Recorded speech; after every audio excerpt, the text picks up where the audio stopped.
I welcome you all with my love and respects.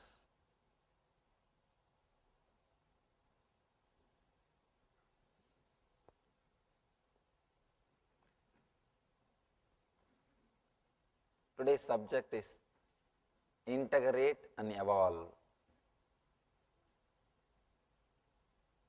Shiva is taking us into the deeper layers day by day. Today is taking us to a different dimension. Let's enter into the sutra.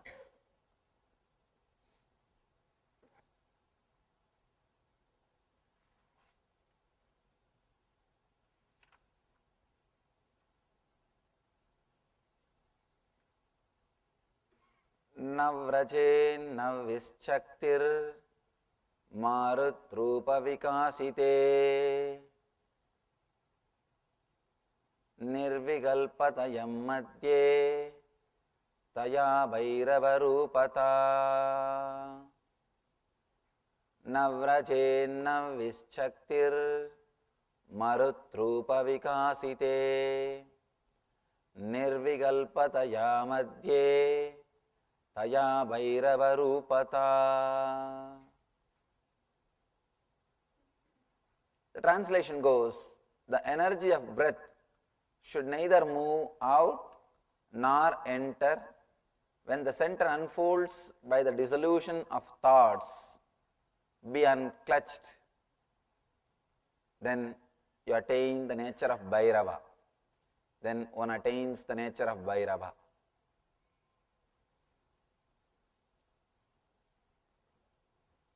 Again, this is also technique related to breathing. Actually, first 9 techniques are related to breathing.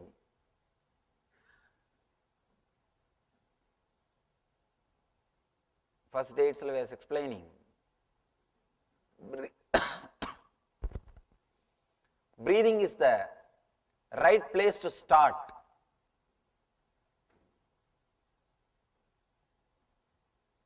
That is the right place to begin the spiritual practice. There are so many masters who try to work on the earth, all the religious techniques, the puja, yoga, all of them start with earth, the physical part. Then there are some techniques related to fire, homa, so many techniques to fall in tune with the fire. There are some techniques to fall in tune with ether, but the problem is, straight away when you try to fall in tune with ether, Akash energy, sometimes you are not so subtle, you will not be able to grasp it. Prana, the air is the right space, anybody can start from this space. Nobody will miss it. Straight away trying to work on the consciousness may not help all the individuals. Here Shiva is trying to work through the breath, through the prana. He is taking us to the same height. He is leading us to the same depth through proper method, through a proper channel, through a proper technique, by helping us to work on the breath. You are supposed to start where you are. You are supposed to start where you are. You can't start where you have to end. You are supposed to end in consciousness, but you can't start in consciousness because you are not there. If you are already there, why you need teaching? You don't need anything. You don't need meditation. Somebody goes to a great yogi and asks, Master, I want to learn meditation.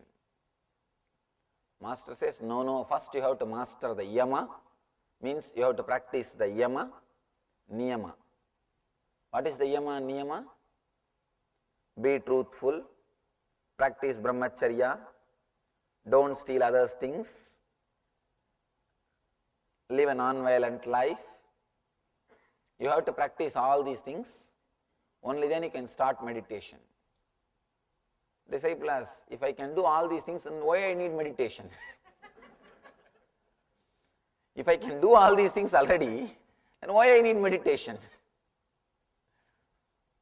You have to start where you are. You can't straight away think of the goal. Goal is truth, but you can't start with the goal. Here, Shiva is, of course, Shiva is practical person. I have read thousands of spiritual books. If at all I am asked to choose a single book among the 1,000, I will choose the Shiva Sutras only. It's a pure essence, and not only that, he is so practical. He is taking us to the same height, but step by step. He is beautifully leading us step by step to the highest truth. Today, he is opening up and declaring the highest truth, but not straight away, after preparing us. First, with the first 3 sutras, he has prepared us. Now he is opening up the truth. Navrajanna Vischaktir Marutrupa Vikasite Nirvigalpataya Madhye Taya Bhairavarupata. The energy of breath should neither move out nor enter. When the energy unfolds by the dissolution of thoughts, be unclutched, then one attains the nature of Bhairava.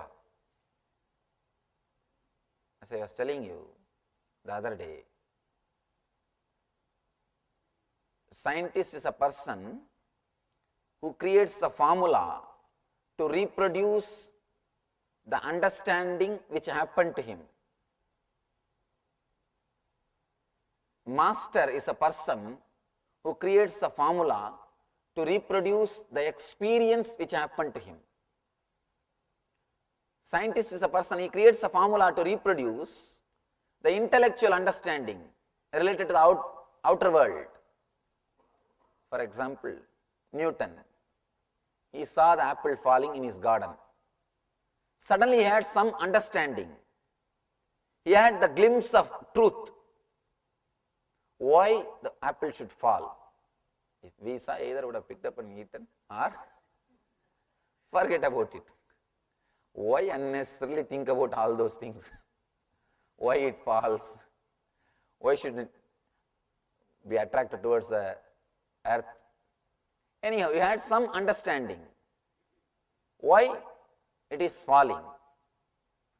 He had the glimpse of truth. He created the formula for us also to understand the truth. He created a formula to reproduce the same understanding which happened in him related to the outer world. Master is a person who creates formula, who creates a technology to reproduce the experience related to the inner world. Here, Shiva is just reproducing the technology to achieve the Bhairava consciousness, Shiva consciousness. He says, one attains the nature of Bhairava. He says, Bhairava Rupata, you achieve me. You achieve the same consciousness in which I am staying. You achieve the Shiva consciousness. You achieve the Bhairava consciousness. There are so many levels of experience. Salokya Mukti, Samipya Mukti, Sarupya Mukti, Sayujya Mukti. Salokya Mukti means you get to live around the master. It's like You stay in the same space where the master stays. I always tell people, it's like becoming ashramite. You live around me. That is a salokya mukti. You enter into his loka. You enter into his world. Salokya mukti. So lot of problems will be avoided because you don't have to think for your life. He will think for your life. So many things. Your responsibilities are taken by him. He takes care of you. He takes your responsibilities. The next level, Samibhya Mukti, living closely around him. I compare and tell people, crew members who always travel with me. The Samibhya Mukti, you are 24 hours around him. Third is Sarubhya Mukti. Sarubhya Mukti is like you take his own form. You are in that same form and do what he does. It's like becoming an acharya, teacher. You do the work of what I am doing. You become a teacher and start taking classes. It's like a Sarubhya Mukti. That is why you can see in all the temples, the guardian deities, Dwara Balakas will be almost the same. Whatever that gods are carrying, the same weapons they will also be carrying. The guardians also will be carrying. If the god is wearing Nama, they will also be wearing Nama. The god is wearing the Kunkuma, the Dwara Balaks also will be wearing Kunkuma. It's like a Sarubhya Mukti. They achieve the same Swarupa. They are in the same Rupa. Sarubhya Mukti. The next, last and ultimate is Sayujya Mukti. You achieve his consciousness. You achieve his consciousness. You become him. You start staying in the same space where he is staying. You achieve the same consciousness. Shiva doesn't believe in other three levels of muktis. He doesn't believe in Salokya. He doesn't believe in Samibhya. He doesn't believe in Sarubhya. Straight away, he takes us to Sayujya. He gives us the techniques to Sayujya. Beautifully he says, Bhairava Rupata. You achieve the same consciousness in which I am staying. You achieve the same space in which I exist. You achieve the Shiva consciousness. The energy of breath should neither move out nor enter. When the center unfolds by the dissolution of thoughts, be unclutched, then one attains the nature of Bhairava.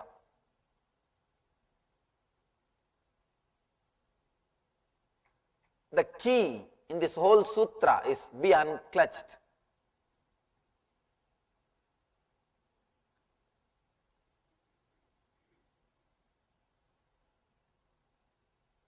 Shiva straight away comes to the subject.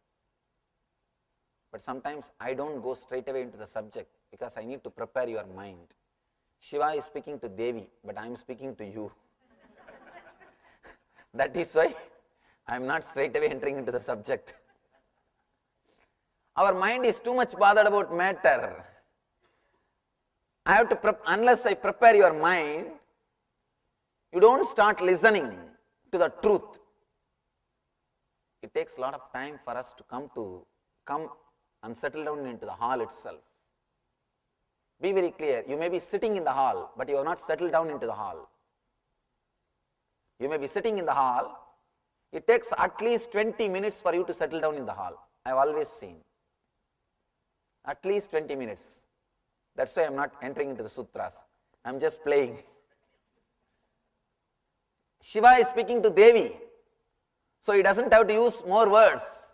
He doesn't need jokes. Throughout this book, not even a single joke. Not even a single small story. Because he is speaking to Devi. She is already completely settled. There is no need for any story. There is no need for any jokes. She is straight away concerned only about the essence. Actually, in our case, we are too much concerned about too many things and we miss the essence. We just miss the spirit. A small story. One UP opened the door of his BMW. Suddenly another one car came and crashed. Door was completely thrown out. The UP started shouting. Police came and the UP started weeping. See what happened to my car. The officer saw the whole scene and he started shouting, you UPs, you guys don't care about your life and you bother only about your materialistic things. Don't you see your left hand is missing? Suddenly that guy saw the left hand and said, yes, what happened to my Rolex watch? What happened to my Rolex watch? Again he is bothered only about the matter. Now we are too much engrossed in the matter. We forget the life itself. That's the reason I first try to settle down before entering into the Sutras. If you miss the Rolex watch, it's okay, you can get it. But you can't get one more hand. If you miss the BMW, it's okay. But you can't get your life. If you miss the introduction, it's okay. But you can't miss the Sutra itself. Straight away, if I start speaking on the Sutra, you will miss the Sutra. Because your mind takes a little time. Just the other day, one of our devotees, he was suggesting, Swamiji, you should start the silent satsangs. It is true. I can sit in silence, but you can't.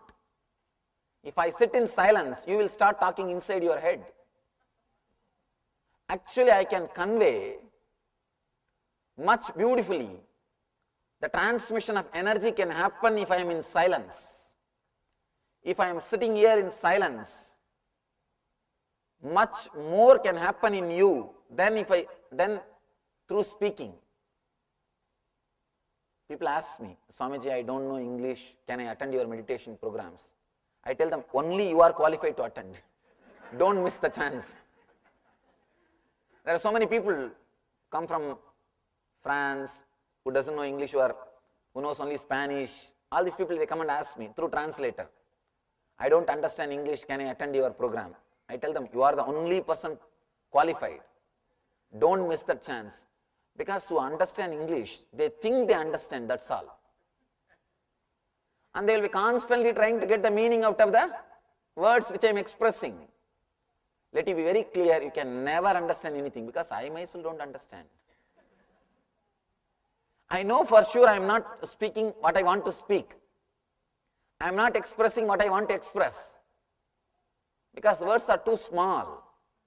Words are too small. You can't express through words. If you don't understand, at least you will be clear you are not understood.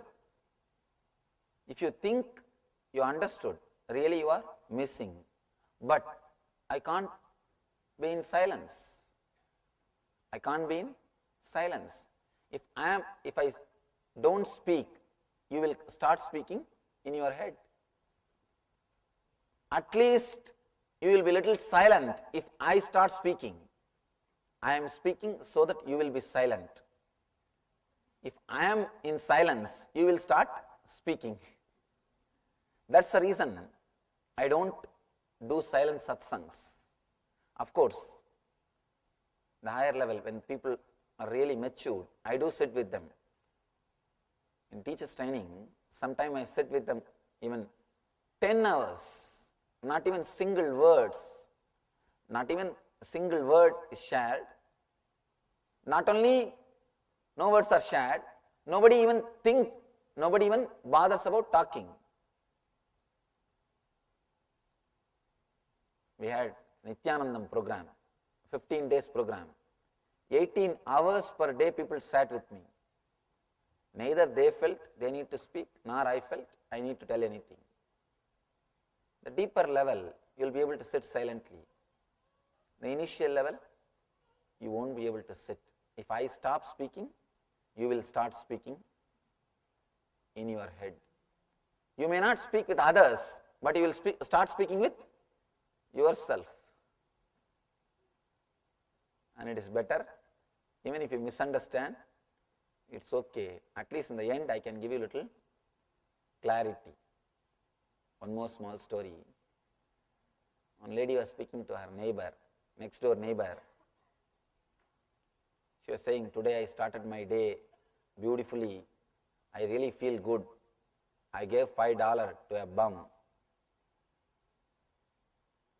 Neighbor asked, $5? It's too much. Your husband didn't tell anything about it? What he said about it? Oh, he just said thanks and left.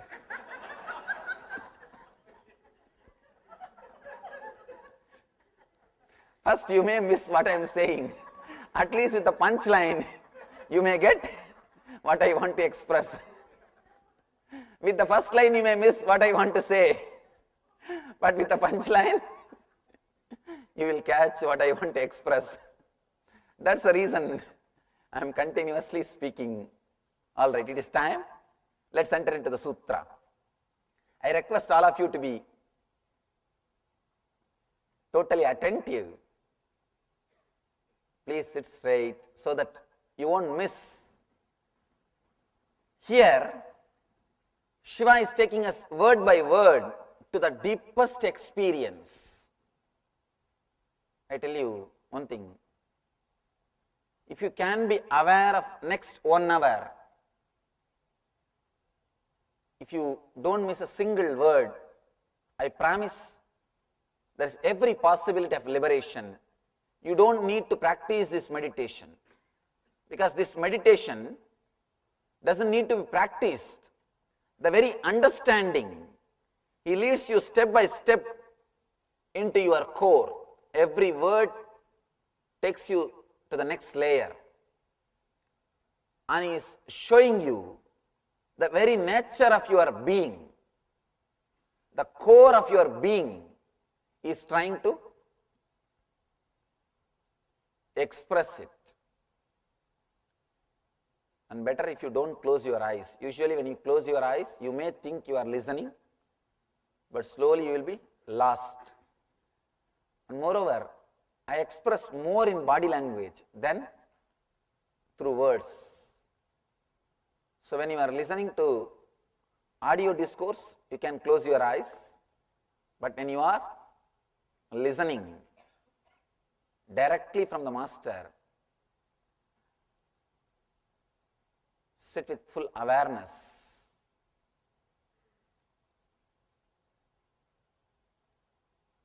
Navrajanna Vishaktir Marutrupa Vikasite Nirvigalpataya Madhye Taya Bhairavarupata.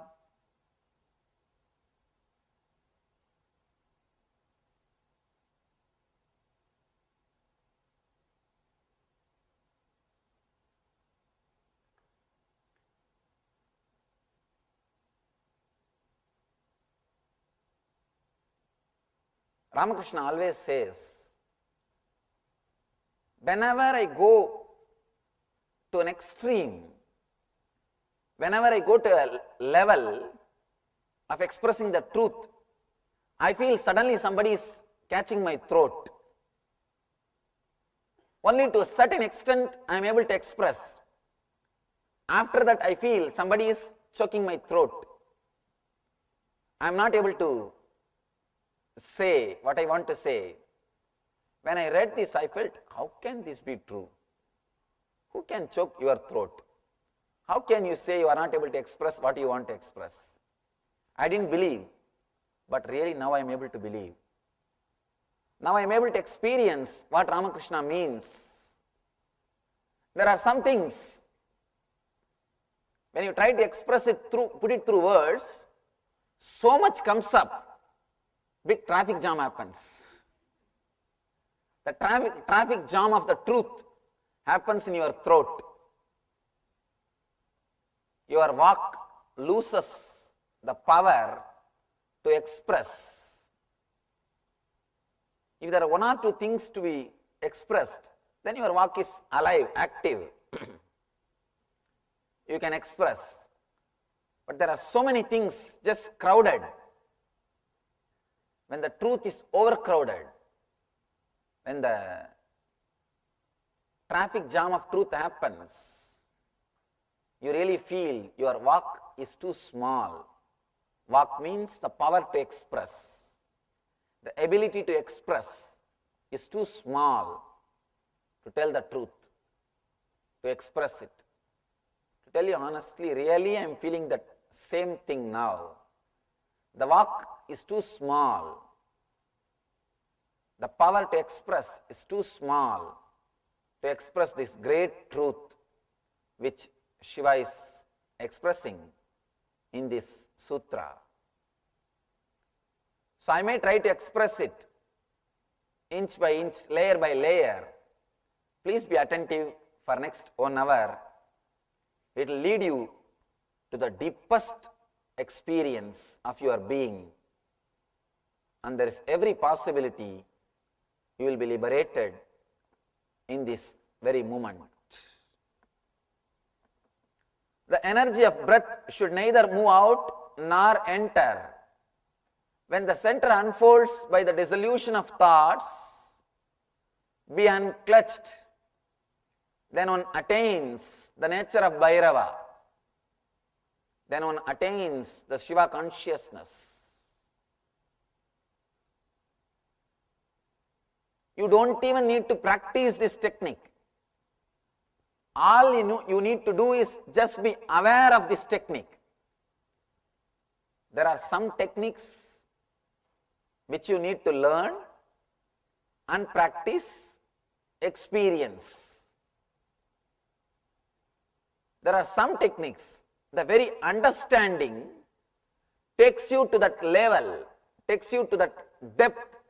Suddenly you see you are experiencing it. In Vedanta, 3 levels. The first, Shravana, means understanding the technique, listening about it.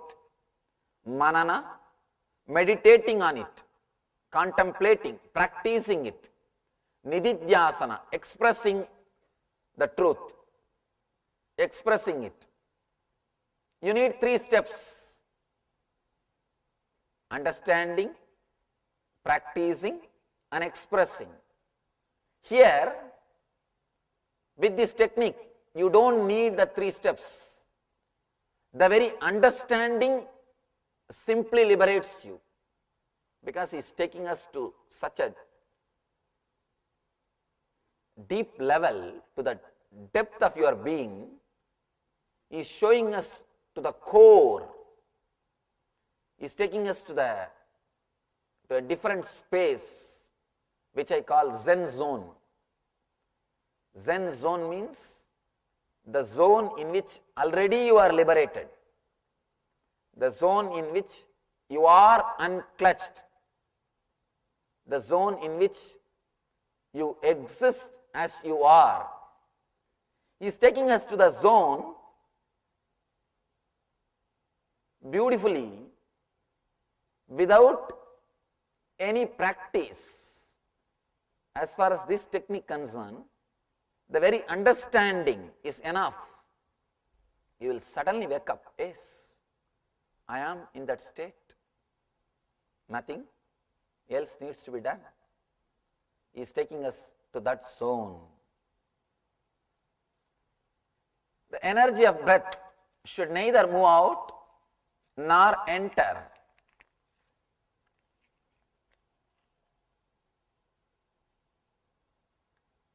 Yesterday I was speaking, I was explaining. To be relaxed or to feel comfortable in the neutral space, we feel comfortable with incoming breath or outgoing breath, but we don't feel comfortable with the neutral space. That is why you just jump the neutral space. You don't give your attention to neutral space. Whenever the neutral space comes, you say quit and you jump. Whenever the neutral space comes, you do fast forwarding. You just fast forward it. Continuously you are fast forwarding the neutral space. When you sit and watch a movie, you don't like some scenes, you fast forward it. Just jump. Same way, whenever the neutral space comes, you jump, you fast forward. Yesterday I was asking you to feel little comfortable with the neutral space, in the neutral zone. Now he is taking us to a different depth. He says, you don't even have to feel comfortable with the neutral zone.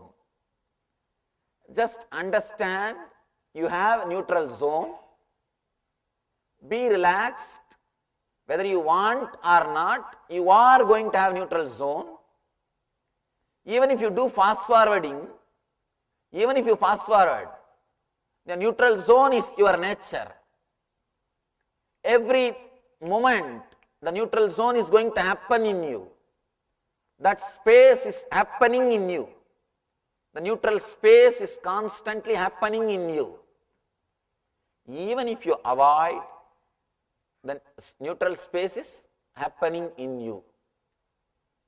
He says, the energy of breath should neither move out nor enter. When the center unfolds by the dissolution of thoughts, be unclutched. Let me explain how your mind is moving, how you are thinking. First, all the three sutras, he spoke only about breath. He never used the word mind. First time he is bringing that word. First time Shiva is introducing. First time he is bringing the word mind. And first time he is uttering the word nirvigalpataya. Means be unclutched. The state in which you don't have any vigalpa. You don't connect and see. Vigalpa means connecting the kalpanas.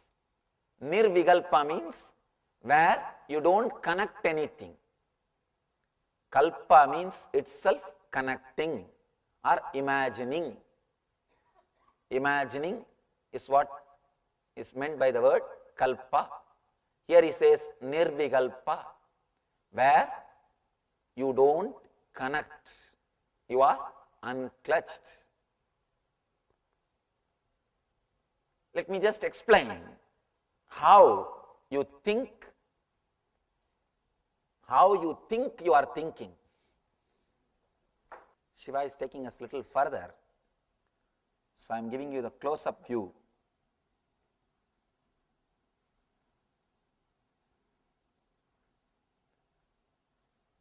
This is what I call neutral space.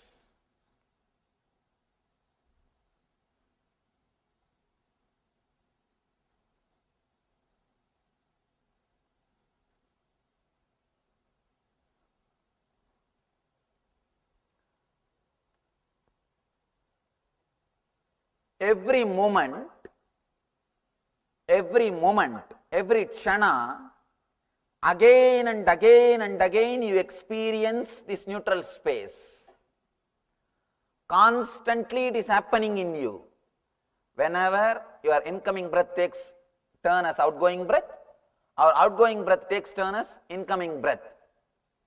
Every moment this neutral space is happening in you. Constantly you are changing the gear. Whenever you change a gear, you have to go to the neutral space. Constantly you are changing the gear. Let it be very clear, if you are constantly changing the gear, means constantly you are unclutched. Every moment you are unclutched. Now one more thing you need to understand. Yesterday I was telling you, because you don't feel comfortable with this space, you just fast forward, you jump from here to there.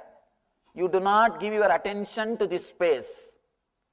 You give attention to this space and this space, but not to the neutral space. You give attention to incoming breath, outgoing breath.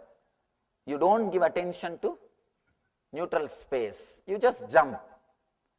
You fast forward, jump the neutral space.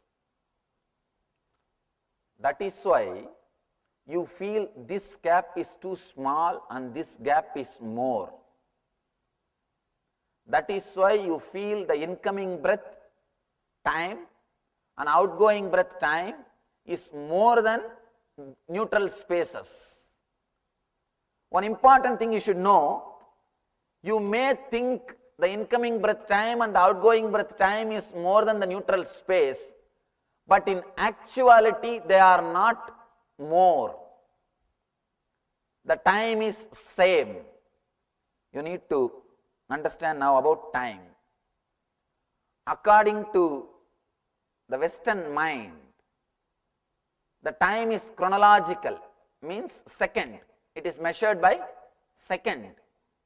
According to Eastern mind, according to the, I can say, Eastern no mind, according to the rishis, time is psychological, it is not chronological. Kshana is not equivalent to a second. Please be very clear. In Vedic system, we measure time with the unit called Kshana. Kshana is not equivalent to time. Kshana is not equivalent to second. Kshana means gap between one thought and the other thought. Kshana means the gap between one thought and the other thought. Please understand, if you can follow, if you can come little deeply with this sutra, Shiva is straight away showing you the ultimate truth or your very nature. Shiva doesn't believe in changing your activities. He believes in changing your belief about yourself. He doesn't bother about your activities. Throughout this book, not even a single morality is given. He doesn't say speak truth. He doesn't say be non-violent. He doesn't say be a celibate. Nothing. He doesn't give a single morality. He doesn't give you a single instruction. He straight away shakes your core, changes your idea about yourself. The idea which you carry about yourself, he just shakes and changes it. Done, over. He doesn't believe in cutting the branches. He straight away removes the root. He is going to the root. Then naturally, morality will flower in you. That's why I say Shiva is the only solution for the modern day. He doesn't speak about anything. He never says what you should do or what you should not do. No rules. I tell you, all rules will make you schizophrenia. If you are interested in becoming schizophrenia, if you want bipolar disorder, start practicing some rules. Direct method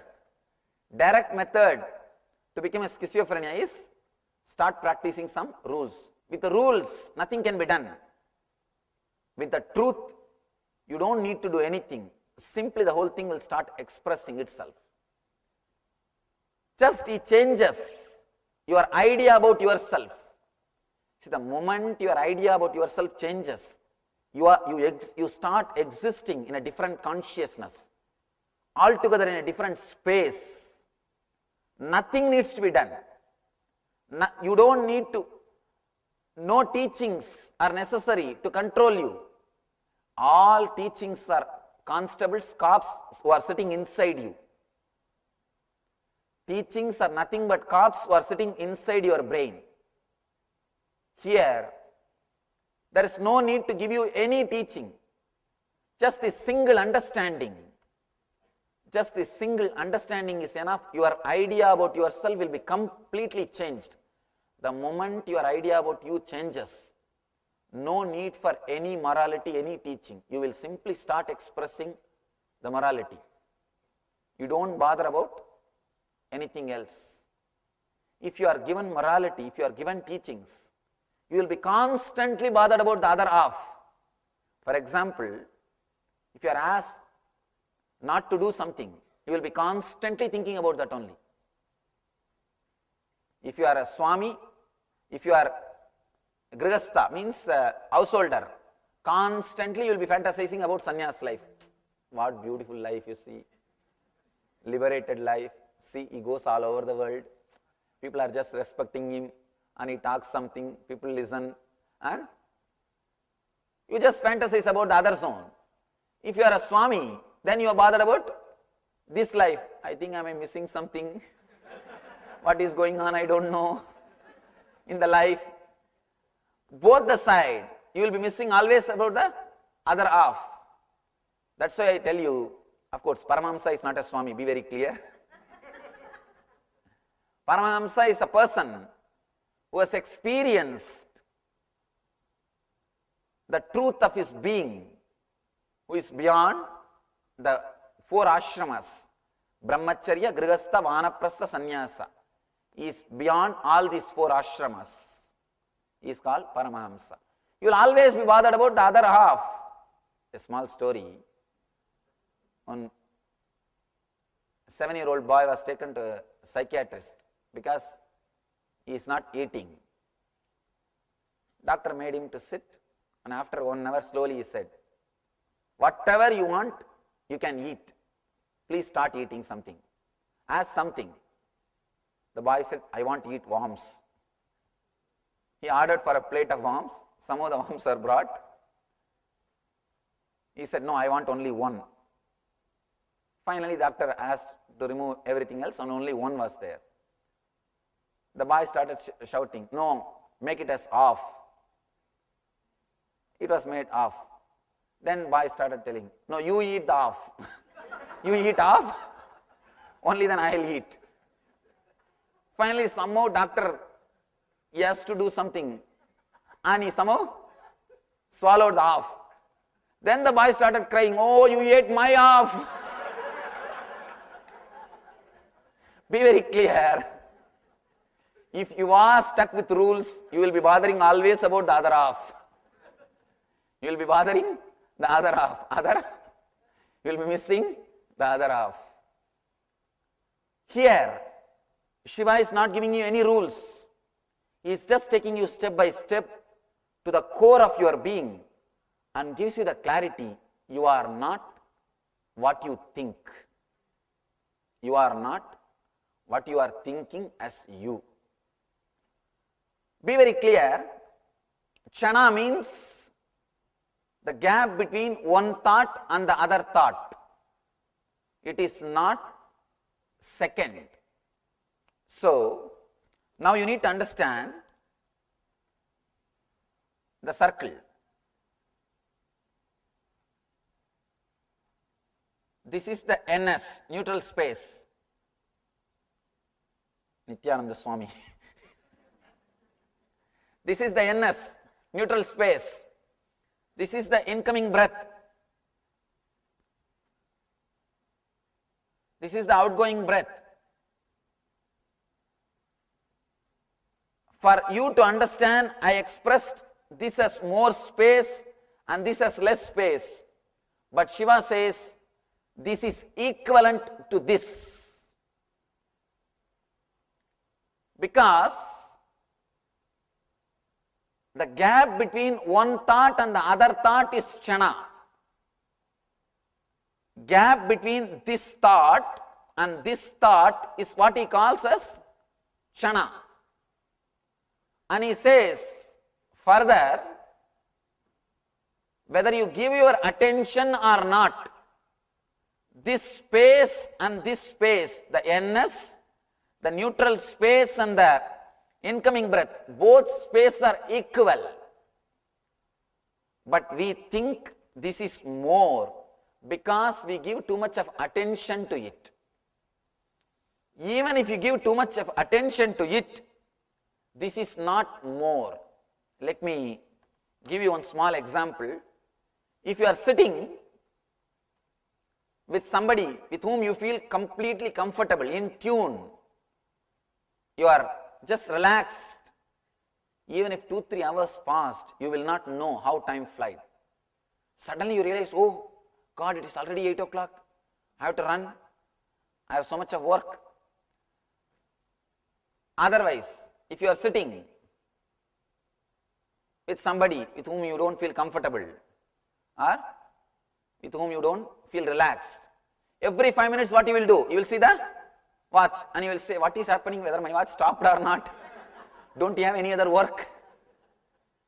If the number of thoughts are more, it is hell. If number of thoughts are less, you are in heaven. Be very clear, if number of thoughts are more, chronologically same time, but psychologically you feel time is more. Because you give more attention here, you think you have more thoughts here, you think this space is more than neutral space. The breathing space, breathing time is more than the neutral space. Please understand. Because you think you are having more thoughts, because you think you are interested in thinking, because you believe you are interested in thinking, because you give more emphasis on your identity, you may think the incoming breath time and the outgoing breath time is more than the neutral space, but in reality it is not. It is just psychological game. The kshana of this and kshana of this is one and the same. Kshana of this, kshana of this time, the way in which your mind moves. Because you are having too many number of thoughts, you think this space is more. But in reality, this space is not more. One more thing, how you miss the depth of this space. Here also you have identity, means incoming breath space.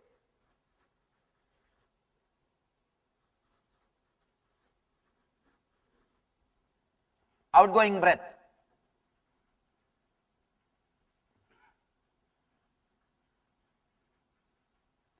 Here also you have identity. Here also you have identity.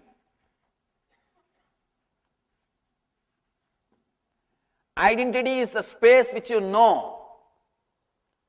Here you don't have identity. The big problem is, when there is an identity, you are able to connect and see all the identities. You connect and see. Let me be very clear.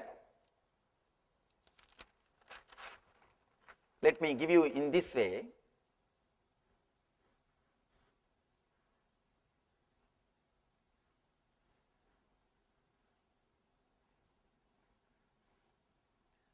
This is the incoming breath. This is the outgoing. This is again incoming. This is NS, neutral space. This is neutral space. Because here your identity exists. This again outgoing. This again outgoing. NS, neutral space, neutral space. Here your identity exists. Here also your identity exists. Your identity exists in this space. Constantly you can connect and see you are connected. But in this gap, because your identity doesn't exist, you don't connect the gaps and see. For example, the thought which came to you 10 minutes ago, The thought which came to you 10 years ago, thought which came to you 20 years ago, they are independent, unclutched, separate thoughts. But thoughts have got identity. Because they have identity, you connect them and see the thought which happened 10 minutes ago is number 1. Thought which happened 1 year ago, number 2. Thought which happened 10 years ago is number 3. You can connect all of them because they have identity. But the gap which happened 10 minutes ago, the gap which happened 1 year ago, the gap which happened 10 years ago, you don't connect them and see that you are constantly experiencing gaps. If I were to put it in a little deeper way, little subtle way,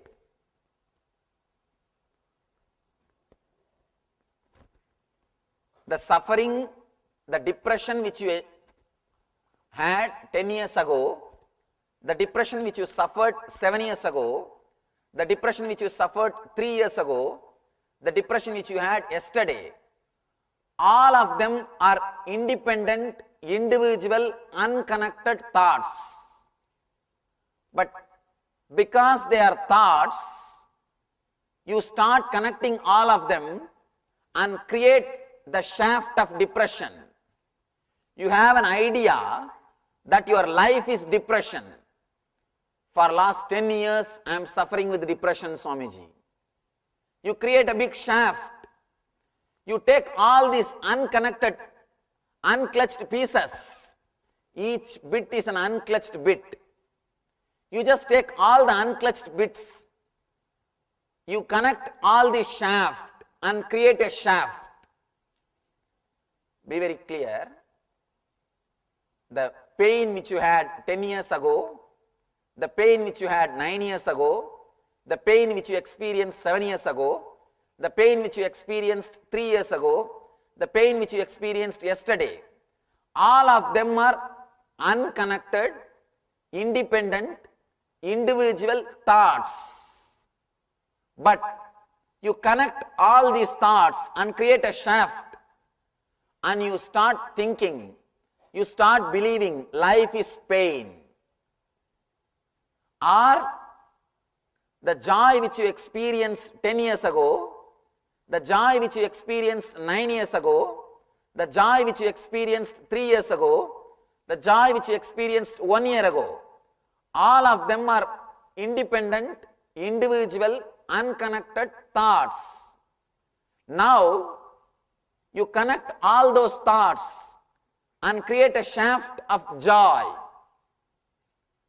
In life, the only thing which you do is either creating the shaft of pain or creating the shaft of joy.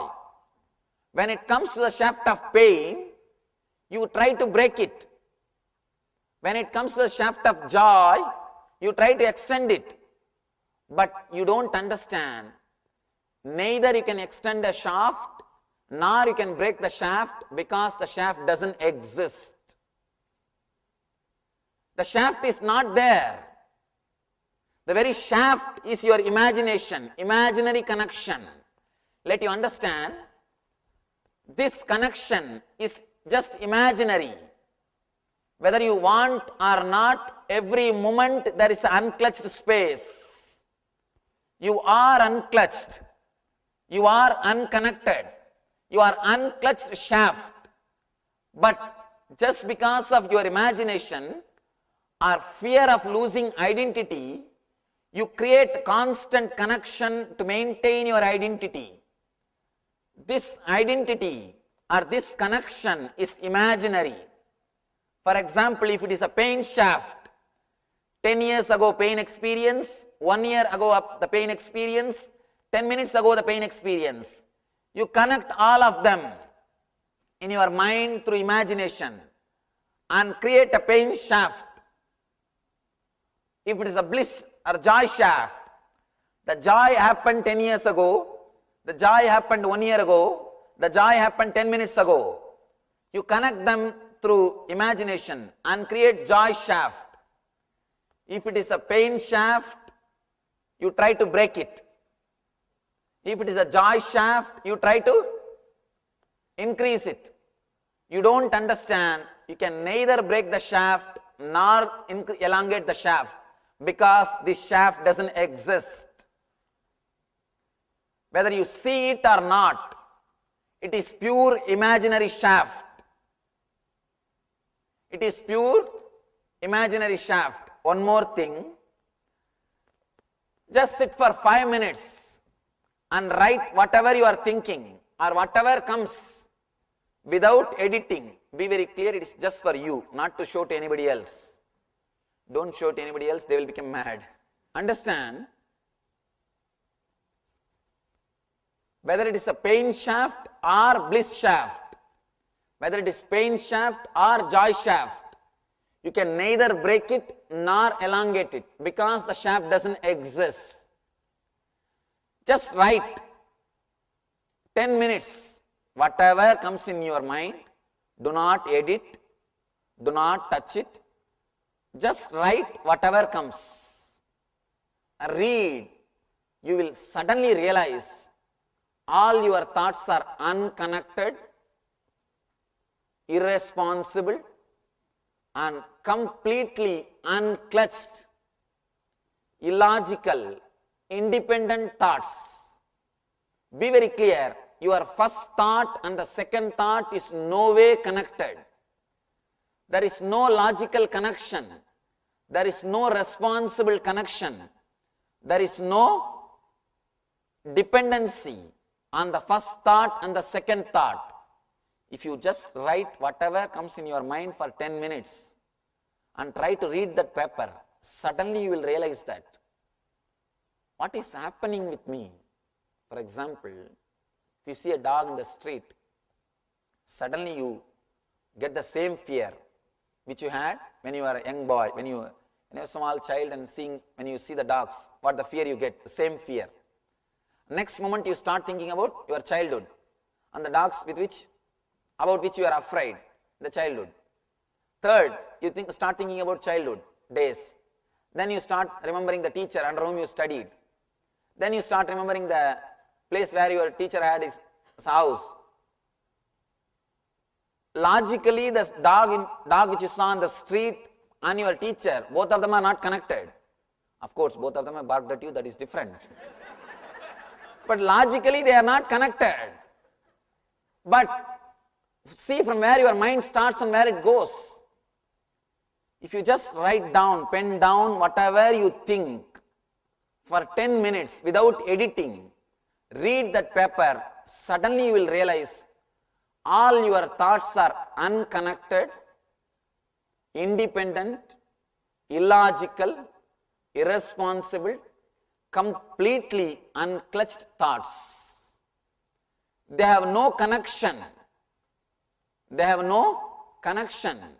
Logically, they are not connected at all. Logically, they are not connected at all. By your very nature, you are unclutched. The whole social training is to make you believe you have continuity of thoughts. Society constantly trains you to catch either the shaft of pain or the shaft of pleasure. If you start believing the shaft of pain, you will spend your whole life trying to break that shaft and waste it. If you start believing in the shaft of pleasure, you will spend your whole life trying to elongate that shaft and destroy your life. The one and only Maya is believing that your thoughts are connected. That is the only Maya. Let me be very clear and honest. Whatever spiritual techniques you practice, whatever meditations techniques or anything you practice, to elongate this shaft, you will never be successful. I have seen people trying to do concentration. I have seen people seriously practicing Rama Krishna, Rama Krishna, Rama Krishna, Hare Rama, Hare Krishna, Hare Rama, Hare Krishna. I myself have practiced for years. Let me tell you honestly, I used to do japa here, 108 beats, one mala. This hand, 108 beats, one mala. Once I finish this one mala, I will move one bead in this hand. So by the time I finish this hand, this mala, 108 into 108. Whole day constantly I will be repeating. Constantly I will be repeating. I had only one effect, depression. Please please understand, I am saying the truth. I did what all need not be done. So I have right to tell you what can be done, what needs to be done.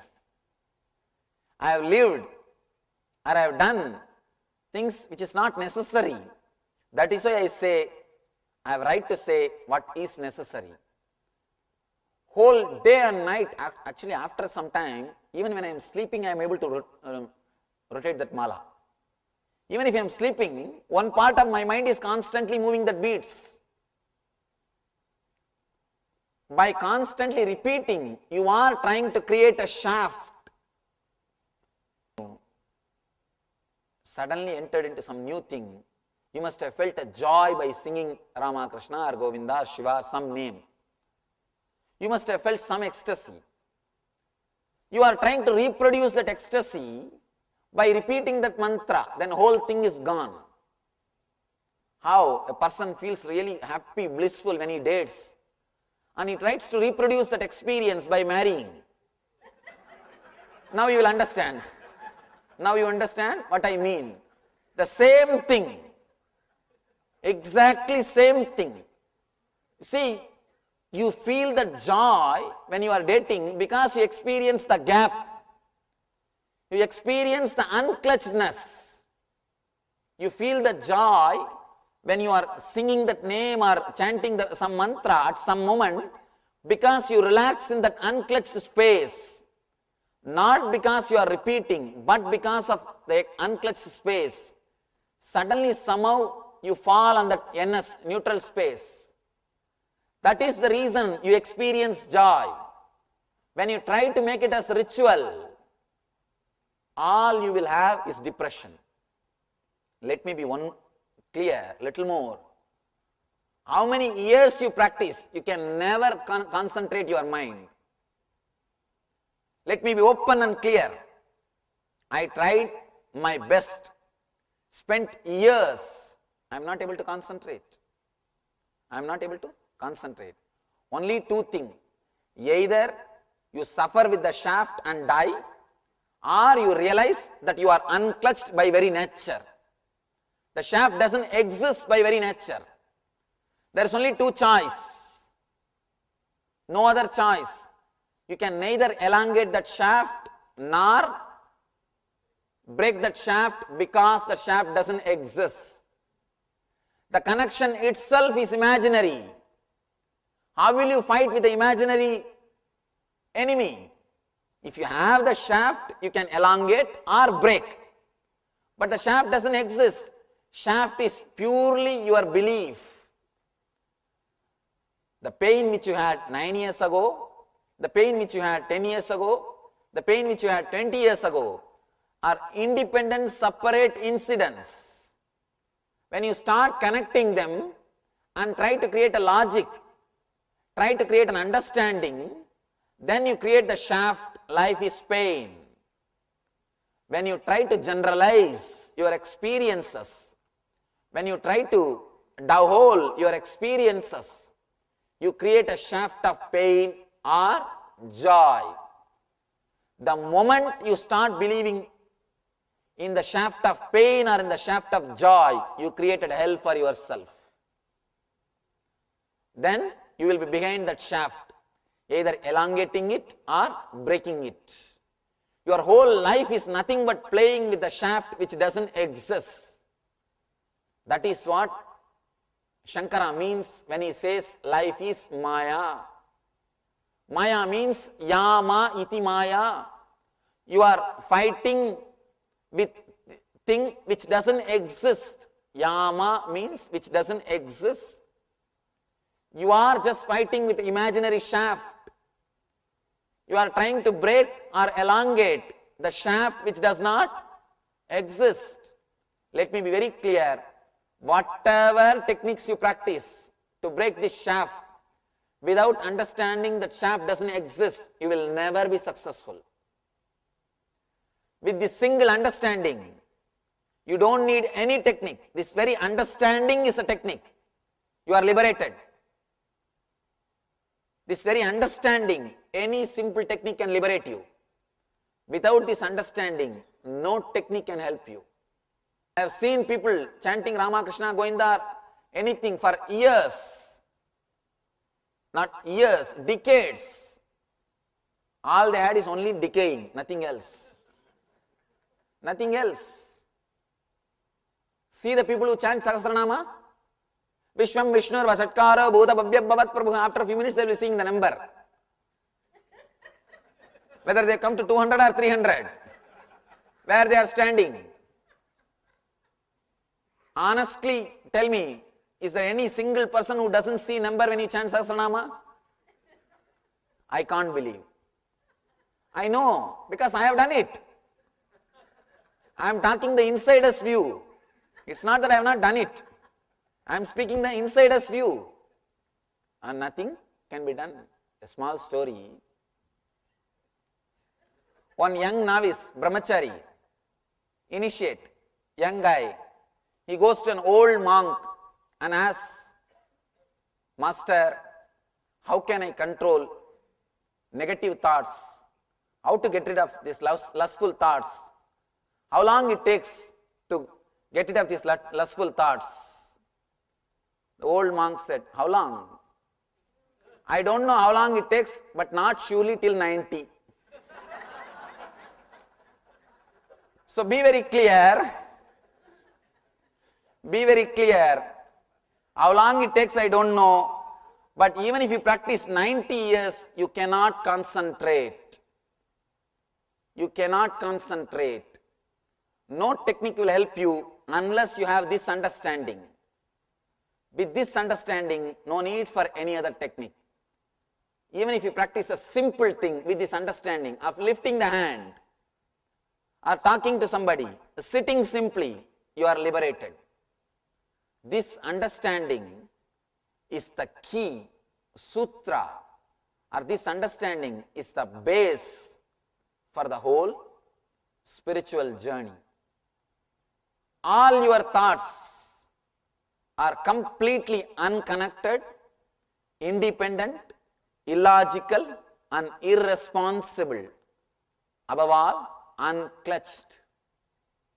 When you try to believe, if you just 10 minutes write, you will understand. Thoughts are completely mixed. Sometime good, sometime bad, sometime this, sometime that. What is happening you don't know.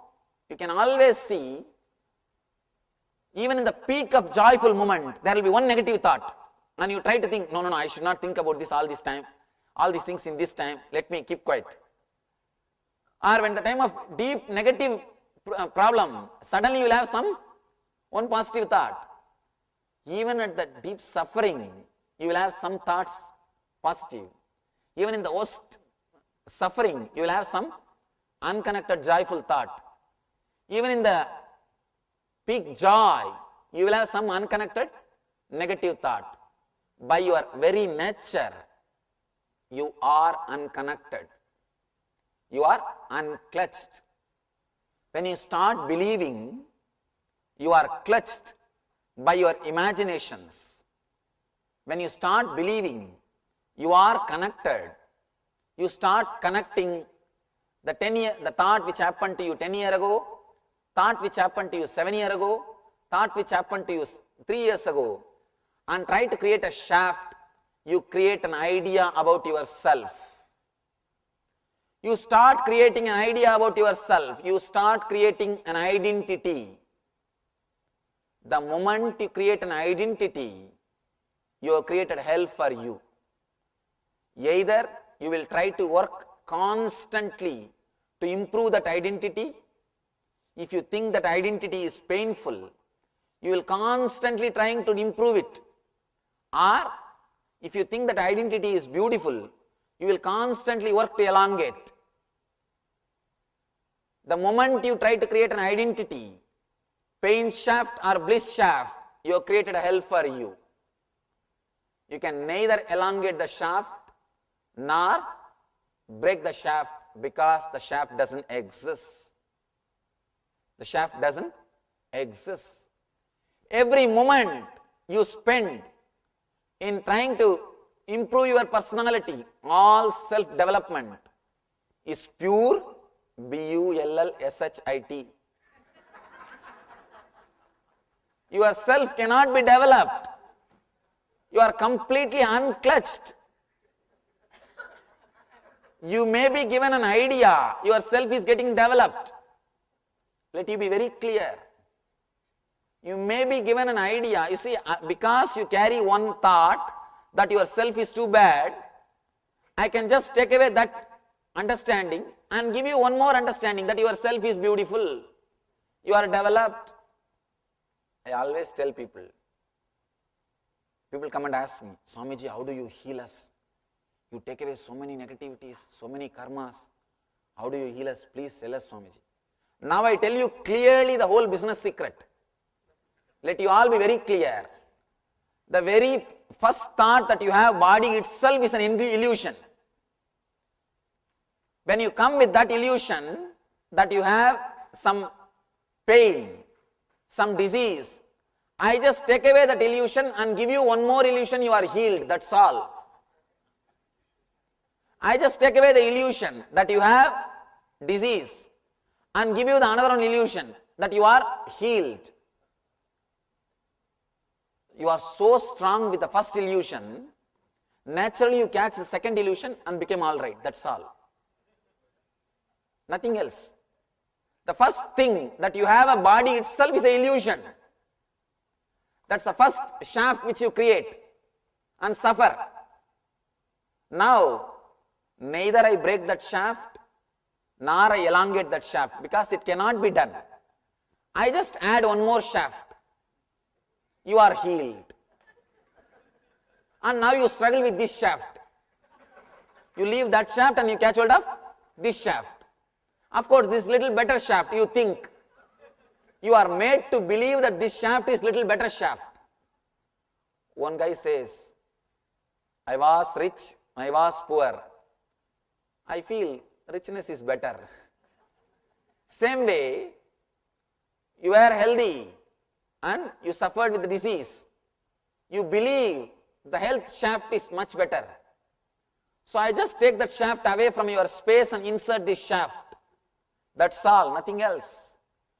Idea about yourself straight away creates your body. Recently I read a beautiful book, Dr. Bruce Lipton, Biology of Belief. His book called Biology of Belief.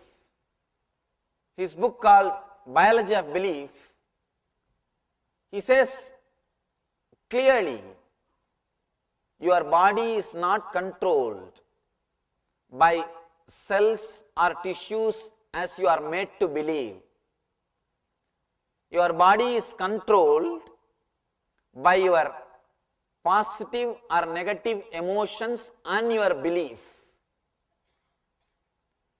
Be very clear. He says very clearly, your body is created and controlled by your thoughts, not by cells or tissues. Here, if you believe that you have disease, you create disease body. When you are made to believe you are healed, you start creating the health. It is purely the shaft with which you are playing, that's all. Nothing else. Nothing else is there.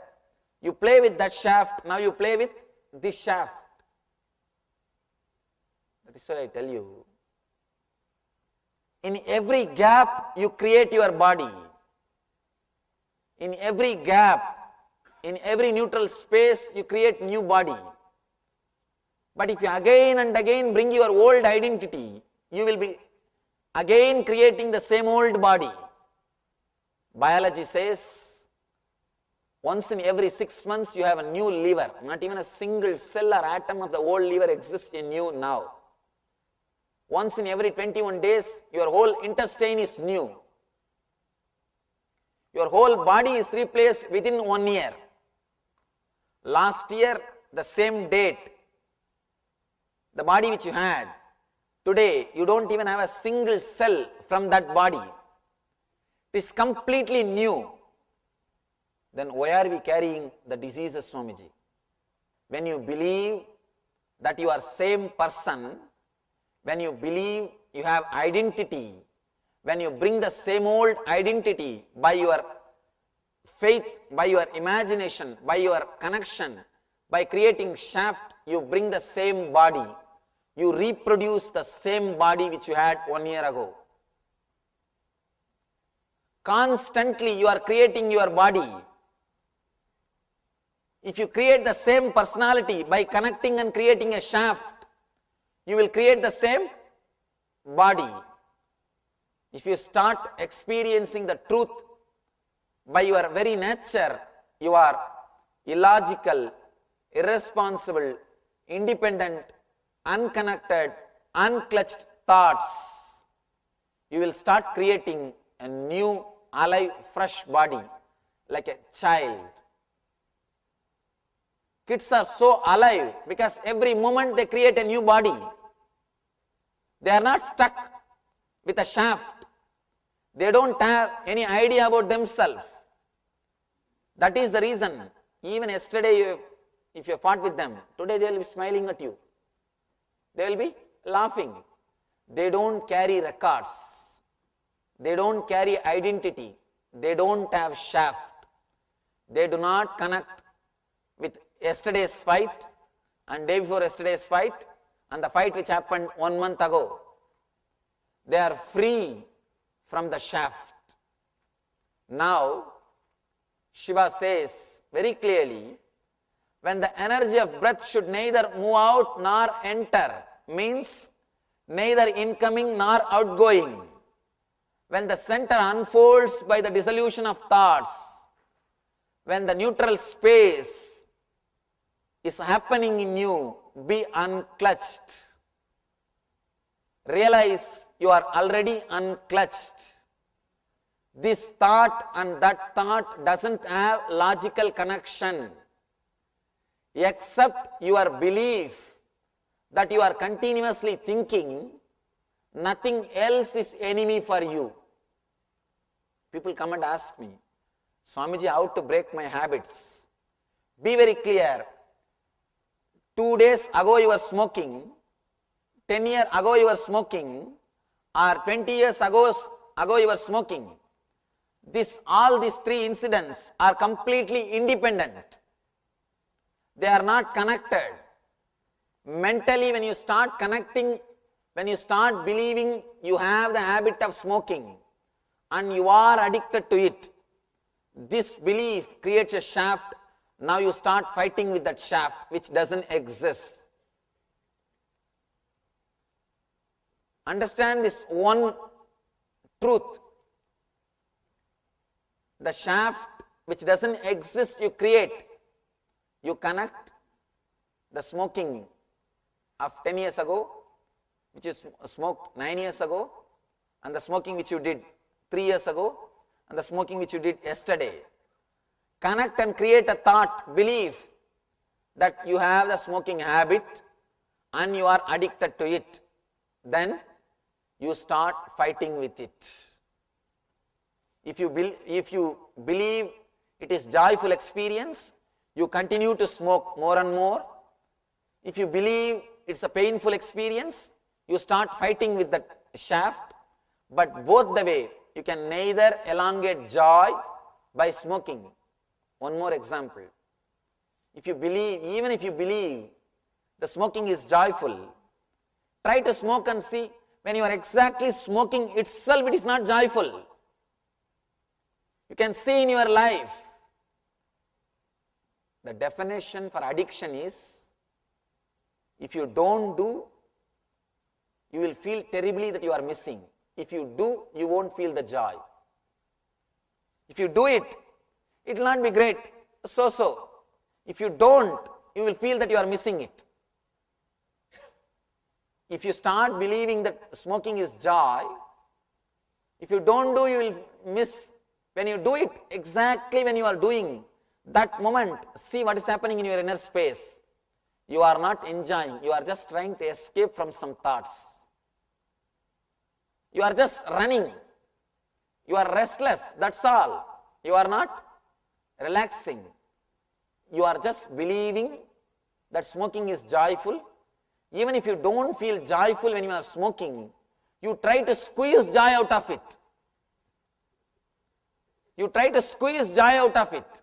See, deeply screen your life. Whatever you think as joy, even when you don't feel joy, whether it is sex or greed or taste, any pleasure, even if you don't feel the same joy, you try to squeeze joy out of it.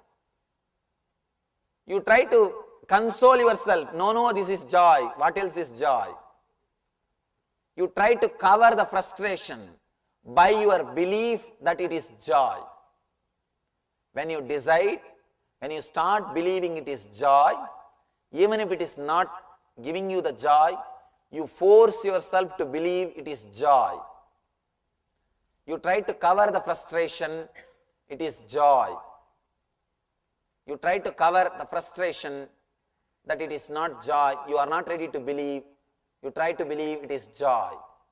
Same way, if you decide something is pain, if you start believing something is pain, even if it is not painful, you try to force yourself, you try to imagine, you convince yourself it is pain and continue to struggle.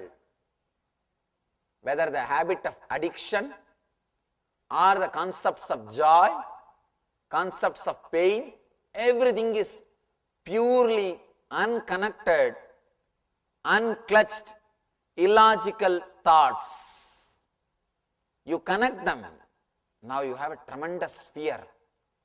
If this is true, how can I live? Because the whole life is mess now.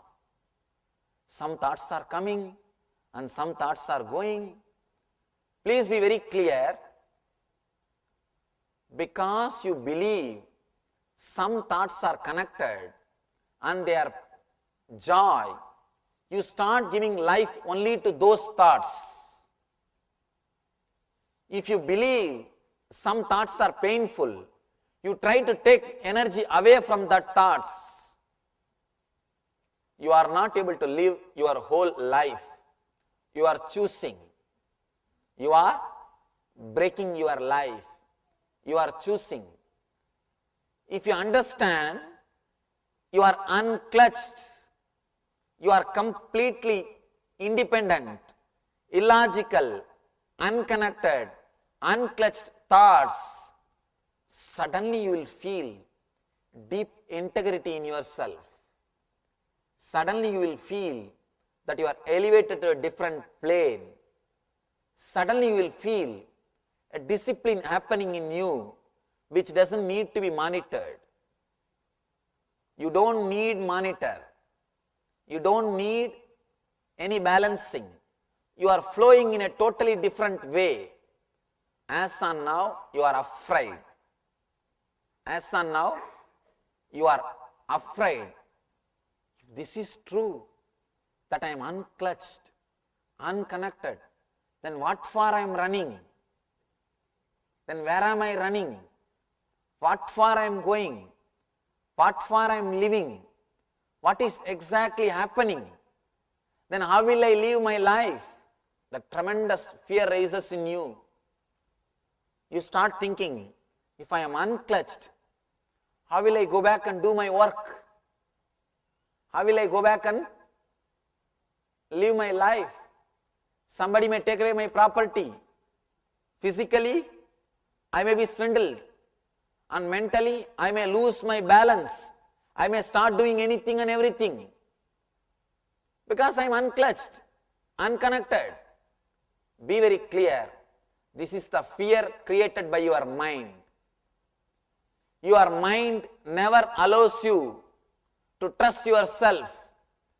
The moment you trust the gap, neutral space, you will lose trust on your mind. You will lose your respect on the shaft. Either you should have trust on the shaft or the trust on the neutral space. The neutral space and the shaft both are having influence over you. If you trust the neutral space, you won't be able to trust the shaft. If you trust the shaft, you won't be able to trust the neutral space. From the young age, your school, college, university, office, everybody has taught you to trust the shaft and to develop the shaft, work on the shaft, self-development. Now you know the meaning of the self-development. Now you know the meaning of the self-development. Constantly you are taught to work on yourself, which doesn't exist. Even if you try to develop yourself, attend thousands of seminars, unless you understand this truth, yourself can never be developed. Yourself can never be developed. You cannot develop the shaft because it doesn't exist. How can you develop a shaft which doesn't exist? It is purely your imagination. Somebody asked me, then how do we feel so good about when we go for the self-development courses, Swamiji? You have the idea that you have too much of, you have low self-esteem, and they just take away those words and give you new words. Just the feel-good factor, nothing else. Just feel-good factor, nothing else. Somebody goes to Raman Maharshi, Bhagavan, I am so happy to see this Arunachala. I am in heaven. The moment I see this Arunachala, this whole beautiful energy field and space, Bhagavan says, be here for 3 days, everything will become all right. That is what? All feel-good factor, nothing else. Do not be cheated by the feel-good factor. Do not be cheated by the feel-good factor. Let you understand the truth, the reality as it is. By your very nature, you are unclutched, unconnected, irresponsible, independent thoughts. When you understand this, suddenly you will see witnessing consciousness is raising in you. When you understand, you are neither this space nor this space. When you understand, you are neither the incoming breath or outgoing breath. When you understand, you are neither breathing space nor the neutral space, you realize you are this paper on which both are written. When you understand, you are neither the pain shaft nor the bliss shaft, suddenly you realize you are the witnessing consciousness in which the whole thing is going on.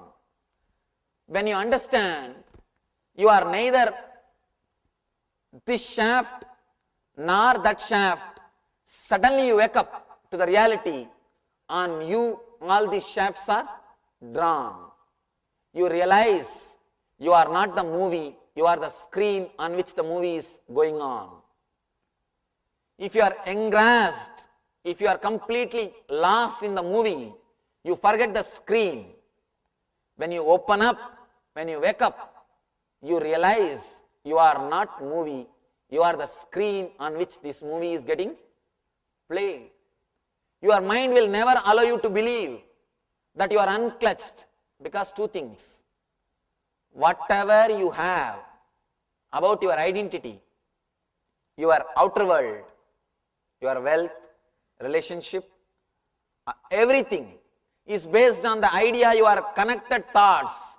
You are an identity, your identity. If you lose that, if you are relaxing from that identity, you may lose all those things. Who knows? That fear, first thing. Next thing, your morality, your idea about yourself. To believe that you are unclutched. Mind will never let you believe that you are unclutched. Be very clear, as long as your mind doesn't let you trust you are unclutched, it can control you. It can play its game on you.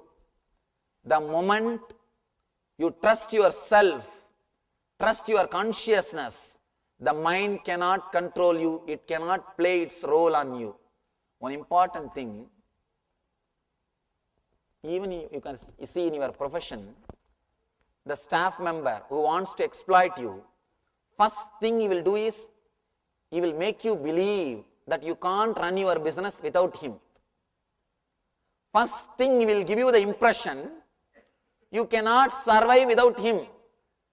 That's the first thing. Then he can go on exploiting you. He can play all his games. You can't do anything about it. The moment you start believing you cannot survive without him, you will put up with him. Same way, first thing mind does to you is, it convinces you, you cannot be alive without it. First thing, mind makes you trust that you cannot survive without it. The moment it convinces you that you cannot survive without it, gone. You have created your hell. The moment it convinces you, then nothing needs to be done. Then you will never try to drop the mind. You will never try to drop the mind. You are caught with the fear. You are gone. You are over.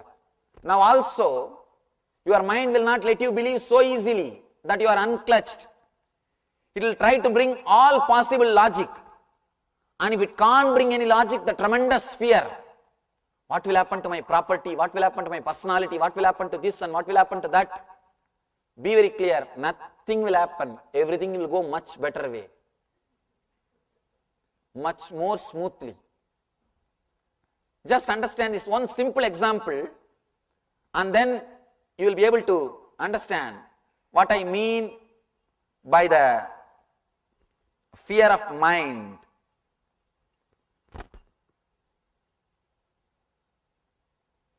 Understand this one simple example.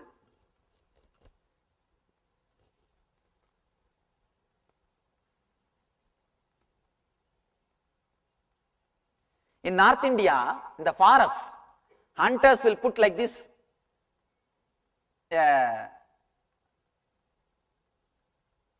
stick and the rope to catch the birds, to catch the parrots. In the forest, they will just hang like this stick between the two trees to catch the birds, to catch the parrots. Actually, what will happen, when this is hanging like this, the parrot will come and sit here. The moment parrot sits, because of the parrot's weight, what will happen? It will just turn topsy-turvy. The moment it becomes topsy-turvy, the parrot will start thinking, oh, if I leave, I'll die, and it will hang on to that stick. The moment it turns, it will feel totally shaken and just catch hold of that stick. It will hold on to that stick and hang on to that stick. It will think, if I leave my feet, if I let go, what will happen? I'll fall and die because it is hanging upside down. The moment it sits here, the moment it holds, naturally the stick will become like this because of the weight. Now, because he thinks, if I let go, I'll fall and die, hurt myself, he will just catch the stick tightly and hang on to it. Slowly the hunter will come after 4 or 5 hours, he will just catch that parrot and put in the cage and go. The foolish parrot, he doesn't know.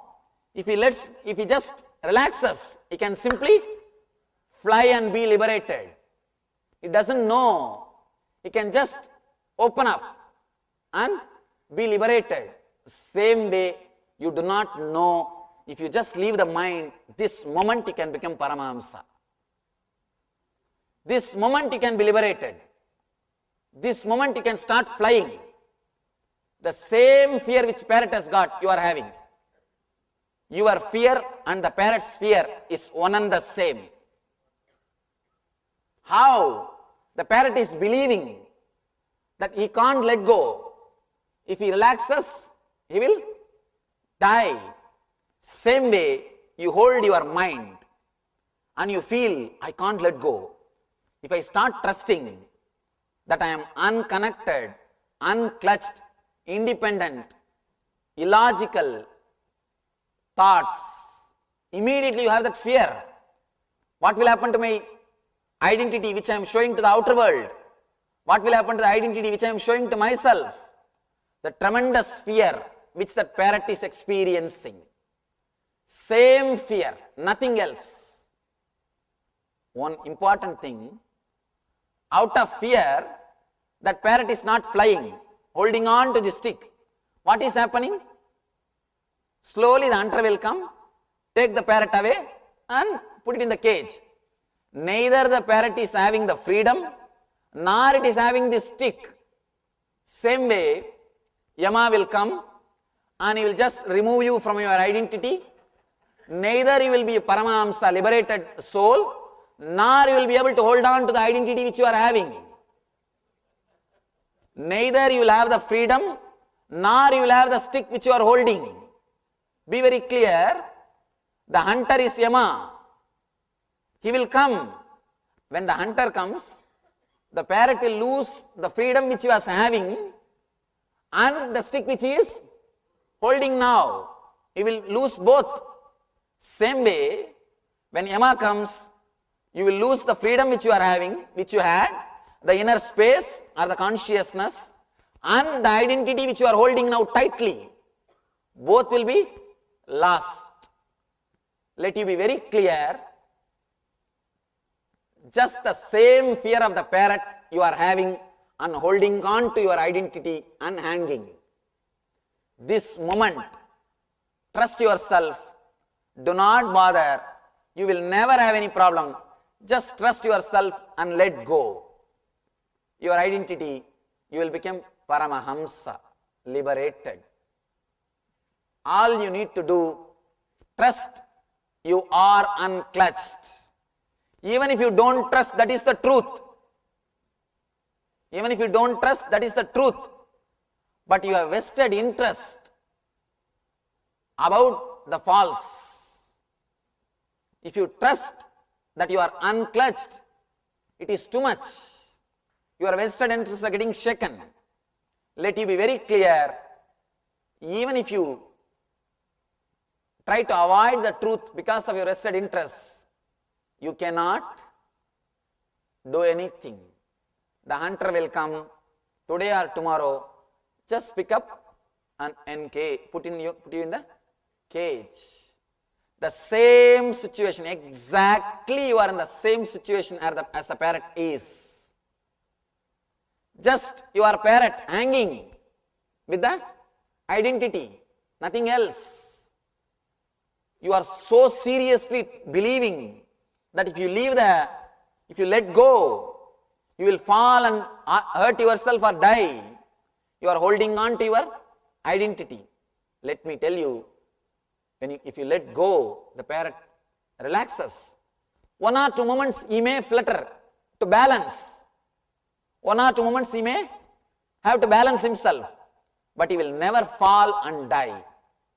Let you be very clear, let go, you will never fall and die, you will only become Paramahamsa. You will just become Paramahamsa. All you need is trust yourself and let go. You will never mess up anything, you will never miss anything. Because you never tried even once. You never had anybody to tell you. Let me be honest, I did. I relaxed. I never missed anything. I never missed anything. You never had anybody around you. Relax, let go. You never had any courageous words. You never had anybody to tell you, relax. I was in that space. I know what will happen. You will never fall and die. You will never hurt yourself. Just all you need to do is let go, you will beautifully start flying. You will become Paramahamsa. Society can never accept, it cannot tolerate. That is why it never gives you the courage. You cannot be enslaved, you cannot be manipulated, you cannot be exploited if you are a Paramahamsa. If you are in their cage, they can play with you. They can make you repeat all the words what they want. They can feed you when they want, and they can make you fly as they want. They can make you sit on their shoulder. You will be utility, you will be useful. You will be just an utility.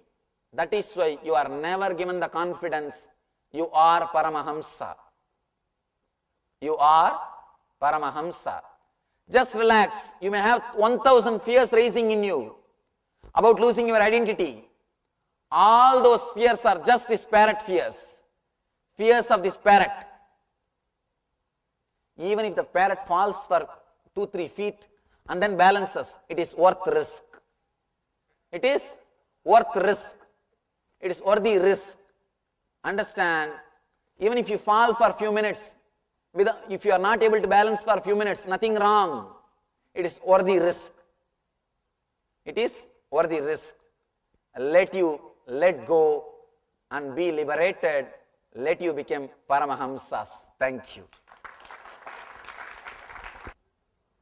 It is time to enter into the technique. It is not even a technique, to tell you honestly.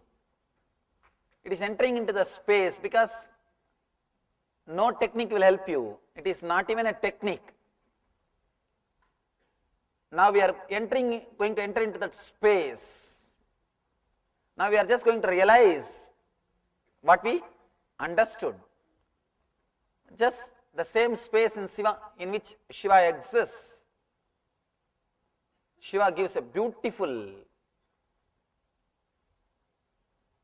technique in the sutra to experience that space of be unclutched.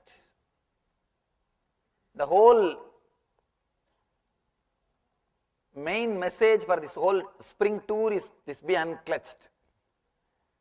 This Dhyanasparana program is also just based on this one truth: be unclutched. Because unless you experience this, no technique can help you. Once you experience this space, no technique is necessary. Now, we will enter into, Shiva is explaining 5 different methods to live in that space. Now, today we will start the first, how to be in that space. All the next 5 techniques are directly connected only to this truth. Of course, any technique has to be connected with this truth only. This is the ultimate. Nothing to make you, to give you that space, give you the experience, give you that fullness. Shiva gives you beautiful truth that Krishna, please wait for a moment. Let me finish this and then you can start giving. Actually, to tell you honestly, and one more thing I want to tell you, this whole thing is the wisdom of Shiva. Never even mistake its mind. Let me offer the whole thing humbly at his feet. The great master landed on the planet Earth. Never ever think it's mine or anything. If at all you feel grateful for knowing this truth, be grateful to Shiva. It is his wisdom, his thing. Let me be very clear. When I myself experienced this, so much of gratitude I felt. And I felt, how could he think so deeply and give solution exactly for modern man? See, whatever you think as your problem, whether physical health, straight away this technology can solve. The moment you experience this space, straight away physical healing starts happening. Mental health, all your irritation, addiction, or ill feeling, depression will disappear the moment you experience this technology. The moment you experience this space, it will disappear, because the depression which happened 1 month ago, depression happened 1 year ago, depression happened 3 years ago, are unconnected, unclutched. The problem is when you start believing that you had depression, same depression you are having continuously. That is when you start fighting with it. If you know it is unclutched, independent, separate, you don't think enemy is a huge guy who is sitting in front of you. You don't feel like fighting. His head is separate, his leg is separate, his body is separate. You don't think of fighting with him. Only when you imagine you have a huge problem in front of you, you start fighting and getting into more trouble. You are fighting with depression is the root cause for your depression. Let you be very clear. Same way, fear. You are fighting with fear is the base cause for fear. In Ramayana there is a beautiful story. Whoever stands in front of Vali and fights with Vali, half of their power will go away to Vali. Same way, whoever stands in front of the shaft and starts fighting with the shaft, half of their power will go away to that shaft. Vali and shaft are one and the same. You will never win. You will never win. You create the shaft because you fight with the shaft. You create the whole thing because you fight with the whole thing. Whether it is physical healing, the moment you experience this space, simply the healing starts. Because the inner healing starts happening. The moment inner healing starts, physically also you are healed. Next, your depression, mental problems, your depression. This technology, this space is the best space to heal the depression. And same way, your addictions, all your addiction, the attitude towards addiction itself will disappear. You will even forget the idea that it is joy. Then naturally, where is the question of going and running behind that habit? Simply it disappears. See, habit is a beautiful word. If you remove H, a bit will remain. If you remove A, bit will remain. If you remove B, it will remain. Only when you remove the I, which is shaft, it will die. Only when you remove the I, only when you throw the I away, it will die. It will disappear. And all your problems about guilt, this one space is enough. You will lose completely the idea about guilt. Because the guilt of yesterday, guilt which happened 1 month ago, and the guilt which happened 1 year ago, they are unconnected, unclutched, independent thoughts. When you connect and create, only you give power to it, which they themselves don't have. In India, every area suddenly one rowdy will rise. Once in a year, new rowdies will come. If you are living in a metropolitan city, you know, the dadas. One dada dies, immediately one dada dies or he goes to the jail, next dada will come up. That local dada, what is the word here they call? Gangsters. Gangster. Either they will die in the fight among themselves or they will go away to jail. Then the next person will rise. See, first day when the gangster comes out, he himself will have little fear. But the moment people know that he is a dada, rowdy, they will start obeying him. When everybody obeys him, first he himself will not have confidence about himself. Then when he sees everybody obeys him, then he will get the confidence. Yes, now I can take these guys to task. His whole body language will be transformed. Same way, when mind comes to attack you, it will not have enough confidence. When you are afraid of it, when you are caught by it, then it gets the confidence. You give confidence to mind to attack you. Once you show your fear, once you show that you are very fragile, that's enough for mind. Now you are caught. Now he gets a seat. And ultimately, even for spiritual growth, this is the ultimate space in which you can experience the pure witnessing consciousness. When you understand you are unconnected, illogical, irresponsible, unclutched thoughts, you realize you are the space in which the thought and the gap is happening. You are the space in which the incoming breath and the outgoing breath and the neutral space happening. You are just beyond all these three. You are just beyond all these three. This neutral space is neutral space only as long as you have the incoming and outgoing breath. When that is diffused, it can't be called anymore as neutral space, because it is the nature. It is your original state. That is what I call eternal consciousness, Shiva consciousness. Now, it is time. Let you understand and liberate yourself. Let you become Paramahamsas.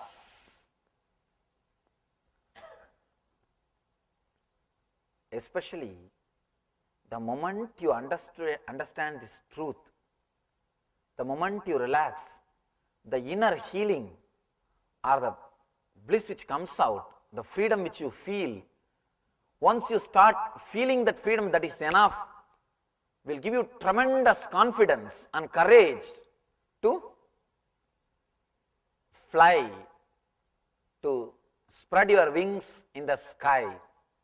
You will see your being just becomes Paramahamsa in Mahakasha, in Mahakasha, in the pure cosmic consciousness. Let's enter into the Shiva consciousness. Please close your eyes, sit straight. Now you can have your ribbons.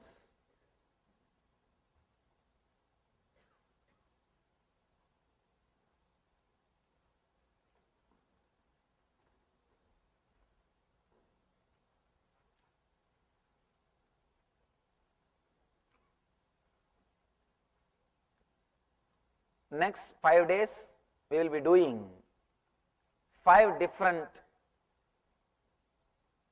methods given by Shiva to experience this Shiva consciousness.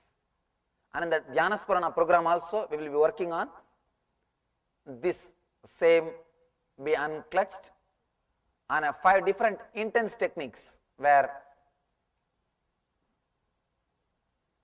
you go into the details, you go deep into the experience of a liberated inner space or being unclutched.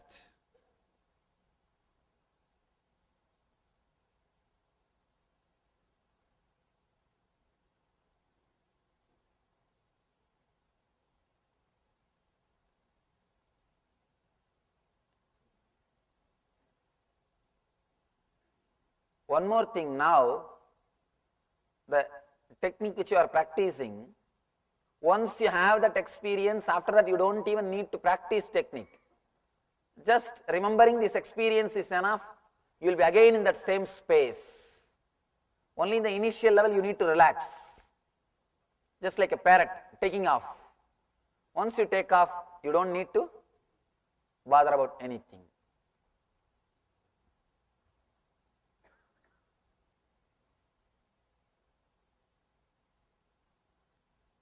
Please close your eyes and tie the ribbon.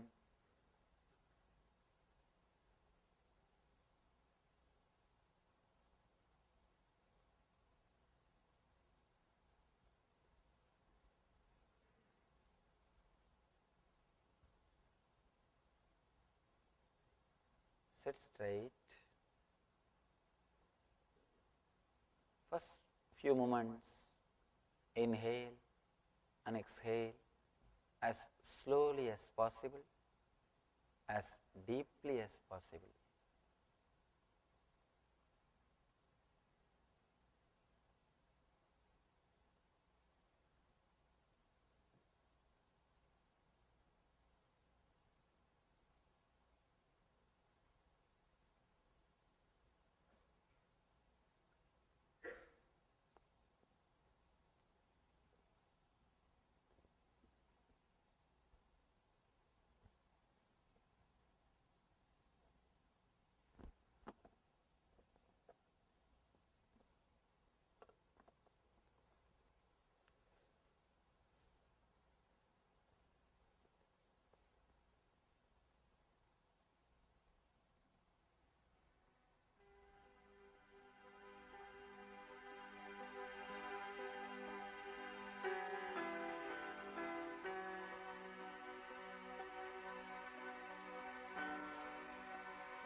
Slowly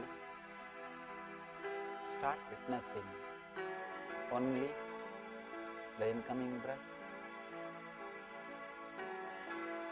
Do not bother about any other movements or neutral space.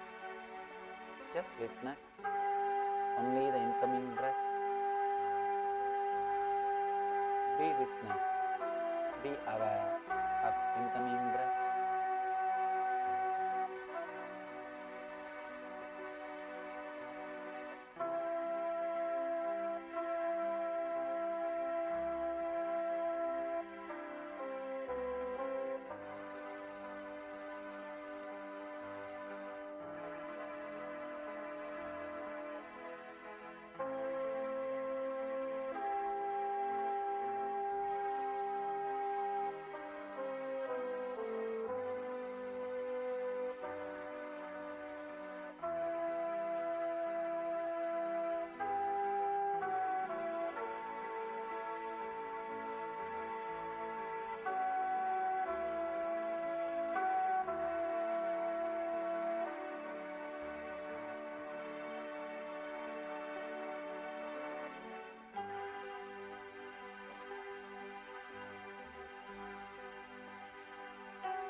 Slowly start witnessing only the outgoing breath.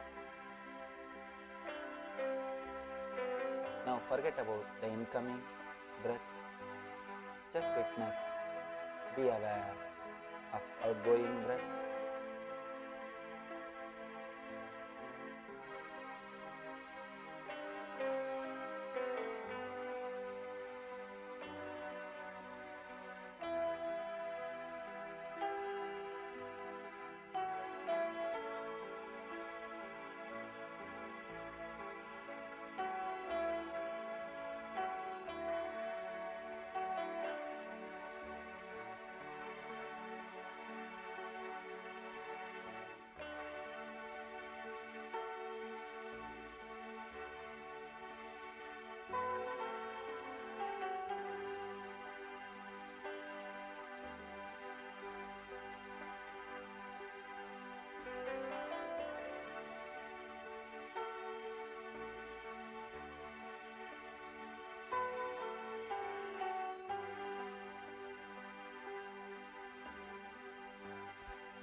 Now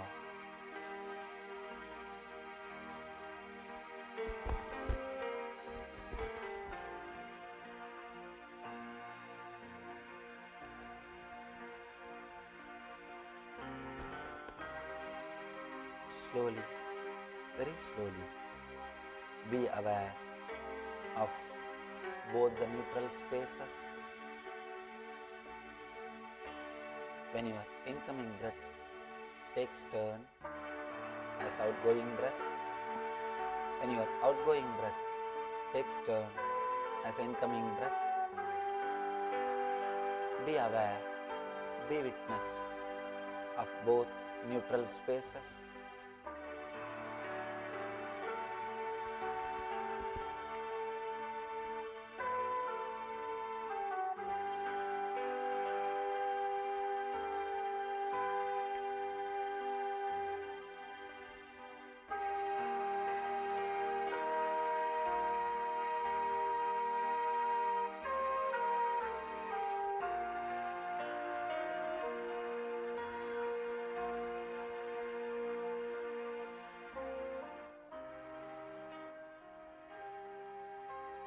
Intensely be aware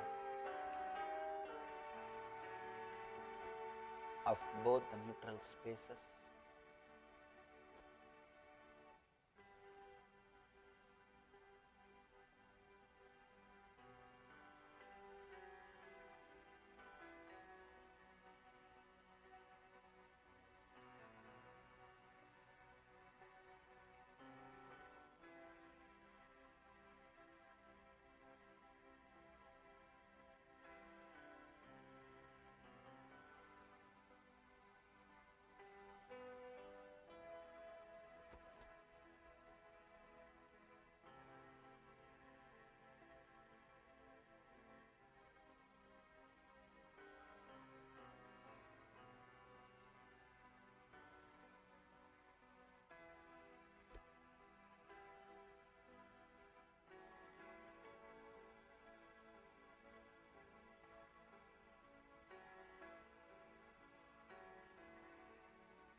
be aware of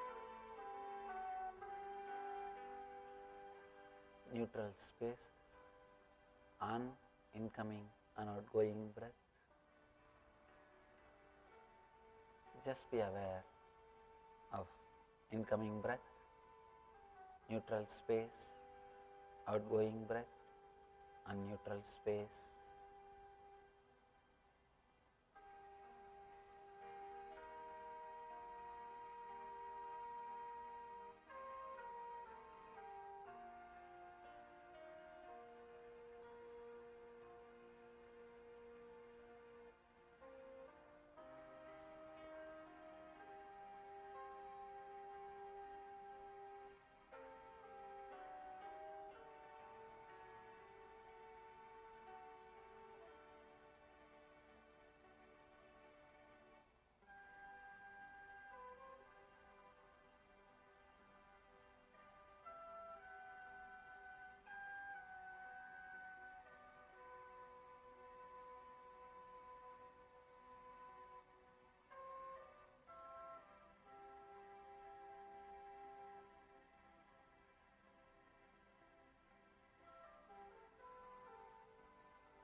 Be unclutched. Whatever thought comes in your mind, do not connect. Do not even think that you are thinking constantly.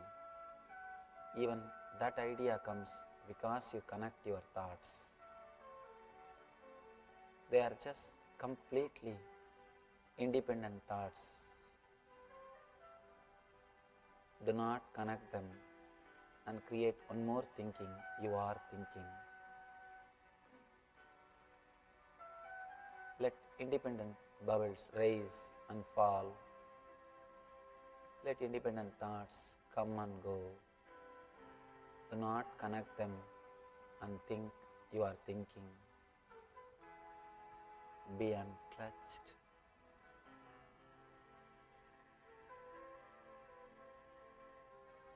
If they come, let them come. If they go, let them go. Do not think you are thinking. Every thought is independent, illogical, separate thoughts. Do not connect them and think you are thinking.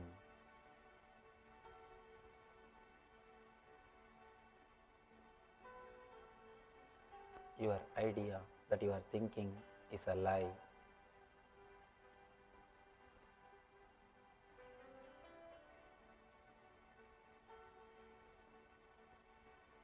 Relax from your mind. Let go. Be liberated.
Be unclutched.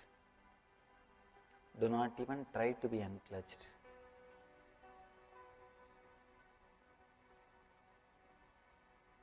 If you are having thoughts, let them come, let them go. Just understand they are unclutched. They are independent, individual thoughts.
Shanti, Shanti, Shanti. Relax.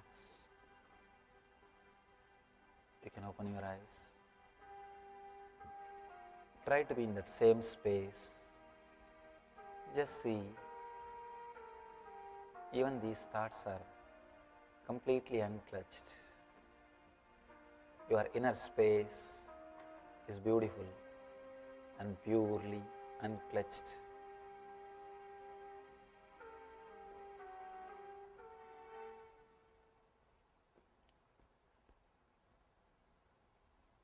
Now, when you come back to your identity, let you understand one more important truth.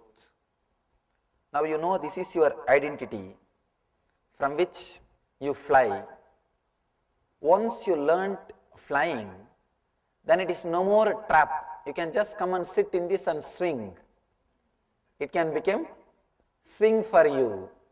Same way, once you know that you are unclutched, your identity is no more a trap for you. It can just become swing for you. When you come back to your identity, just be very clear, you are unclutched.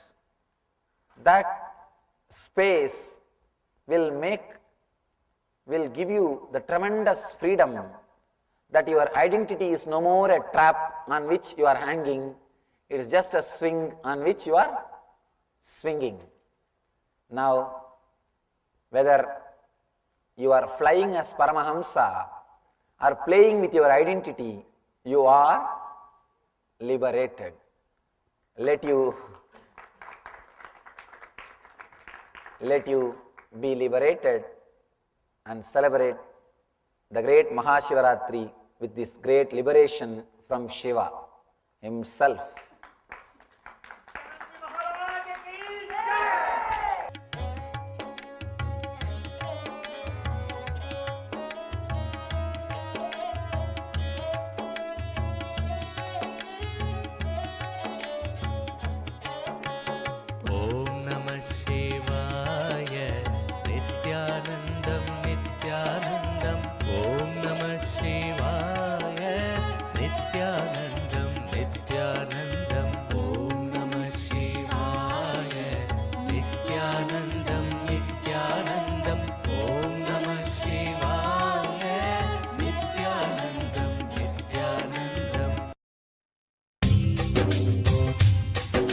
स्वभावचिन्मयानन्दं कृपापूर्णं जगत्पतिं हरिषड्वर्गजेतारं नित्यानन्दगुरुं भजे। स्वभावचिन्मयानन्दम्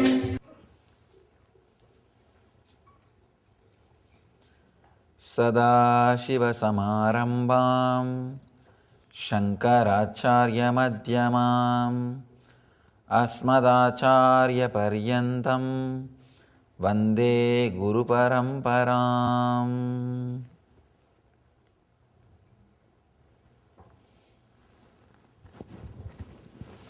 I welcome you all with my love and respects.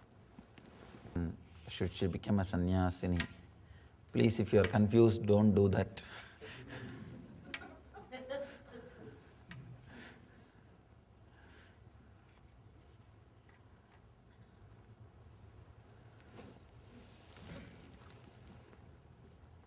Let's enter into today's sutra. It's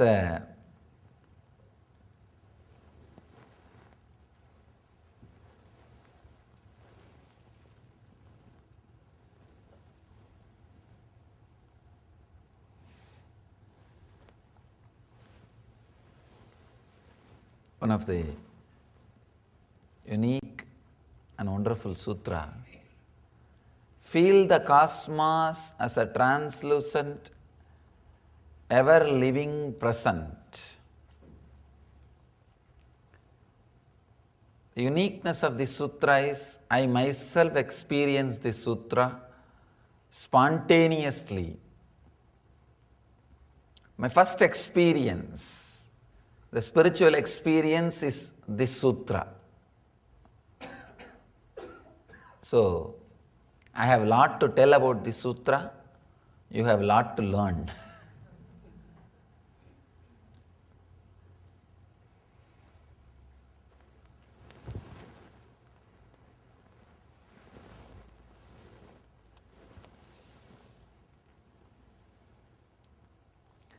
Feel the cosmos as a translucent, ever-living present.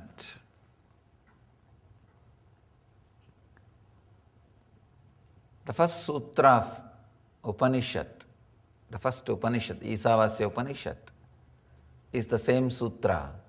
Ishavasyam itam sarvam. In Upanishad, it is given more like a conclusion. In this sutra, it is given more like a technique. Here, Mahadeva gives this as a technique.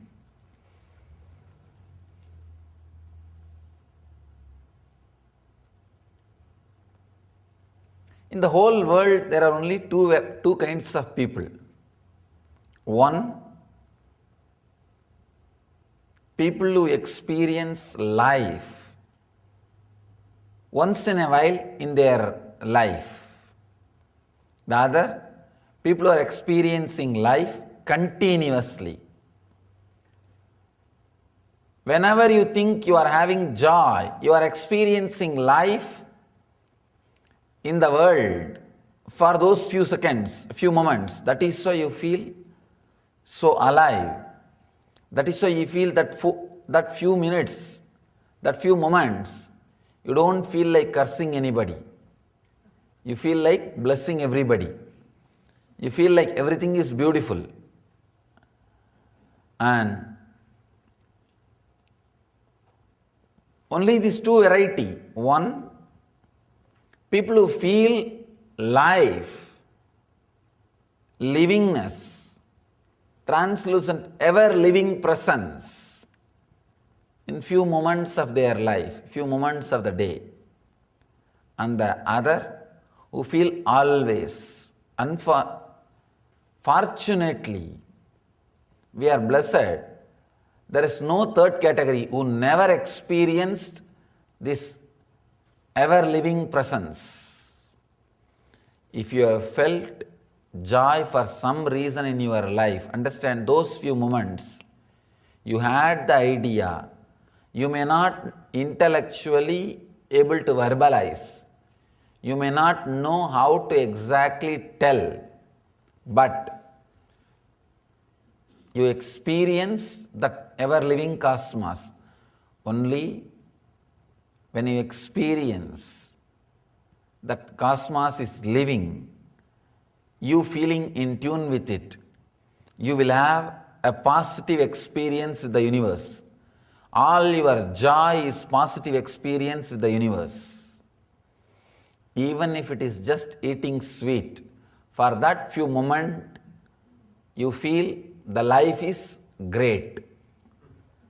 And life is really something you need. And you feel connected, you feel touched. Not just for sweet. Any good experience, those few seconds, those few moments, you are in tune with it. You are in tune with the ever-living presence. Understand? The ever-living presence is what we call life, which is responsible for moving your system. Either you are experiencing that ever-living presence at this moment, or you hope you will experience near future. That is why you are moving your body and still keeping yourself alive. Understand? You get out of your bed early morning, either to have some good experience, or hoping at least near future you will have some good experience. Every desire which drives you is nothing but desire to experience that ever-living presence. Whenever your mind stops wandering and comes back, it tastes that ever-living presence. Any sweet, any joy, any ecstasy, any experience is important because it brings you back to that ever-living presence. Only we have two categories, human beings in the planet Earth. 99% who experience the ever-living presence once in a while, some moments of their life, and remaining 1% who experience that forever, continuously. Continuously, ever-living presence is there in them.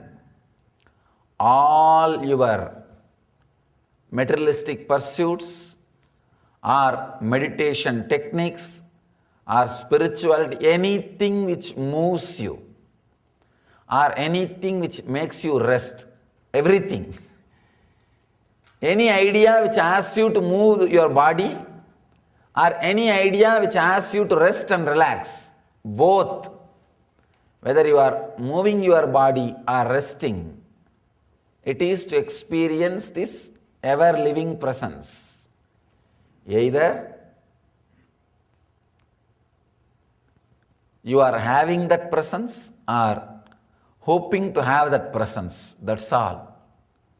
The whole life is nothing but going towards that ever-living presence.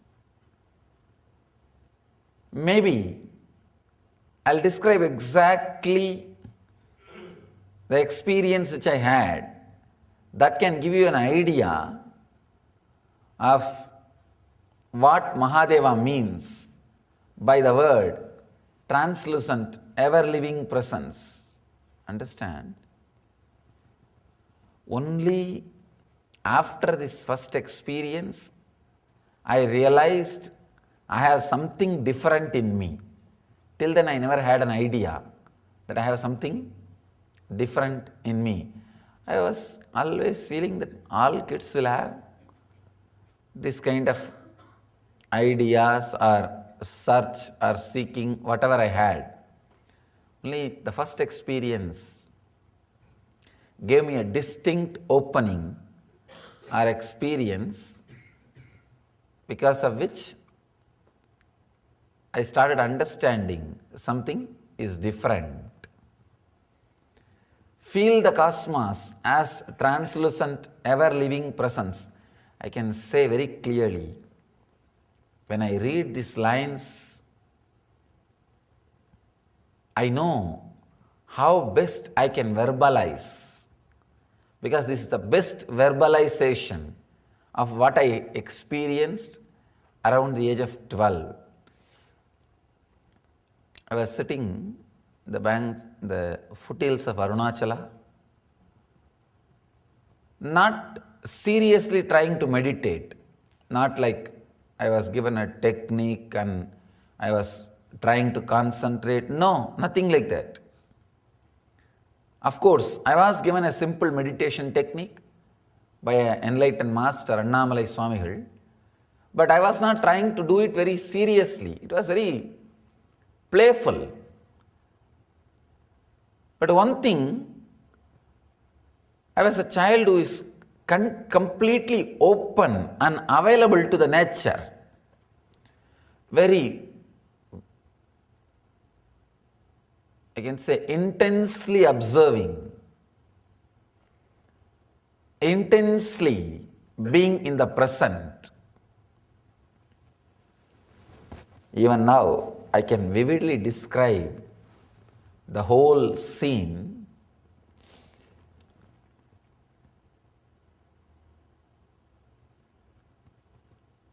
For spiritual experience to happen, two things is required. One, you completely being open and available. You completely being open and available to your surroundings. And the intense spiritual energy field.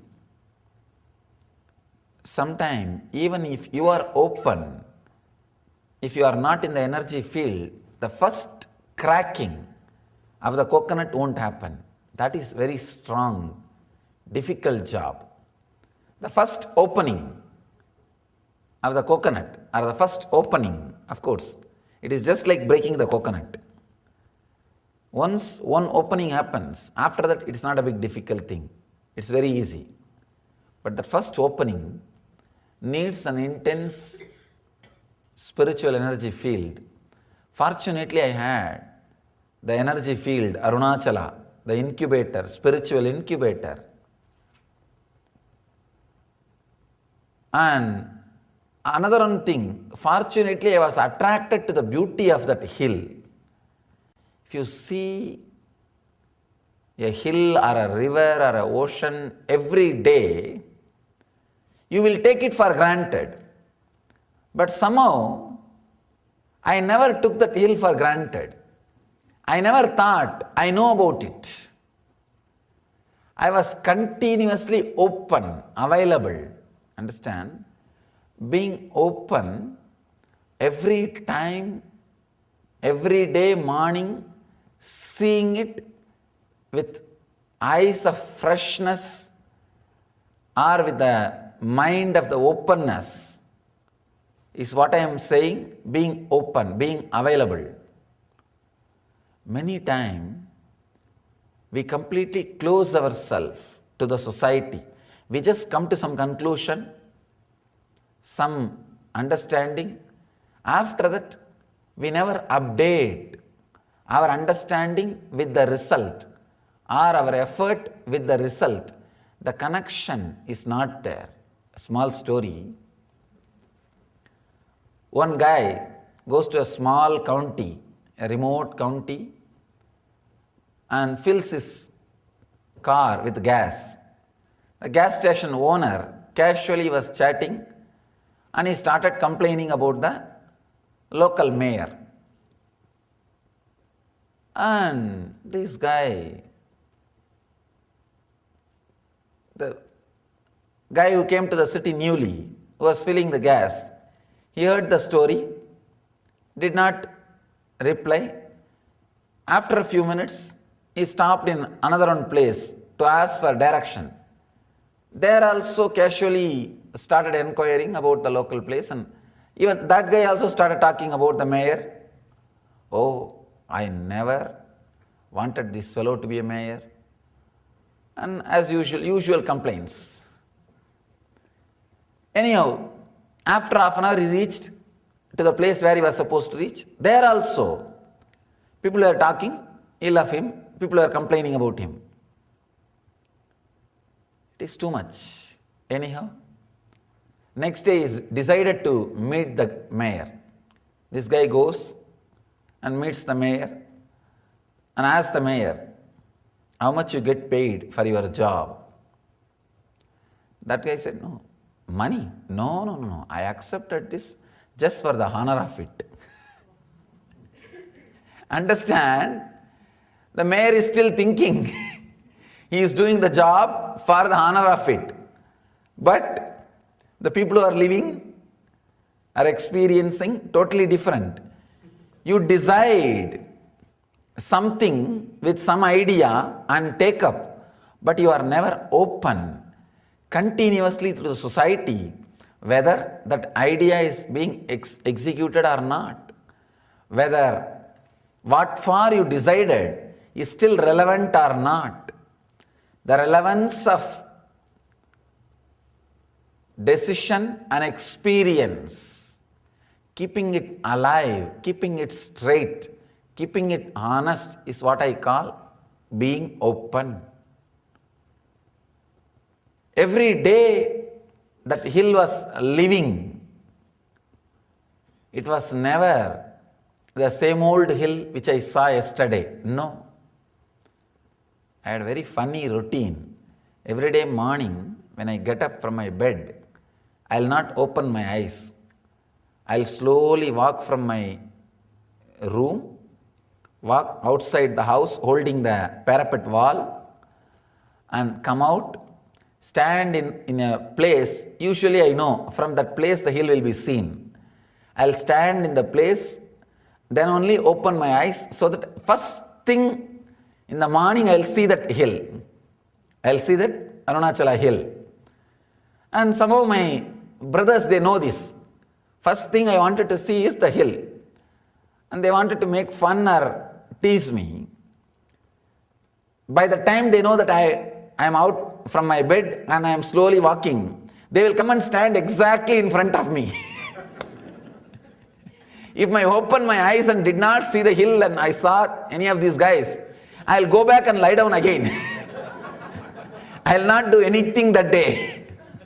I'll not do my activity, I will not go for taking bath or anything. I'll go back and lie down again, sleep for half an hour, again I'll get up and slowly walk, come back, again open the eyes. Only if I see the hill first thing in the morning, I'll do my routine. It was very funny and looks little superstitious, but I always felt I took birth or I took the body because of the attraction, pull that hill has got for enlightened beings. There's a very beautiful verse in Tamil. The hill which attracts enlightened beings around it, especially the hill is respected for attracting enlightened beings not only in this planet Earth, even from other planets, even from other different spaces. It can attract and pull the enlightened beings to the planet Earth. So I never took the hill for granted. It was ever living presence. One day I was trying to sit evening. It was a Purnima day. Still I remember Purnima day, and moon is rising, sun is setting. Purnima day you can see both moon rising and sun setting. Deep silence. Even though it was a small village or a town, the moment it becomes evening, it will be practically complete silent.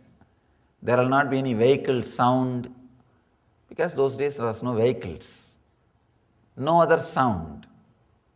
It was such an intense, vivid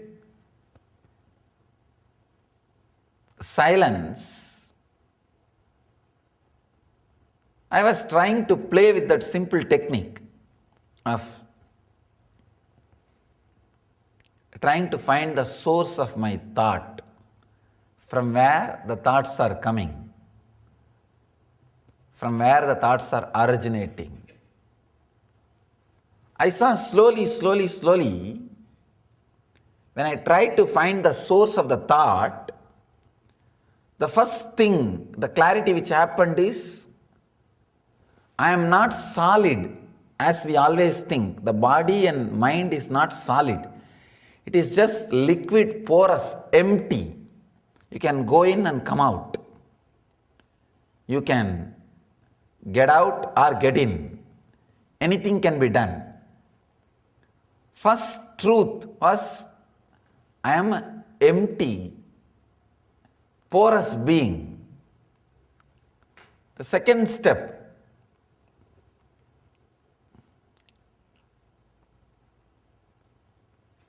slowly I saw the eyes have closed. Because of the deep silence, I did not even feel like sitting with open eyes. The eyes closed by itself. Next thing, something opened inside, which is beyond these two eyes. The moment that opened, not only the front side, I was able to see completely all 360 degree. Understand? All 360 degree, not just seeing, I could feel the whole thing is me. Understand? If you can see something with closed eyes, you are only seeing inside your inner space. You are feeling it. You are not just seeing it. I can't even say I saw 360 degree. I just felt it was completely broken. The idea of boundary, border is broken. And I could see completely all the 360 degree, all the 8 direction, and above, below, both. Not only that, I could feel very clearly how much you feel alive inside your body. That same life, that same presence. Now all of you know you are present inside your skin. That same presence I was experiencing with everything, with the hill, with the temple, with the village, with the trees, with the rocks, with the whole thing. I was just intensely feeling that I am present. It was an intense, deep presence. Maybe for few hours, I did not even remember the body. After that, vaguely I started remembering the body. It means like a very vaguely. In the dream, if you remember your body, how you will remember? Like that. Vague remembrance. I can remember I left the body somewhere and it is there something. But I was able to move. I was able to move the body with a vague remembrance. And slowly I came down. I even managed to talk to one of my first inspiration, Kuppammal. Her spiritual name is Vibhudananda Devi. Managed to talk to her also. The moment I started moving the body and started talking, first thing I felt is, maybe I am possessed by a ghost. Because it was such a strong experience, new. I asked her, I don't know what happened. I was sitting in that rock. Something happened. This is what is going on. She held my hands and saw the energy and laughed. And she said, no, you are not possessed by ghost. You are possessed by God. Great thing. Not only she encouraged and took care, she took care that I do not show anything abnormal outside. Very wonderfully she managed. But even after 2 days, the power or the experience of ability to see the 360 degree was there. It did not go away. It was there very strongly. Actually, still my friend, one of my classmates, still is there in my native place. He was the first guy, I can say, who received the energy darshan. After this happened, second or third day itself, I called him and told him, I want to tell you something important. He said, what? He's my close friend and classmate. We always used to play. Practically like a disciple. Wherever I go and do puja and temple cleaning and all, he will be helping me, assisting. I told him, let's go to one side, corner of the temple and sit and talk.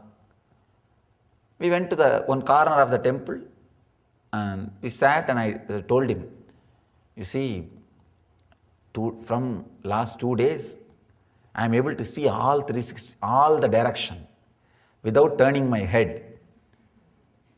And first thing was, he had the shock. And he just started laughing.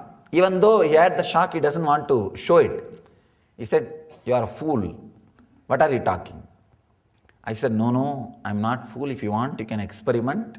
See, I can see the front side people walking. The temple, so many people are coming and going. I can see that. I can see side people walking. I can see behind the tree, there was a tree, and see, in the tree ants are climbing, going up and down. I can see that. The moment I said that behind the tree and I can see the ants moving, the fellow had the shock. He got up. He did not sit. He just got up. He told me, no, you might have seen the ants before sitting. Now you are telling. I'll challenge you. He took a coin and he said, behind your head I'll hold. You should tell me which side I'm holding, head or tail. Kids will have only half a rupee or 1 rupee coins those days. He took the coin from his packet and showed me behind. Some 10 times, all 10 times I told exactly as it was. Not only that, I cleaned the coin, there is some dust in the coin. That's all. That was the shock. He said, be here. I'll come back. I want to go to restroom. I'll come back. I told, no, wait. I'll finish talking. If you also want to have the same power, go to that place where I was sitting. I told him that place. It's called Pavalakundru. I told him, go and sit in that place. You will have that experience. 3 days ago only I went and sat. I was not even aware it is something unique happened to me. I was thinking anybody goes and sits there will get it. I told him, go and sit there, you will get it. By the time that fellow got frightened, he thought I may force him and take him and make him sit there. Because always whatever I experience, I will tell him and see that he also goes to the temple, and that's the usual trend. So he was trying to run. No, I will come later. Now I am going to the restroom. He is frightened. He wants to first go to bathroom. I caught hold of him. I said, no, come. Listen completely. Then go and sit there first. By the time I caught hold of him, he started trembling. Shaking. And I understood he really doesn't want to go to restroom. He just wants to escape from me. That is why he is telling he wants to go to restroom. I just caught hold of him in one hand and tried to pull him in the other hand very strongly to take him to that place. I can say that was the first time I felt the two body but same presence, which every time when I touch somebody and give energy darshan, what happens? First time happened. I know the first person who received energy darshan, the first transmission of that experience started happening. I felt very clearly, two body but same presence. And by the time I held him by both the hands and this experience started happening, he settled down. He did not have the fear. When I took my hands away, again the fear started. Not only it started, this time he just ran away. He stood from the safe distance and told, no, I am really going for the restroom. You sit here, I will come back and call you. Don't come till I call you. And he ran away. Never, the guy came back. When I listen, when I hear the sutra, first thing I remember is the best verbalization of what I experienced. I literally felt the cosmos as translucent, ever-living presence. Understand?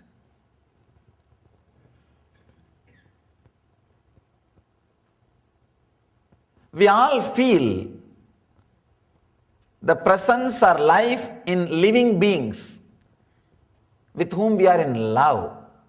Not even the living beings with whom we are living. No.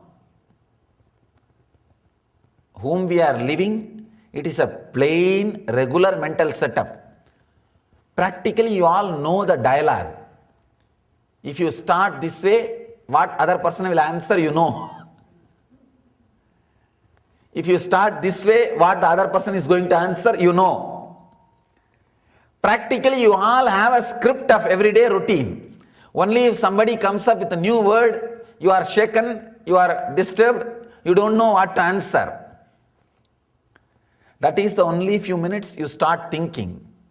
Otherwise, you know whole day dialogue. How it should start and how it will take turn and how it will end. There is no life in the dialogue. If somebody changes the dialogue, you are in trouble. That's all. There is no other life in the dialogue. The problem is, we become practically philosophers. We do not understand life is not philosophy. The philosophers cannot think something new. Small story. Some 10 philosophers were present in a country. All the 10 sitting inside the prison, what to do? And usually they are only habituated to torture, not to get tortured. And they are very intelligent, somehow they manage. And now what to do? They are in prison. They decided, somehow we should do something and escape from the prison. All the 10 sat and made big plans. They even went to the extreme of making a duplicate key of the prison. They got the mold of the key and even made the duplicate key. This much work happening, and with the cooperation of few philosophers is really miracle. 2 philosophers is enough to stop any big project. You don't need third. 2 is enough to stop any big project. But this is too big project of getting a key and making a duplicate. And especially with so many philosophers, they made it. Finally, they planned the date. The whole thing is clearly sketched, and they decided that tonight, 2 amongst us will go and open the prison door and will give a signal. All others will escape and run away. As usual, as planned, the 2 goes, and the remaining guys are waiting. They did not get the signal. 1 hour, 2 hour, 3 hour. After 4 hours, these 2 guys are coming back and saying, we have to drop the plan of escaping today. We may have to do some other day. We may have to reschedule. We may have to replan. Other guy says, why? What happened? What to do? These fools forgot to lock the door.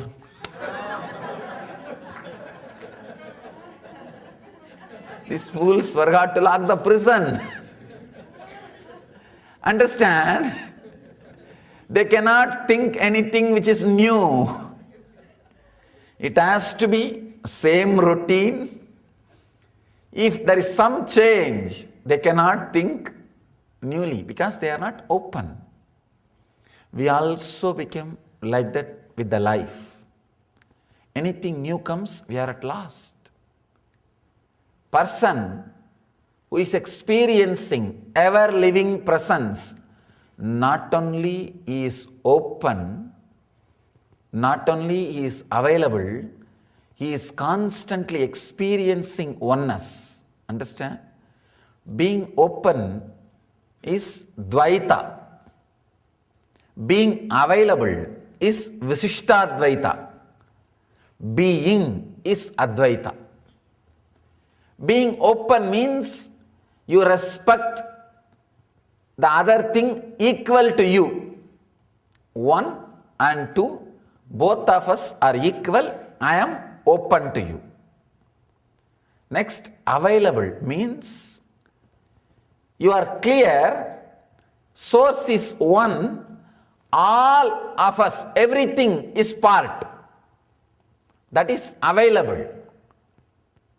Everything is part of one source, Visishtadvaita. And Advaita is just being. Just being. Here, Mahadeva is beautifully leading us from Dvaita to Visishtadvaita and to Advaita. Feel the cosmos as a translucent, ever-living presence. It is actually a technique which connects all 3. Feel the cosmos, the first part. You are there, cosmos is there. Start creating the feeling. Means open. Dvaita. The problem is many of us are not even in Dvaita. That is where the problem starts. You think only you are there, nothing else is there. And no respect, no openness, no availability for anything. Feel the cosmos. Be open. Translucent, ever living. Now, being available and experiencing the presence is being. Step by step you move. Actually, when you start experiencing the living enlightenment, the ultimate truth in you, when you start living enlightenment, continuously what you will feel is described in the sutra. Mahadeva describes the whole essence of living enlightenment in the sutra. Understand? When I use the word living enlightenment, I use in 2 ways. 1, living enlightenment means sadhana. Again and again you come back to that satori experience which you had, the glimpse of life which you had once. That is sadhana, living enlightenment. Living enlightenment means you achieved it. Jivan mukti. I can say mukti and jivan mukti. You achieved, you are living. There is nothing to be done. Living enlightenment as a practice and as an achievement. Both you can use the same word. Here, Mahadeva is giving you the gist of living enlightenment as practice. As practice. I can tell you one thing.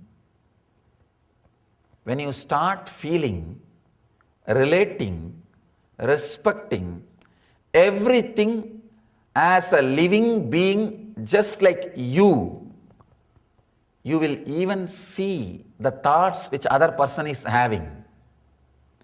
You will start responding, you will start respecting, you will start relating without other person talking, without other person expressing, without other person telling what she or he wants to tell.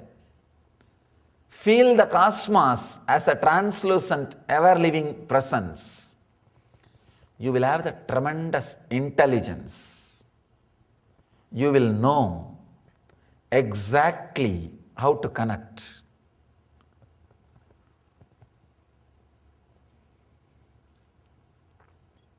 One example, a small story. One lady, she was little sick and had the fear she may die. She started asking her husband, if I die, will you remarry? He said, maybe. Will you bring her to the same house? This guy says, maybe. Will she sleep in the same bed?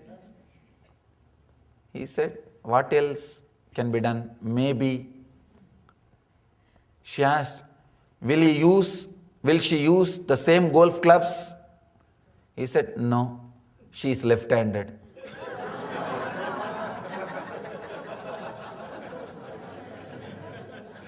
Understand?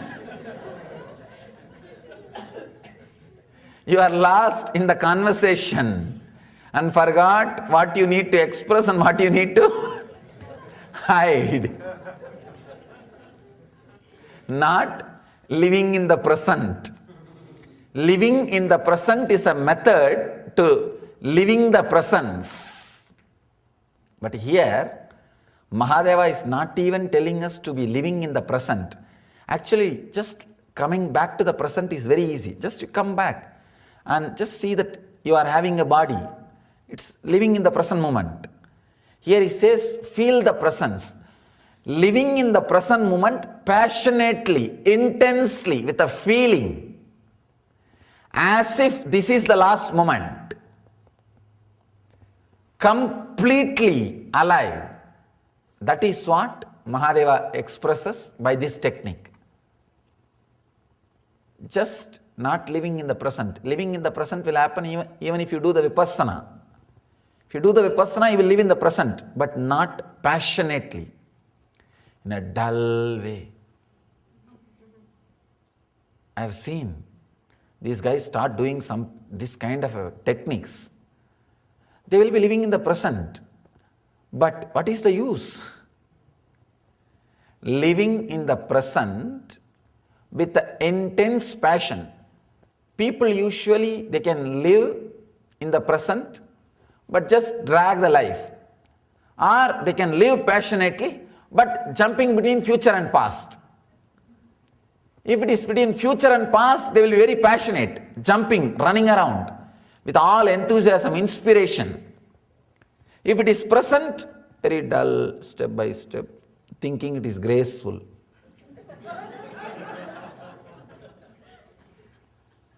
Combining the intense enthusiasm of jumping between past and future and the intense silence of the present moment is what Mahadeva is explaining here.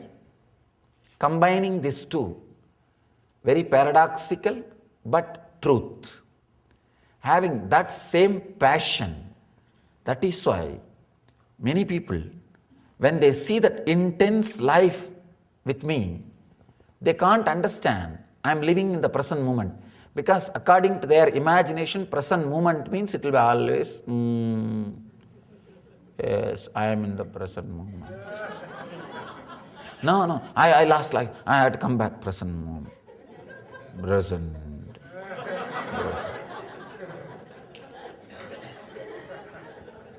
The joy of living itself is lost when these guys try the present moment. One of my pre-monastic relative means the person who was related to me through blood. My pre-monastic relatives had a great difficulty accepting me. But my native village was able to accept because they have seen enough of masters. But the relatives don't live in the same village. Whoever lived in the same village, they did not have any difficulty in accepting me. The moment they saw, it took only few minutes of conversation for them to accept. There is a proverb, prophet is never accepted in his own place. It was lie. It was disproved in my case. Actually, I was accepted and recognized in my village first. My native village first. Fortunately, I had the joy of being accepted and beautifully relating with that villagers, with that city people, because they have seen continuously enlightened beings. Continuously they have seen enlightened beings happening.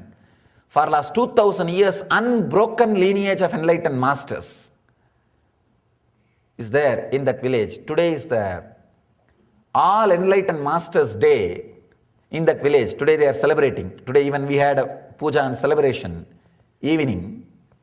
All the masters who happened in that village, they are all remembered and honored. And for the inauguration of the celebration, the present master is supposed to come and hoist the flag. Last year I went. Every year I go. This year, because of inauguration, I did not go, but I sent some of our disciples representing. They went and attended the program.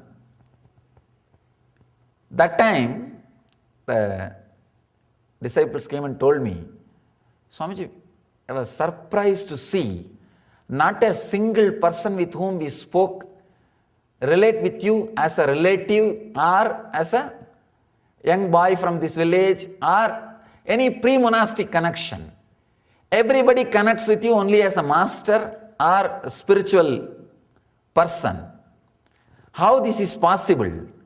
Even a normal people, villagers who don't know much about spirituality, they call you as only as a Swami, not as a boy from this village or by name. Because they are continuously seeing masters. But these relatives, some relatives who did not live in that village, they were not able to connect. They always had a problem. The one main question I faced from them is, we always saw masters or swamis means they will be very silent in one corner, hiding, covering themselves. But you are so alive. That is the real difficulty. A person who is practicing the technique will always be in one corner, dull, trying to center. But the person who has achieved will be overflowing. Intense passion in the present moment is what? Is the whole truth. You can neither miss this nor miss that. If you are missing any one thing, something seriously wrong with you. If you are missing both, then forget about everything. Forget about everything. If you are missing the joy and enthusiasm, you are sick as far as outer world is concerned. If you are missing being in the present moment, you are sick as far as the inner world is concerned. If you are missing both, then we are sick in both the world. A real health will radiate an intense passion, and you will be constantly in the present moment. That is what Mahadeva says, ever living presence. When I went to that village after enlightenment, first time, even my teachers did not think twice to touch my feet. That is the culture, tradition of that village, including my grandfather, who is a VIP in the village. Till the other day, he was giving food, and he was my first inspiration, from whom I was learning puja and everything. The moment he heard, he has become enlightened and took sannyas, he has come. None of them even tried to take me to the home. Because traditionally you can't go to the home if you take sannyas. They only came to the place where I was staying and came with all the traditional respect. That's one of the wonder in that country, in that culture, in that tradition. Never had a problem, never had difficulty in changing the attitude. The shift in attitude did not take time. It was just straight.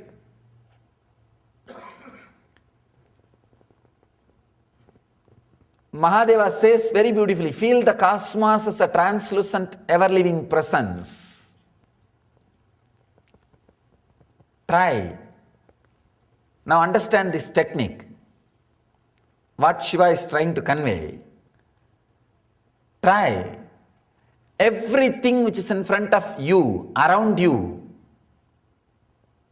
is living. Try to see. Try to feel. First thing, try to feel your life inside the body. Then try to feel your life inside the chair which you are sitting. See how you are feeling alive inside your skin. Same way, visualize, feel you are alive inside the chair, inside the cushion. That's the first thing which you are touching.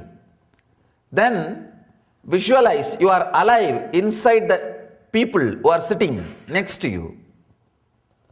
You may think, how can visualization lead to that experience? I don't know whether visualization will lead to that experience or not, but visualization will make your mind tired and you will drop it. If you drop that, that is enough.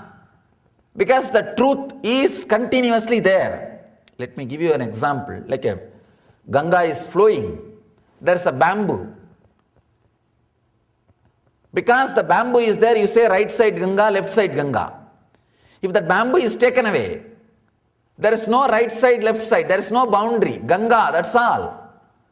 Life is like a Ganga. Because your ego, the bamboo is your ego. Because your ego is there, you say me and you, I and you. You have two sides, I and me and world. You have dvandva because of that bamboo. If you just take that bamboo away, there is neither I nor you. It is pure, ever-living presence. This visualization will be such a strong thing, you have to drop the mind, no other way. You have to drop the mind. Mind will become tired.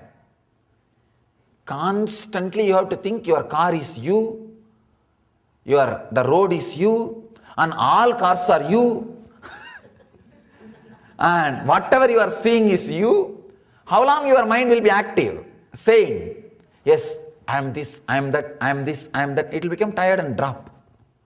And you will see everything is one. There is neither you nor me. Even when I say, I felt the whole Arunachala was me. It is not that Arunachala and me two concept was there. No. Ever living presence, that's all. Which I feel as me in the body, that presence, that's all. When I do the prana pratishta, that's what actually I do that. For one moment, I just feel intensely the same life inside that stone, that's all. That becomes alive. When I feel that, I can see very clearly the transmission is happening. When the transmission is happening, when that strong Advaiti connection is there, I just put few bolts and nuts and lock the presence there, that's all. So that even after that, that does not come down. In this body, to keep that presence, the bolt nut is the breath.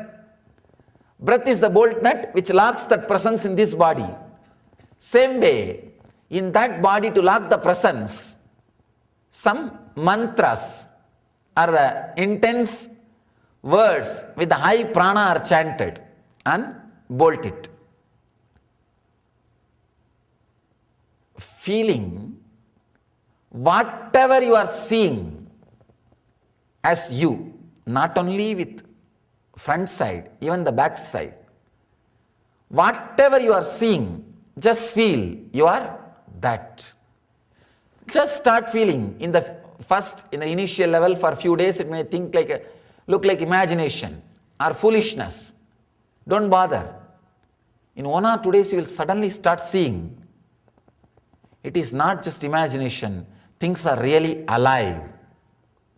You will see things are alive and living. Person, actually the Bhashyakara, the commentator gives another wonderful technique. Expansion on the sutra. Sometime, if you look at the light intensely, you will feel like a rays from the light is coming towards you. If you just turn your eyes a little bit, they call it squinting, you will see the light is radiating, some rays are flowing towards you. Or if you look at somebody intensely, you will see a kind of aura around that person, head, around that body, like a light body. He says, even if you look, whatever you are seeing intensely, you will start seeing aura. I always see aura of the people who are sitting in the discourse. Before starting the discourse, that's all I'll do. I'll just fall in tune with the aura. Whatever problems are there in all the auras, collective answers will be coming out. That is why whenever you listen to the master, you always feel he is talking to you. He is talking to you because I am talking to you.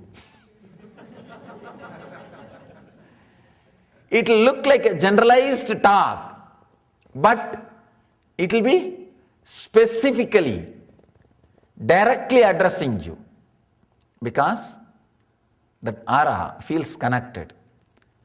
You can see, sometime if you strongly gaze, you can see the aura around the persons, statues, even animals, around everything you can see the aura.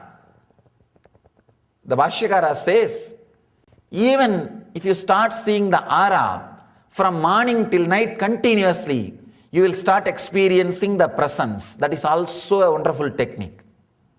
Understand? That is also a wonderful technique.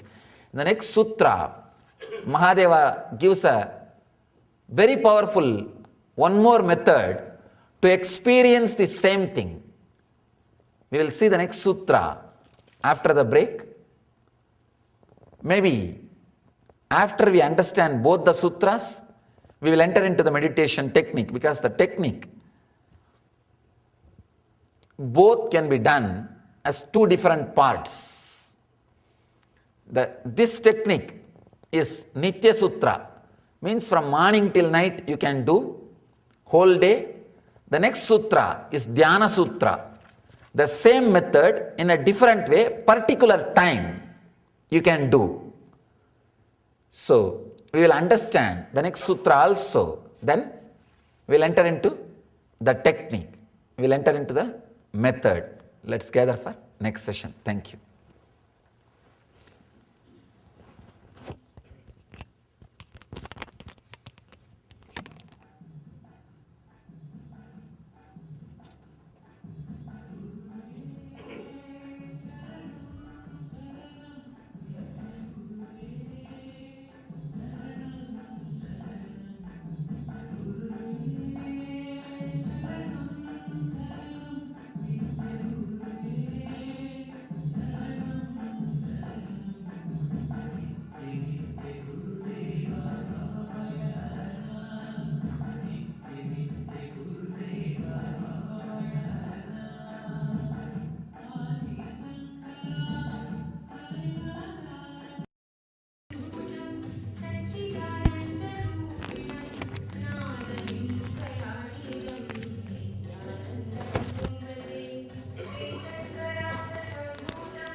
While flying to California today, I heard that my father-in-law died. He died feeling fearful and angry.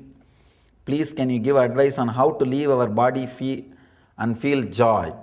Understand, how you live, same way you will leave. If the intense experiences of your life is ecstasy and bliss, you will see the same thing automatically comes up when you leave the body. Your body is like a mechanism or an instrument in which all your memories about life is stored. So the totality of your life's experiences, understand, it is stored based on the quality of experience, not quantity. If you are 10 times joyful and 1 time deeply sorrow, that sorrow will get recorded. Based on the depth, it gets recorded. If the deepest experiences of your life is joy and ecstasy, the same thing will come up automatically when you leave the body, because when you leave the body, practically you get boiled. When you are boiling with so many things in the pot, whatever is inside will come up. Same way, whatever is inside, recorded, will come up. If you want to leave the body joyfully, live joyfully. Live with the body joyfully. You will leave the body joyfully. That's all is the basic secret.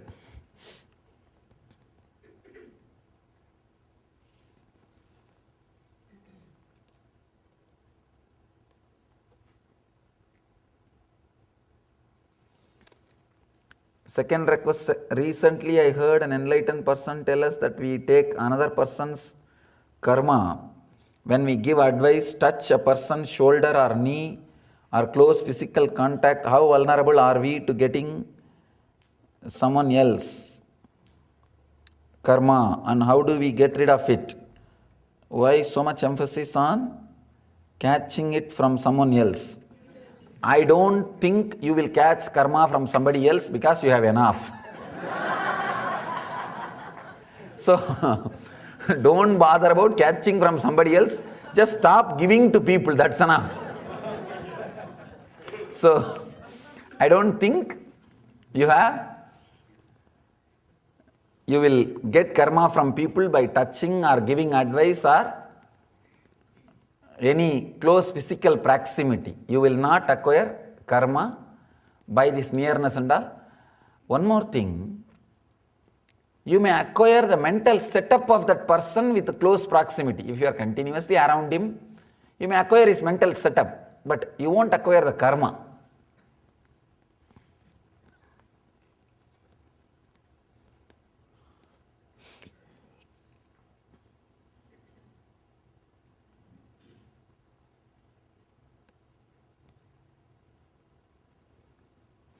Some personal question.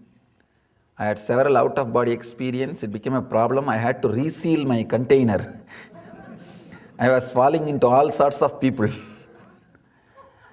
You can never be falling or filling or falling on people by your experience. Be very clear. Look into the experience and make it more and more strong. One important thing you should understand, I have seen many people just trying to reel the head and fall this way, that way with so many things. Tell them, meditation or enlightenment or experience will only lead to psychological revolution, never physiological revolution. Understand? Never physiological revolution. It will lead only to psychological revolution.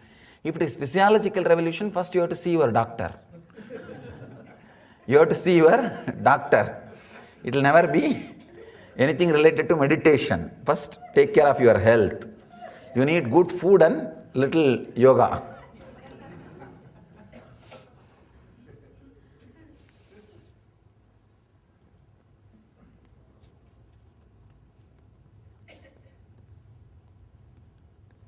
There is a small story.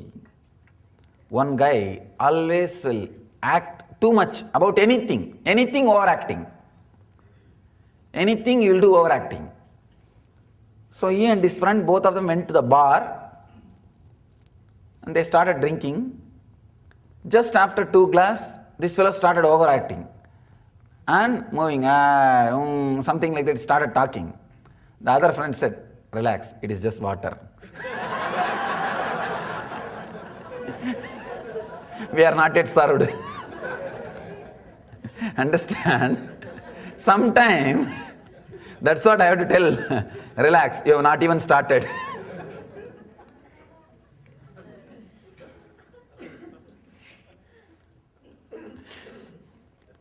I am newly back on my spiritual journey in a more intense way. However, my friends and family are not so like-minded. I would like very much if they were also as enthusiastic as I am. How is it best to do this? First thing, do not expect them also to be enthusiastic.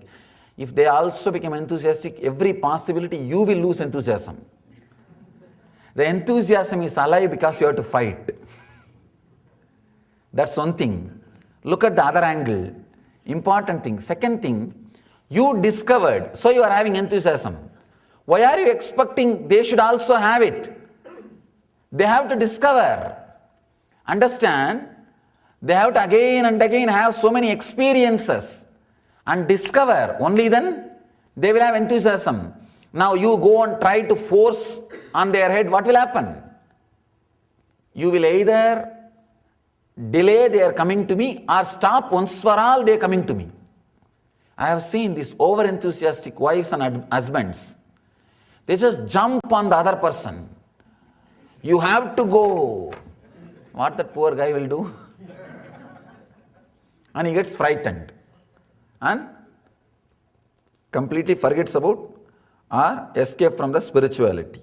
Or is it more important to surround myself now with those that are more open to a spiritual path? First thing, if you feel connected and enthusiastic and enter into it intensely, you will automatically have that kind of friends, circle and group and all that. Live with that. Do not force or try to catch others who are not yet into it by giving pressure, trying to bringing it. Don't do that. I see you everywhere and every moment. Is this natural? Yes, you are in natural state. If you don't see, you are unnatural. Yesterday I came up on the stage during the darshan, but some personal darshan question. You can ask this question. You did not put the name. You can ask this today's darshan. I'll answer.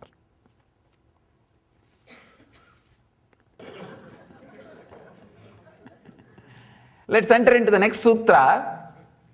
In summer, when you see the entire sky endlessly clear, enter such clarity. This is a very powerful technique. Again, the same experience. First, Mahadeva gives you the technique to feel that living presence with the whole world, living being, everything. Second, he gives the technique to feel that whole thing with the cosmos which is beyond your perception. With the whole, first he tells you, see the living presence when you look down. Second, he tells you, see the living presence when you look up. If you can see the living presence in the world, then feeling that living presence in the sky is easy. Otherwise, directly if you see the sky, you can't feel the presence. You will feel only the dead, dull, nothing. There's nothing moving. Here there are so many things moving. At least you can easily connect that life is there. But there, nothing is moving. Understand?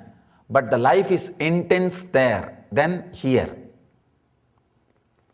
This is a very powerful technique. Dhyana Sutra. He says, in the clear summer sky, feel the sky. Do not try to see the cloud. Feel the vast empty sky and enter into it. What does he mean by the word? Enter into it. Enter such clarity. Understand? You have three space known to you. Chidakasha, Katakasha and Mahakasha. Chidakasha means the inner space which you have inside the body. Katakasha means the space which is covered by the building in which you are staying, your house. The space covered inside your building. Mahakasha means the whole cosmos. Inside this roof and roofless. Three sky, but all three are one and the same. Because you have boundary, you think it is three. Otherwise it is not three, it is only one. Now, Mahadeva is trying to bring Mahakasha into Chidakasha. Understand? Cosmic sky into the inner space.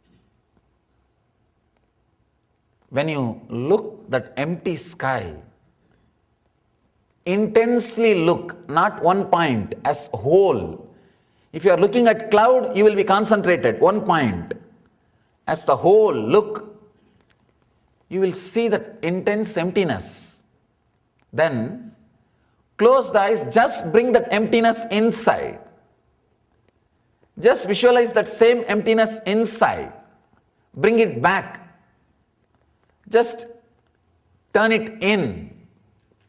You will see that same clarity, the emptiness comes inside you. There won't be any thoughts. Meditating on the sky is a very powerful technique. Ramana Maharshi says that will start giving you even boons. I was really surprised. Ramana Maharshi talking about boons. Because he will never give any method to get your wishes fulfilled and all. Somebody goes to Bhagavan and asks, give me some boon, some money or something they are asking. He tries his usual Brahmastra. No, ask the person who is asking. But this guy was very intelligent. He did not budge for any of Bhagavan's Brahmastra. He said, no, I want. Either tell me you will give or say no. Don't avoid. Then Bhagavan says, lie down in the roof and meditate on the sky. You will have it. I have read his books and teachings and memoirs enough. Only once ever I have seen him giving a technique and saying that what you want, you will get it. Do this technique. This is the only technique. This is the only technique he says. You will get what you want, have it and do it. This is the only technique. Understand then the power of this technique. Look into that emptiness of the vast emptiness of the sky and just turn it in. Visualize you have become that same vastness. Actually, whenever you see the vast emptiness, sky, you automatically feel that number of thoughts coming down, the cloud coming down, the clouds disappearing, even inner space. That is why whenever you go to beach, you feel that joy.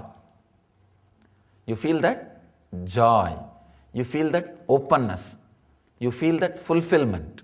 You feel that ecstasy. And you feel that peace. Here, Mahadeva is giving this as a technique.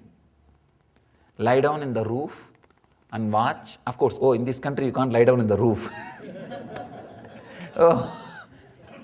You have to find out a separate place. In India, it's always flat roof. An RCC. You can nicely lie down, and not only that, it will not be too cold. So, look at the sky, not concentrating, just overall, intensely, and let you see, imbibe. After some time, just bring that same clarity into you, into your inner space. It's a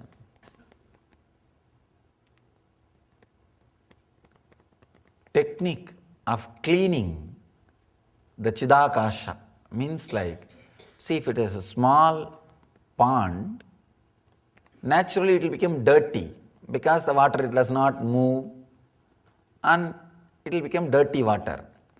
If a river enters that lake, overnight the whole lake will become pure because so much of water coming and cleaning will happen. Same way, your Chidakasha has become impure by the dirty thoughts, unmoving, stagnant. When the cosmos, when the Mahakasha enters into you, suddenly you see the Chidakasha is purified because the huge river, flood is entering into your inner space. It's a very powerful way of cleaning your inner space. Let me summarize both the techniques. Feel the cosmos as a translucent, ever-living presence. This is the technique. Actually, both are leading to the same experience. Both are intended to lead you to the same experience. One is Nitya Sutra, continuously which you are supposed to practice. The other one is Dhyana Sutra, at particular time you are supposed to practice. If you can do both every day, the experience will be strengthened and quickened. Both of them are complementing techniques. Actually, Mahadeva speaks few sutras to direct you, to guide you to the same experience. To guide you to the same experience. Here, he is giving you two sutras, one Nitya Sutra and another one Dhyana Sutra. Understand the Nitya Sutra, continuously remember while you are driving or seeing TV, watching movie, talking, continuously remember you are alive in everything just as you are alive inside your body. When you are holding the wheel and driving, remember you are alive inside the car, filling the whole car just as you are filling your body. And you are alive in the road as you are filling your body. You are alive in everything we are seeing as you are filling in the body. And if you can try to just see the aura of the things continuously, try to be in that same mood, try to be in that same feeling. This is Nitya Sutra, to lead you to the same experience. Dhyana Sutra is, in the night time, penetrate the sky, look at the sky intensely, not concentrating, just looking for 10 minutes. Then close the eyes and just internalize. Just bring that same empty space inside and see the same empty space inside. And same intense silence inside. You will see that happens here. Mahakasha will be experienced by Chidakasha.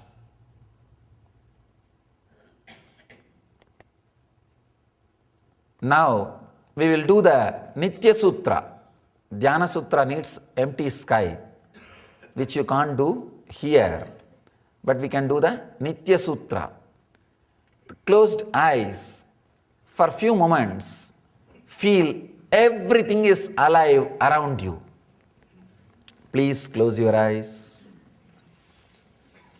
Take few moments. Be very patient. With patience, feel everything. The chair in which you are sitting. First, start with the chair, because that is the nearest object. Visualize you are alive inside the furniture. You are sitting. Same way you are alive inside your skin. The same life is radiating.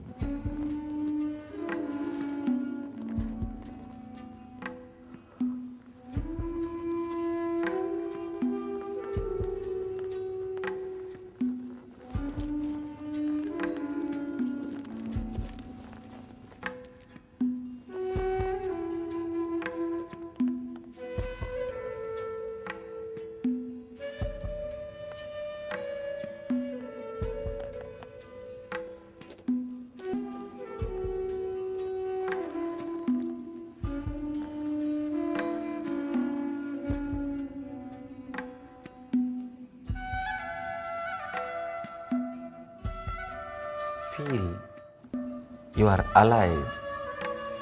As you are alive inside your skin, the person sitting around you, you are alive inside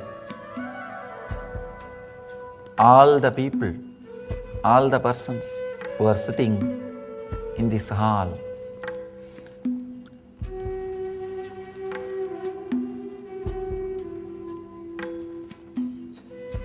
Take a few moments, visualize with a clear intention, and new doors will open.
Visualize you are alive. Everything is alive like you. The walls, furnitures, persons, flowers, the roof, ground, everything is living. Feel you are alive inside everything, just as you are alive inside your skin.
Om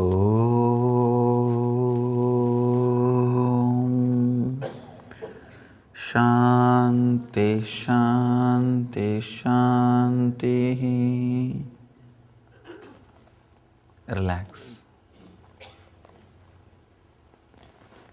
Try to experiment with both the techniques. You will see the experience happening in you.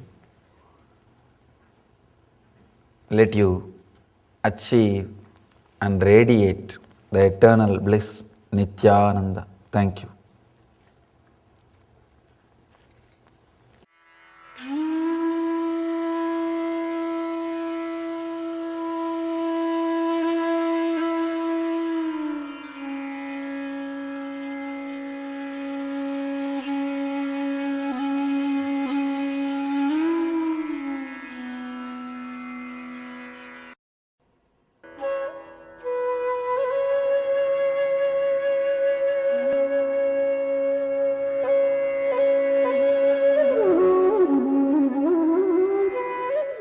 I welcome you all with my love and respects.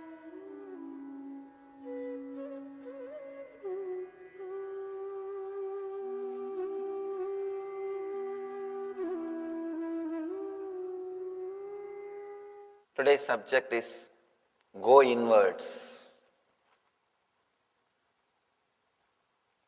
Shiva is giving one more beautiful technique to center yourself. In last 2 days, the first day before yesterday, we saw Sutra as a meditation for the people who are more color oriented, who are thinking in visualization.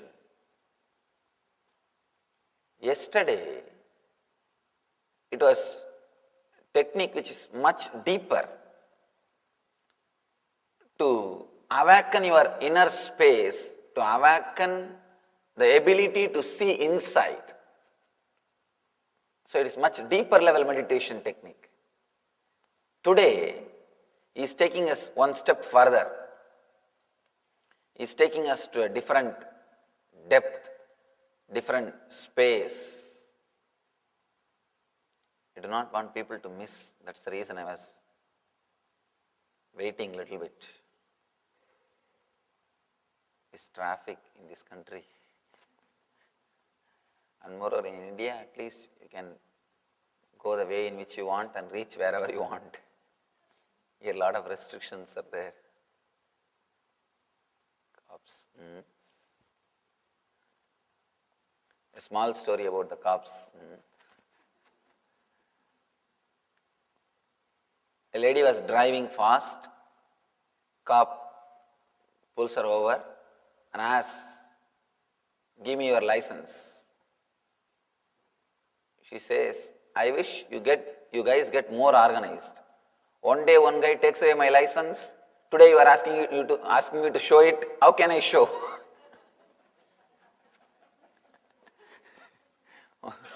One day one cop takes away my license. Other day you are asking me to show. Why don't you guys get a little more organized?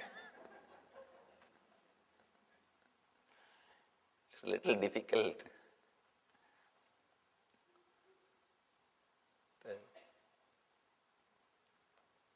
All right, it's time to enter into the sutra, the great sutra of Mahadev. Kararuttatrigastrena brubedadvararodhanat drishte bindau kramalline danmadhye paramastitihi. Kararuttadrigastrena brubedadvararodhanat drishte bindau kramalline danmadhye paramastitihi. Amazing sutra.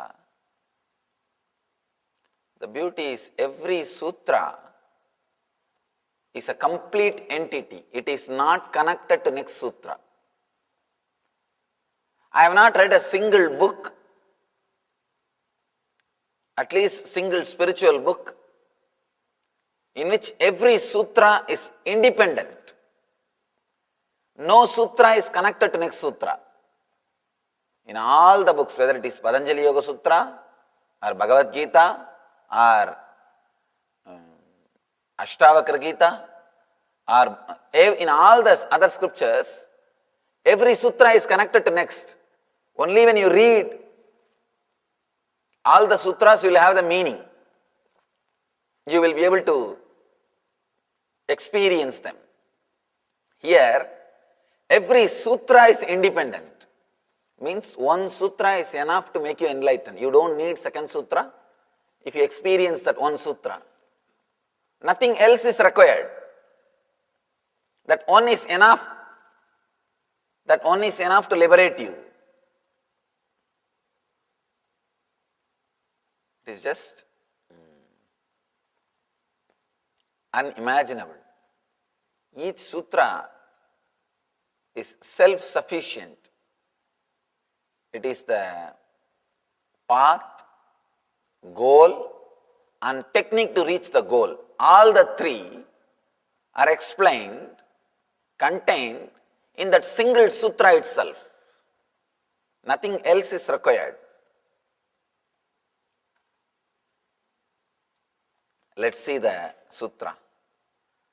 Kararuttatdrigastrena brubedadvararodhanat drishte bindau kramalline danmadhye paramastitihi. The English translation. Closing the 7 openings of the head with your hands, a space between your eyes becomes all-inclusive. Paramastitihi. Beautiful meditation technique.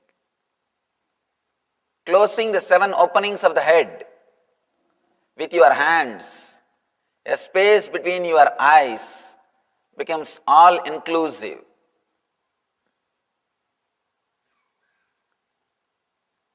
The whole Tibetan Buddhism is this one technique.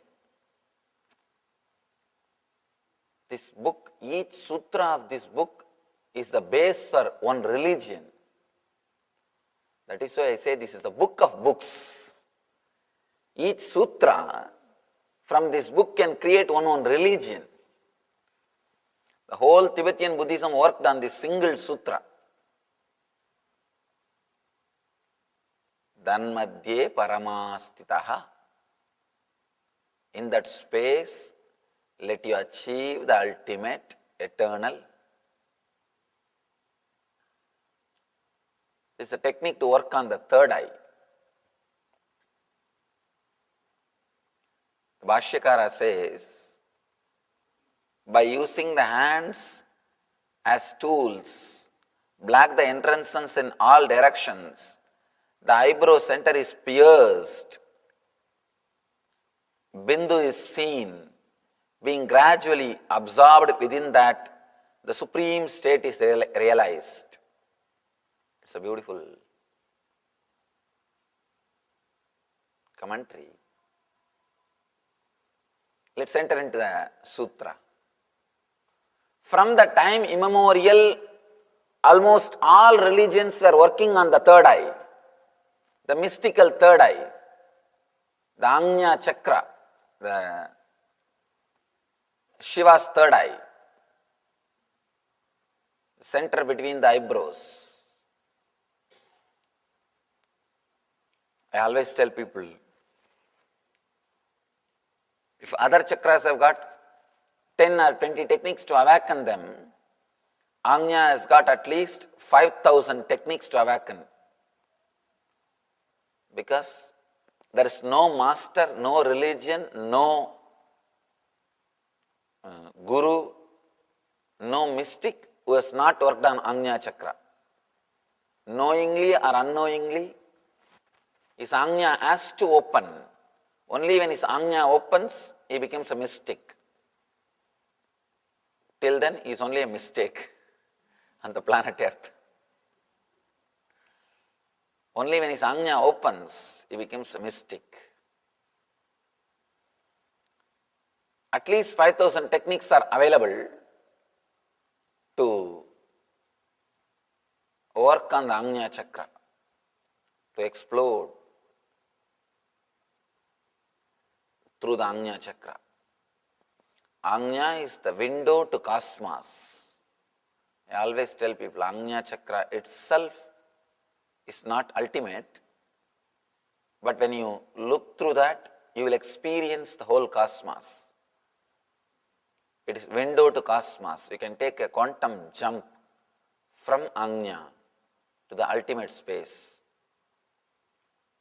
Here Shiva says in this technique, to close, to cover all the other openings of the head, so that the energy will be directed inside and the Anya can be opened. He is asking us to use the concentrated energy as a tool to penetrate the Anya and open and see the cosmic energy, experience the cosmos. You will be surprised. In Tibet, actually, literally they penetrate it with a wooden piece. They have a sharp wooden piece. Literally they penetrate. Neither any wound nor bleeding happens when they penetrate it. They penetrate at least, I can say something like 2 inch, at least 2 inch they penetrate it. They have a beautiful method. They make you sit under a big bell. There will be huge bell, 6 feet height bell. You will be sitting inside the bell and there will be a small openings for the fresh air, and they will hit the bell at different points. From below they will start. They will hit the bell with the different mantras. You will be able to clearly feel that your Muladhara is melting. As on now, your body is very solid. Very solid. When they hit the Muladhara area of that bell, lower area of that bell, and chant mantras, you can clearly feel that your body is becoming slowly like a liquid. You are disappearing, your weight is getting lost. You will just become like a bone covered with butter, just like a flowing liquid. It will be very amazing to see how the body melts. I had the great fortune to be with them for some time. They did it on me also. And it was amazing experience. You can't believe unless you undergo. You can't believe that just by mantra and vibration, your body becomes just like the feeling of liquid starts happening in you. As of now, you have the feeling that you are a solid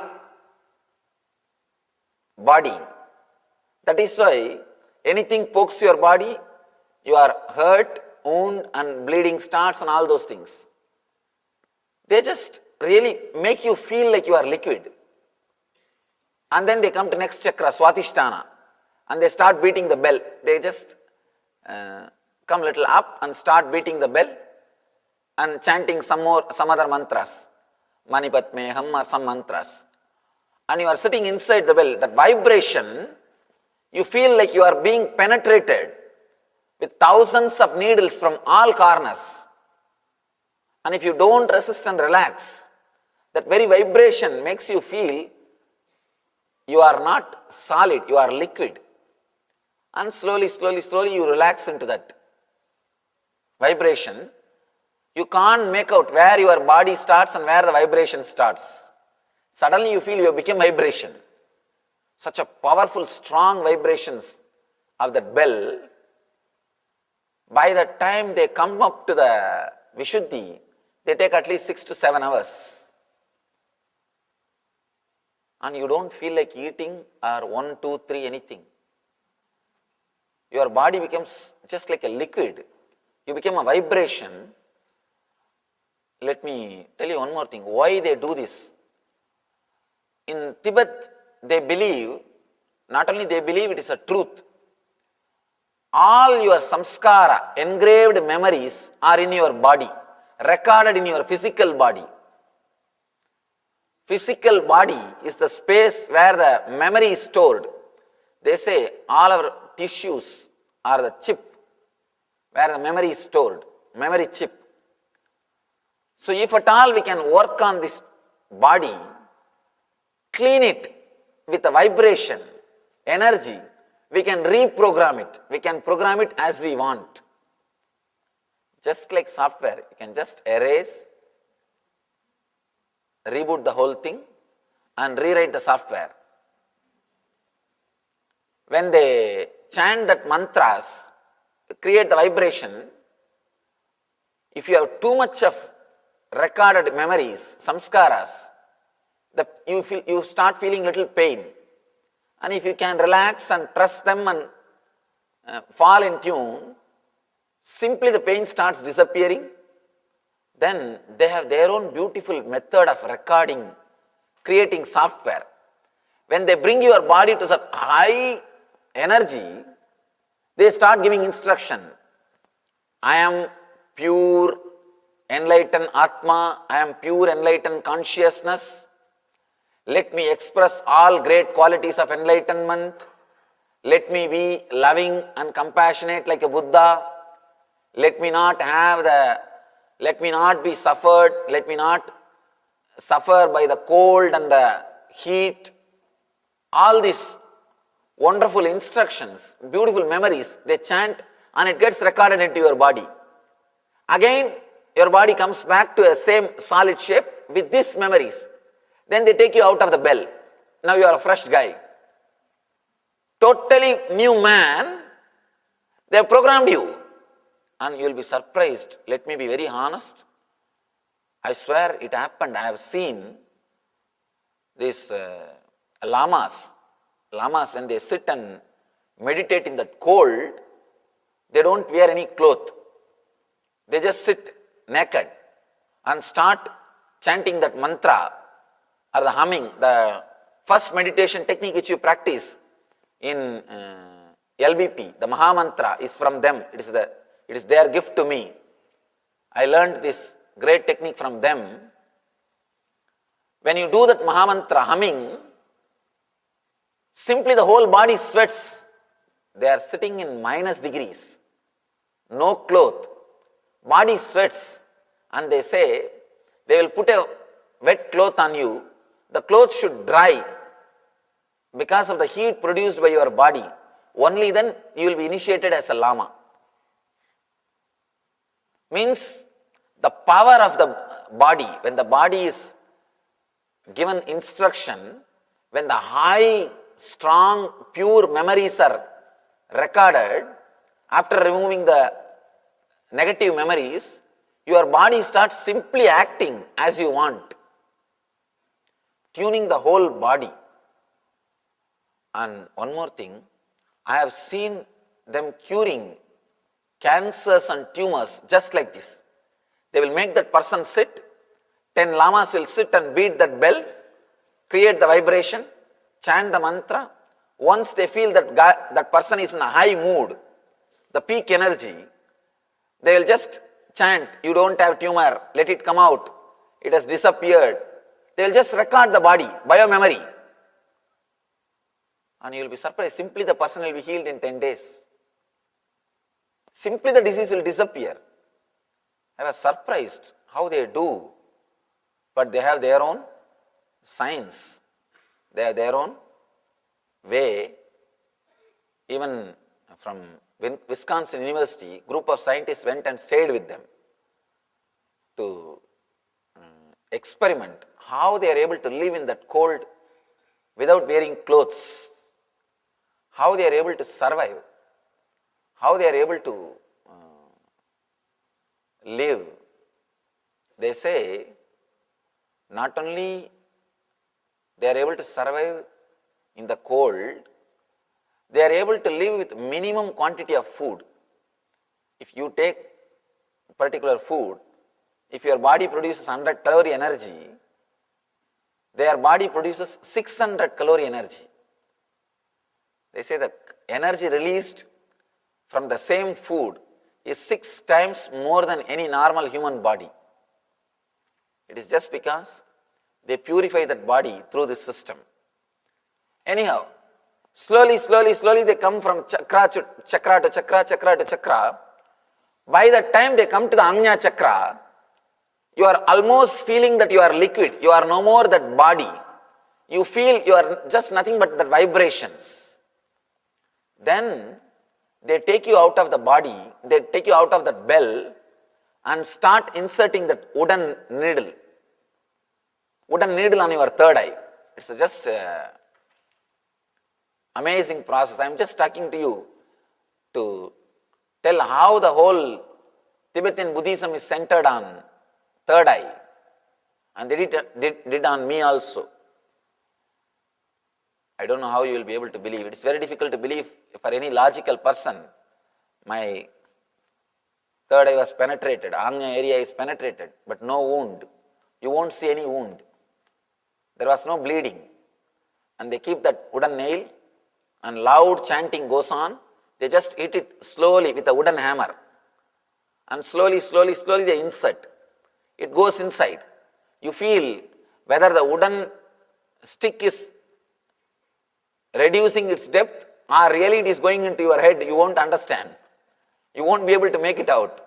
Whether it is really going into your head or slowly reducing its height. And simply it goes inside. And then they start giving instruction. I am enlightened. My whole body will express the enlightenment energy. I radiate the quality of Buddha. All those mantras they chant. Once they finish chanting, means once they finish the reprogramming, once they finish the recording, they give you the password. The password is mantra. That is what is mantra. They say, anytime repeat this mantra, this memory will be awakened. You can use that memory anytime using that password. Just type that mantra over. Immediately your body is ready with that high energy. With that high energy. Actually it is their gift to me that even the system of giving healing initiation is gift from great lamas, the Tibetan lamas.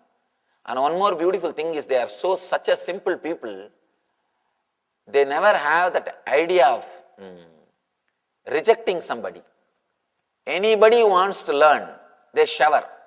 They do not bother that you are a Hindu, you belong to other country. They do not bother. Such a simple people. They are not even aware of the great wealth, spiritual wisdom they are having. That is why they are exploited. They are not even aware of the great wisdom and wealth which they are carrying. Just I am surprised to see, and I myself have seen, the lamas who have taken this process. They roll on the ground and go around the Kailash. Please understand, even walking and going around the Kailash is not possible thing. They roll on the ground and go around the Kailash. And they do it's called Dandavat Pradakshina. Means they will fall flat, stand up and do namaskar, again fall flat, stand up, just falling flat, doing namaskar, they go around. I myself have seen when they go around Manasarovar, and they do in Kailash also. You will be shocked. They just roll on the ground and go around the Kailash and Manasarovar because of their body is programmed. They program their body. We also program our body, but with all virus softwares, filled with virus, corrupted. Nothing goes well. You type some password and something is working. And neither it is under your control nor under somebody else's control. You type something and something happens, something suddenly pops up, filled with pop-up, complete corrupted virus program. It's like they clean the whole thing. I was trying to establish that science in our ashram, but you need to do it step by step. First you have to prepare fire walking. This time only we did that. They make you walk on the fire. These are the step by step they prepare your body and mind to enter into that great alchemy. Anyhow, this whole, the system, their whole initiation method, the whole thing is just this one sutra.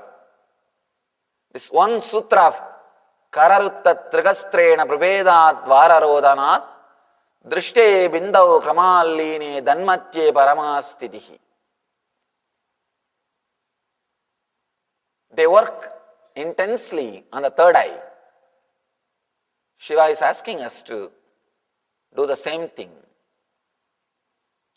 If your third eye is awakened, you are Shiva, otherwise Sava. If your third eye is awakened, you are Buddha, otherwise Buddhu. The only difference between Buddha and Buddhu, Shiva or Shava, is third eye. Man plus third eye is God, God minus third eye is man. Your intuition, energy is awakened when your third eye is awakened. There is a great mathematician called Ramanujam in South India. If you have heard about him, I don't know. He was in South India. He was taken to even Oxford. Oxford mathematicians have invited him, took him to London and studied from him. The great mathematicians, Oxford mathematicians also, they say, if we are taking 1 hour to solve any problems, simply will come out with solution in 2-3 seconds. Just you have to tell the problem, he is ready, he is there with solution. Just tell the problem, solution is there. People asked him, what is this? How are you able to do?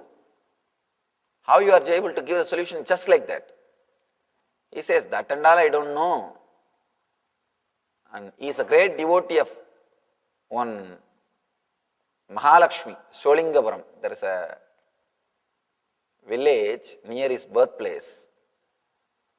Devi, Mahalakshmi is worshipped, Vishnu's wife. He says, that Devi tells me. And the people who lived around him, they always found one strange thing. Whenever a problem is given to him, automatically his eyes will be sucked towards the third eye. His both eyes will be centered towards the third eye, and he will just come out with the answer. He doesn't have to go through the logical steps to come to the conclusion. Please understand.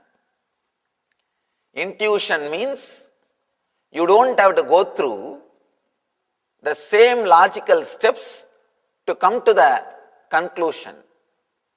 For example, 200 into 200 is something like 40,000. Am I right?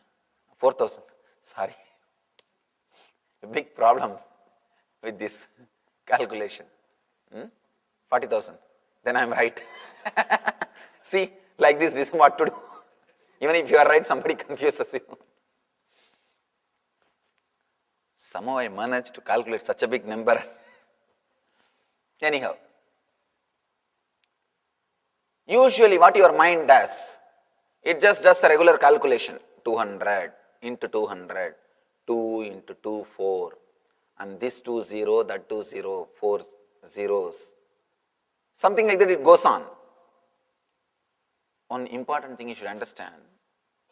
If you are going to come to a certain conclusion after logical steps, the conclusion is already there in your inner space.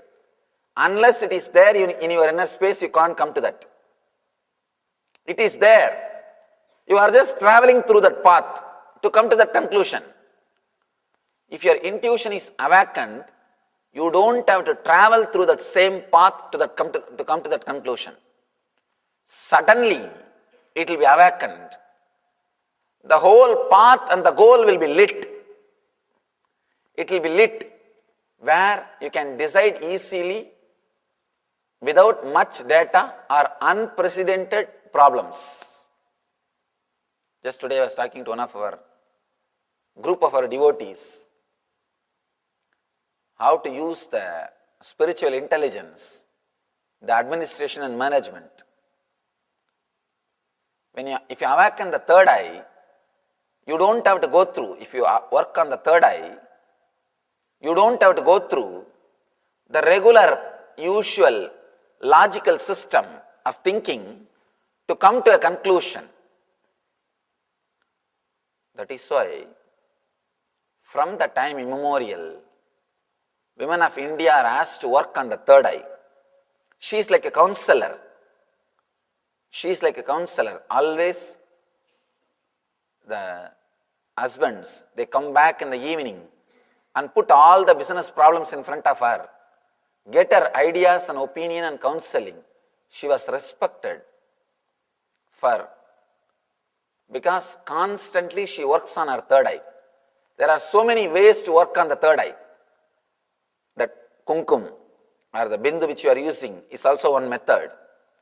And concentrating on the lamp. If you see a traditional Indian woman's life, it's nothing but working on third eye. Whole day their lifestyle is nothing but working on third eye. They are knowingly or unknowingly, they work on the third eye. And moreover, women by very nature are intuitive. They are very intuitive. Just by seeing somebody, they can tell where he is looking, what far he is looking.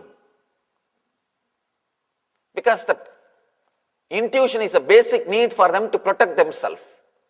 From the young age, they have to develop that intuition to protect themselves. It is not a luxury for them, it is a basic need for them.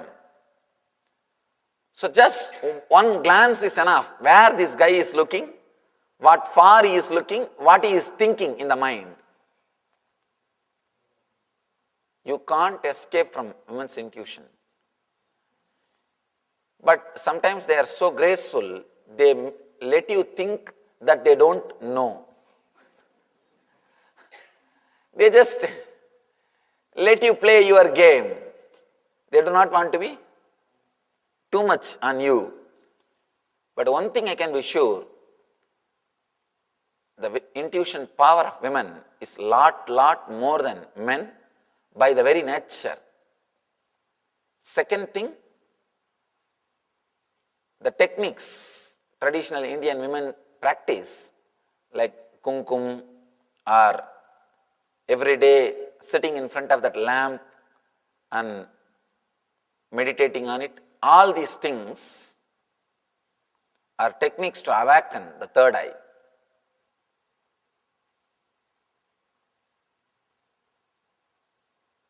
Almost all the spiritual traditions, some way or other, worked on third eye by some technique or social lifestyle or something. Some way the working on the third eye was lifestyle. Third eye is the route for taking jump from form to formlessness. Form to formlessness. When Ramakrishna was caught in the form of Kali, there is a beautiful, sweet incident in Ramakrishna's life. He was a worshipper of Kali. He used to worship the Kali's form. he used to see her darshan and go into the Savigalpa Samadhi, means little less than Samadhi. A great enlightened master, Totaburi, came to see him. That's the beauty of Ramakrishna. All the great masters came to see him. He never went out in search of masters. They came to see him.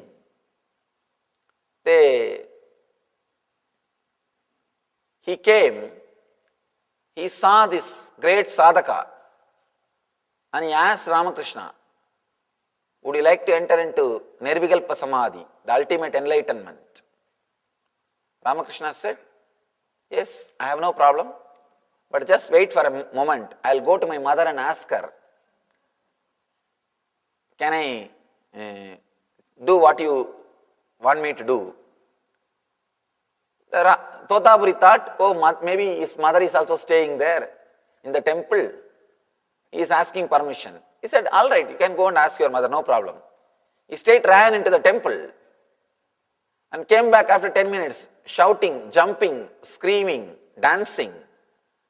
My mother has agreed. She told me that you have been brought here just to teach me. Yes, you can teach me. Totaburi thought, what is this? This guy said he wants to ask his mother. You said you wanted to ask your mother. Where is your mother? She is inside temple. He said, yes, she is inside temple. Come, I will show you. He took Totaburi and showed the Murti of Devi, Kali. Totaburi was shocked. But mentally he thought, maybe he is very simple, innocent guy, devoted, highly devoted to Kali. That's why he feels she is the mother. It's okay. Then, after a few days, when he wants to initiate him, he said, now you have to drop your form, go beyond the form of Mother Kali. Then he tells, please wait 1 more minute. I'll just go and ask her and come back.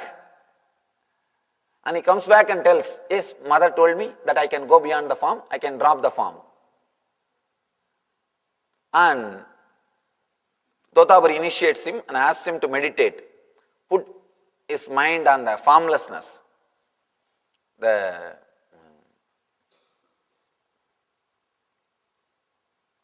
Ramakrishna says, the moment I close my eyes, she is there in front of me, I am lost. So I don't have any willpower to go beyond that form. Then Totaburi says, visualize your mind is a sword and cut with that sword the whole form of the Devi. Enter into that formlessness. Again Ramakrishna says, no, I am not able to. Then suddenly Totaburi sees this side and that side. He finds some sharp object, nail or something, or a glass piece. He takes that and pokes into the third eye of Ramakrishna. He just straight away pokes. The same technique which I say, which is practiced in Tibet to penetrate the third eye. And suddenly the Anya of Ramakrishna gets awakened. Then Totaburi gives instruction, now cut the form of the mother with the sword of knowledge. He cuts. The moment third eye is awakened, he was able to cut the form into 2 pieces. And the story says he was lost in Nirvikalpa Samadhi, enlightenment, for next 9 months. I don't know what is that mystical number, 9 months. In your Garbha also you have to stay 9 months. Whenever somebody becomes enlightened, at least 9 months it takes for him to create new body through which he can operate and do the spiritual mission. Ramakrishna, Raman Maharshi, all great masters, it takes at least 9 months for them after enlightenment to settle down or to connect again with the body. Connect again with the body. Anyhow, he becomes enlightened. Again, working on Ajna Chakra, third eye only. When Ramakrishna was centered on the third eye, Ajna Chakra, by Totaburi, he became enlightened. Now you don't have to use such a crude method of penetrating with some object. You can penetrate it with a strong energy. The energy can be solidified. It can be used like a strong tool, drill bit, to penetrate your Ajna Chakra. Kararuttatrigastrena means, he says, use your hands and close all the 7 openings of the hand. Usually, all your energy is flowing towards the outer world constantly through the head. These 7 openings of the head, through these 7 openings, all your energy is going towards the outer world. That is why practically you live only with your head. If you close your eyes and suddenly remember your name, you will remember only this portion. The below portion is just hanging with this portion, that's all. You always identify yourself only with this portion. That is why whether it is portrait or statue, they make this portion. Have you seen any portrait only below portion? Any statue only below portion? No. The identification is always done with this portion. The reason is you live in that portion. You identify yourself with that portion. Even if you see a photograph or anything, first your eyes will go on the face only. Because you live in the head. All your energy stays. The information gathering, jnanendriya, or acting, karmendriya, both happens. The headquarters is in the head. That is why it is called headquarters, not heart quarters or lung quarters. Your whole energy is centered on the head. So now Shiva says, close all the 7 openings. 2 eyes, 2 nostrils, 2 ears, and the mouth. Close all the 7 openings. Then immediately the outgoing energy which is constantly flowing outside, will be stopped and it will be concentrated as one beam light, one light beam. Then now you can use that energy to penetrate your third eye. If you have seen a young age, if you concentrate the sun rays through a glass, paper or the cotton will be burnt. Same way, if you concentrate the energy which flows outside by closing, it will become a strong beam of power, energy. Then you can use that to penetrate your third eye. It is called Shanmukhi Mudra. Closing all the 7 openings. That mudra is called Shanmukhi Mudra, through which you create the concentrated beam of energy and turn it towards your third eye to penetrate. A space between your eyes becomes all-inclusive. Kararuttat brigastrena, kararuttat drigastrena, brubedad dvararodhanat, drishte bindau kramallini, danmadye paramastitihi. Through this way, you can awaken the third eye and be established in the third eye. It's a beautiful meditation technique. This meditation is so powerful, it can just straight away transport you. This meditation is classified as a technique for sudden enlightenment. There are techniques for gradual enlightenment. There are techniques for sudden enlightenment. There is every chance 120 enlightened people can go out. After this session, you don't know, because this technique brings sudden enlightenment.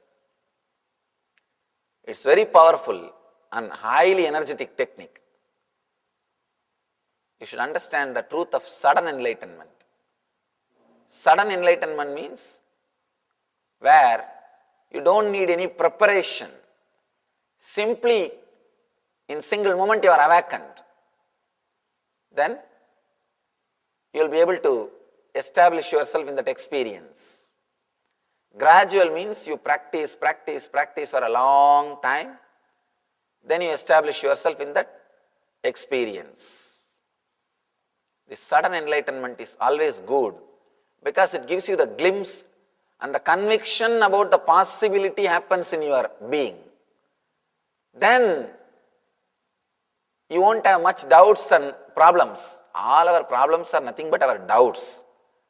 Is it really available? Or will I be able to have? Will that be successful? I don't know what will happen to this. I don't know what will happen to my husband. I don't know what will happen to my wife. I don't know who will run away where. All these doubts are the problem. When you have at least one glimpse, sudden enlightenment, all these problems will disappear. It will be a lot more easy for you to travel on your journey. All great masters, fortunately, directly, with understanding or without understanding, had the glimpse of sudden enlightenment. Sudden enlightenment. So, it is time for us to go inward and work on the Ajna Chakra to have the glimpse of enlightenment. Today we will spend a little more time on the meditation because it's a very powerful technique. I really felt yesterday and day before yesterday we couldn't spend much time on meditation. Today we will spend a little more time on meditation. Let you have a small break, then we will come back and spend a little more time on this beautiful technique. And moreover, this technique can be understood only when you practice it. Let's gather for next session. Thank you. It is time we enter into meditation. Let me describe the technique. It's a very powerful technique. Please understand the instruction slowly but clearly, then we will do it. You are supposed to close all the 7 openings with your 2 hands. Let me first describe, show, and then you can close. 2 thumbs on your ears, 2 fingers on your eyes, and 1 finger from each hand on your nose, and mouth you can just keep it shut. That's enough. Let me describe the technique clearly. Do not close the nose completely, then do not block it completely, but reduce the airflow.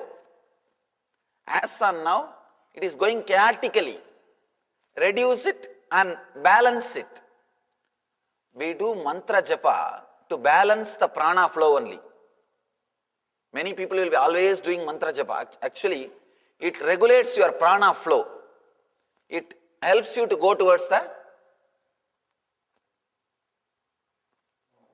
little more higher space or consciousness. So, let me describe, later on you can do, you can just please understand completely first, then you can do later on. See it clearly. And this is called Shanmukhi Mudra. When you close like this, the energy flow which is going outside, actually through the face, through the 7 openings, constantly energy is going out. Your hands are very powerful. These energy centers are so powerful, it can stop the energy flow going outside and turn it towards inside. Turn it towards inside. we are doing two things.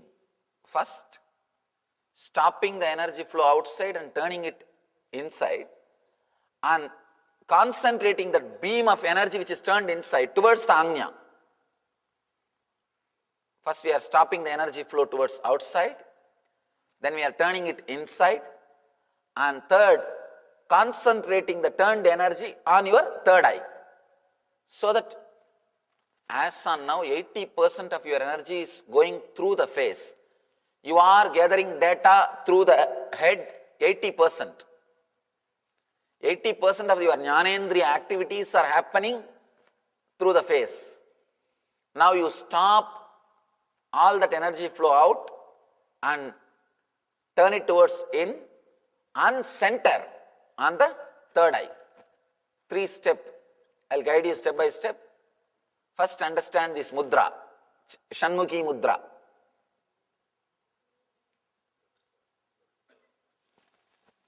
And first you have to close your ears properly. Actually, it will be comfortable for you if you sit on the ground and put your hands on the chair, so that the hands heaviness you won't feel. You can support yourself on the chair. You understand? You can turn a chair, put a chair in front of you. Yes, just like that, and support your hands.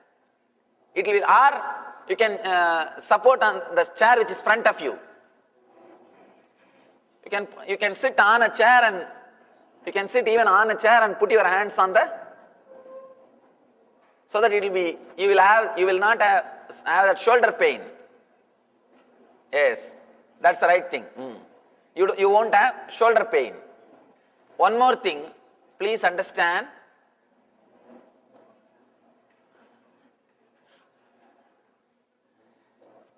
Attention, please.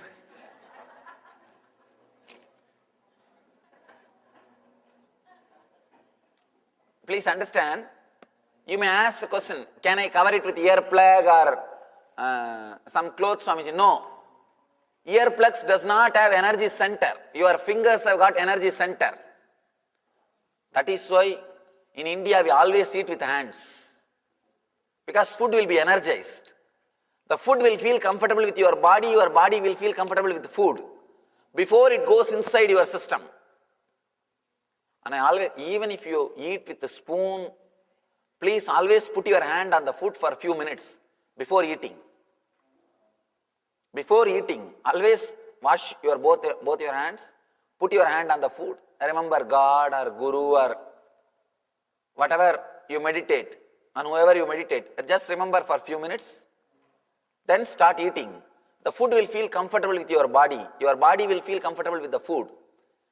There won't be something like a sudden exposure.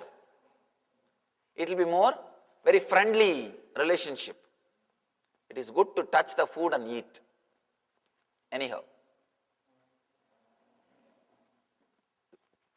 you are all set now? Please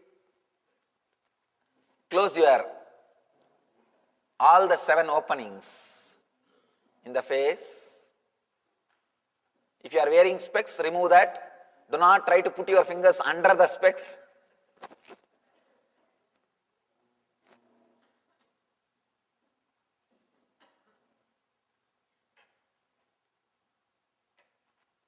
Do not close the nose completely. Just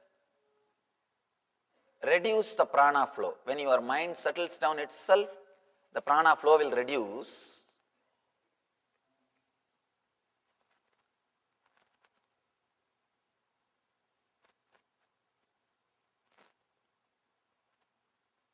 In this same Shanmukhi mudra, inhale and exhale as slowly as possible. As slowly as possible. Inhale and exhale.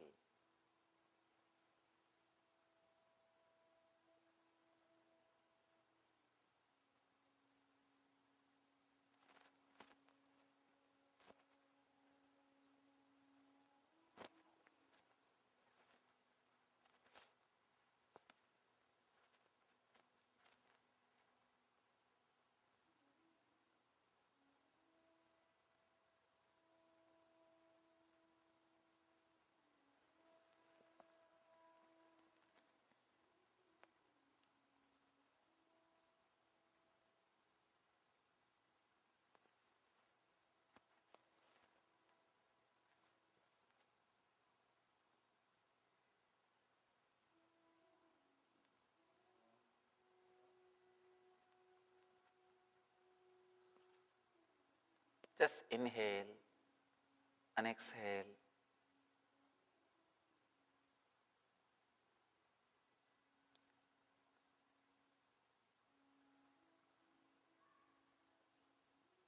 As slowly as possible, as deeply as possible.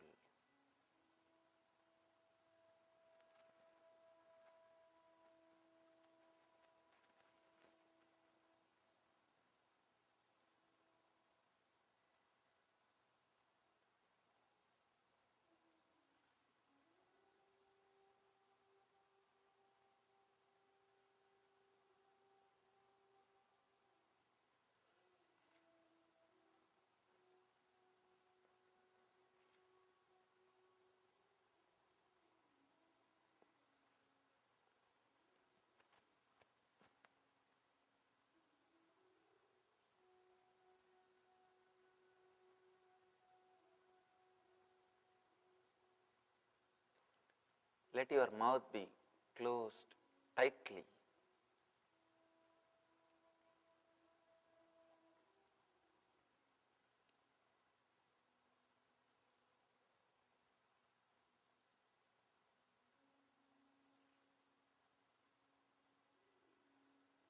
Visualize both your eyeballs have become like a stone. Let them not move, let them become just like a stone.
Inhale and exhale as slowly as possible, as deeply as possible.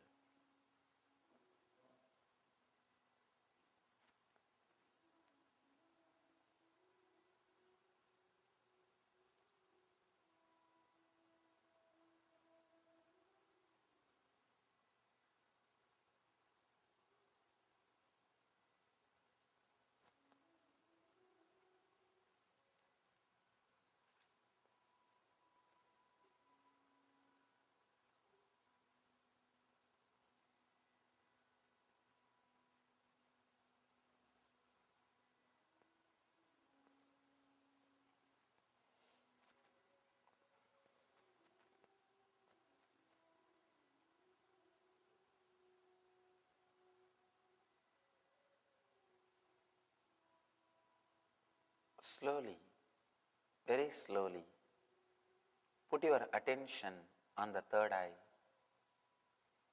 Do not concentrate, do not tense yourself. Just put your attention on the third eye, Ajna Chakra.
Slowly,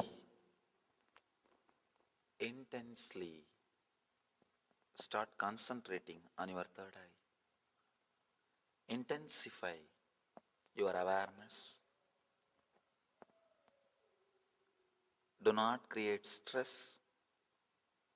Try to penetrate with deep awareness. Do not create pressure.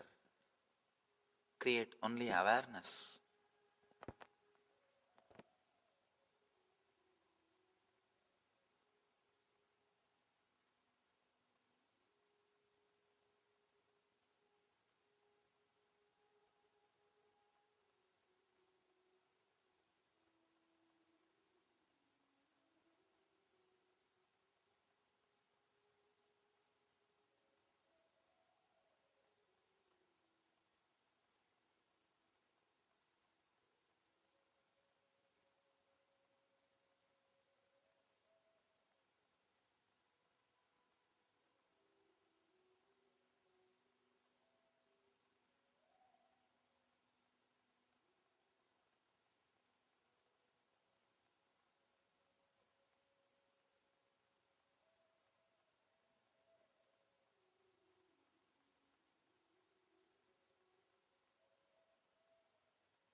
Intensely visualize as if you are penetrating your third eye with a drill bit.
Visualize, visualize deeply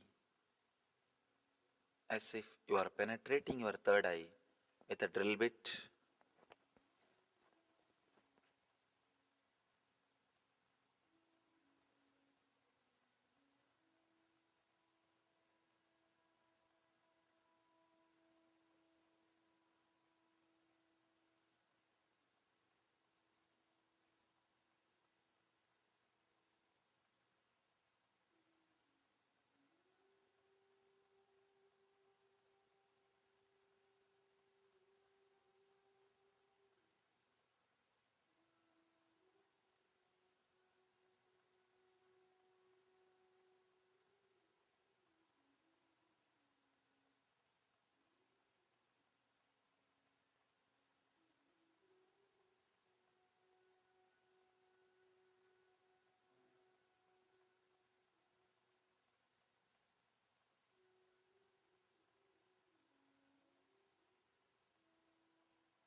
Penetrate your third eye intensely.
Shanti, Shanti, Shanti. Relax. Slowly, you can relax and open your eyes. Try with this technique in a very comfortable posture. You will see tremendous energy created in your third eye to awaken your intuition. As of now, I saw many were juggling. Sit in a comfortable pose where your hand is supported. Then you will see you are entering into a deeper energies, the higher consciousness. Let these techniques give you the high energy and liberate you. Let you all become one with the Shiva consciousness. Let you radiate eternal bliss. Nithyananda. Thank you.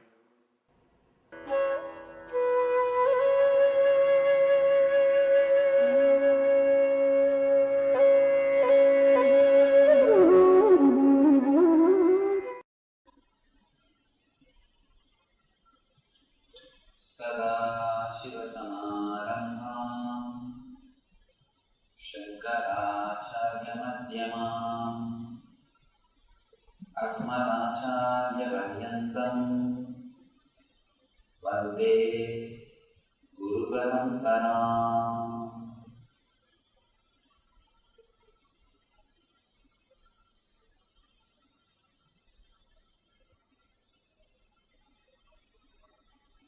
I welcome you all with my love and respects.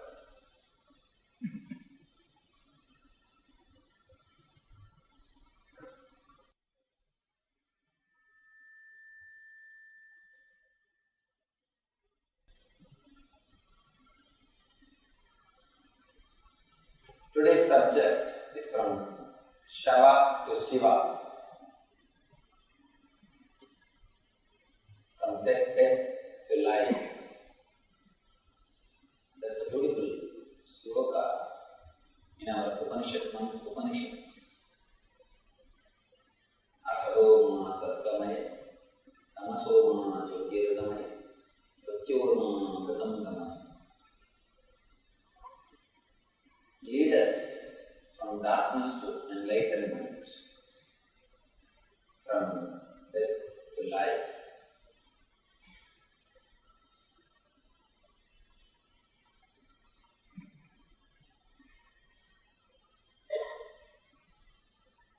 As of now,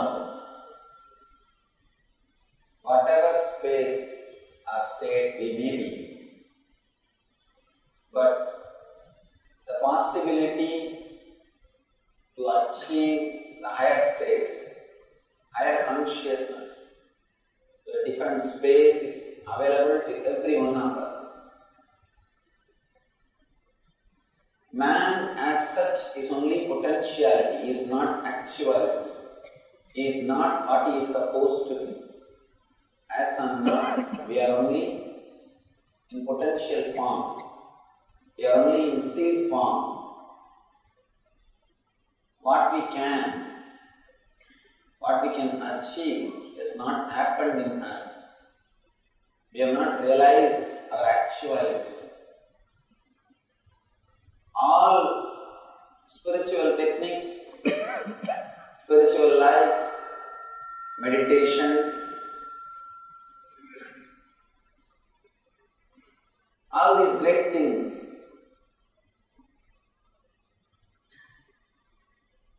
are method, technique to express your potential power, to make you realize your true self. Seed should become a tree. Only then it can relax and rest, be in peace. Till it becomes tree and creates more seeds, it cannot rest, it cannot relax. Its journey will be ended only when it reaches the space where it became a tree and creates more seeds. creating more seeds ends the journey of any seed. Same way,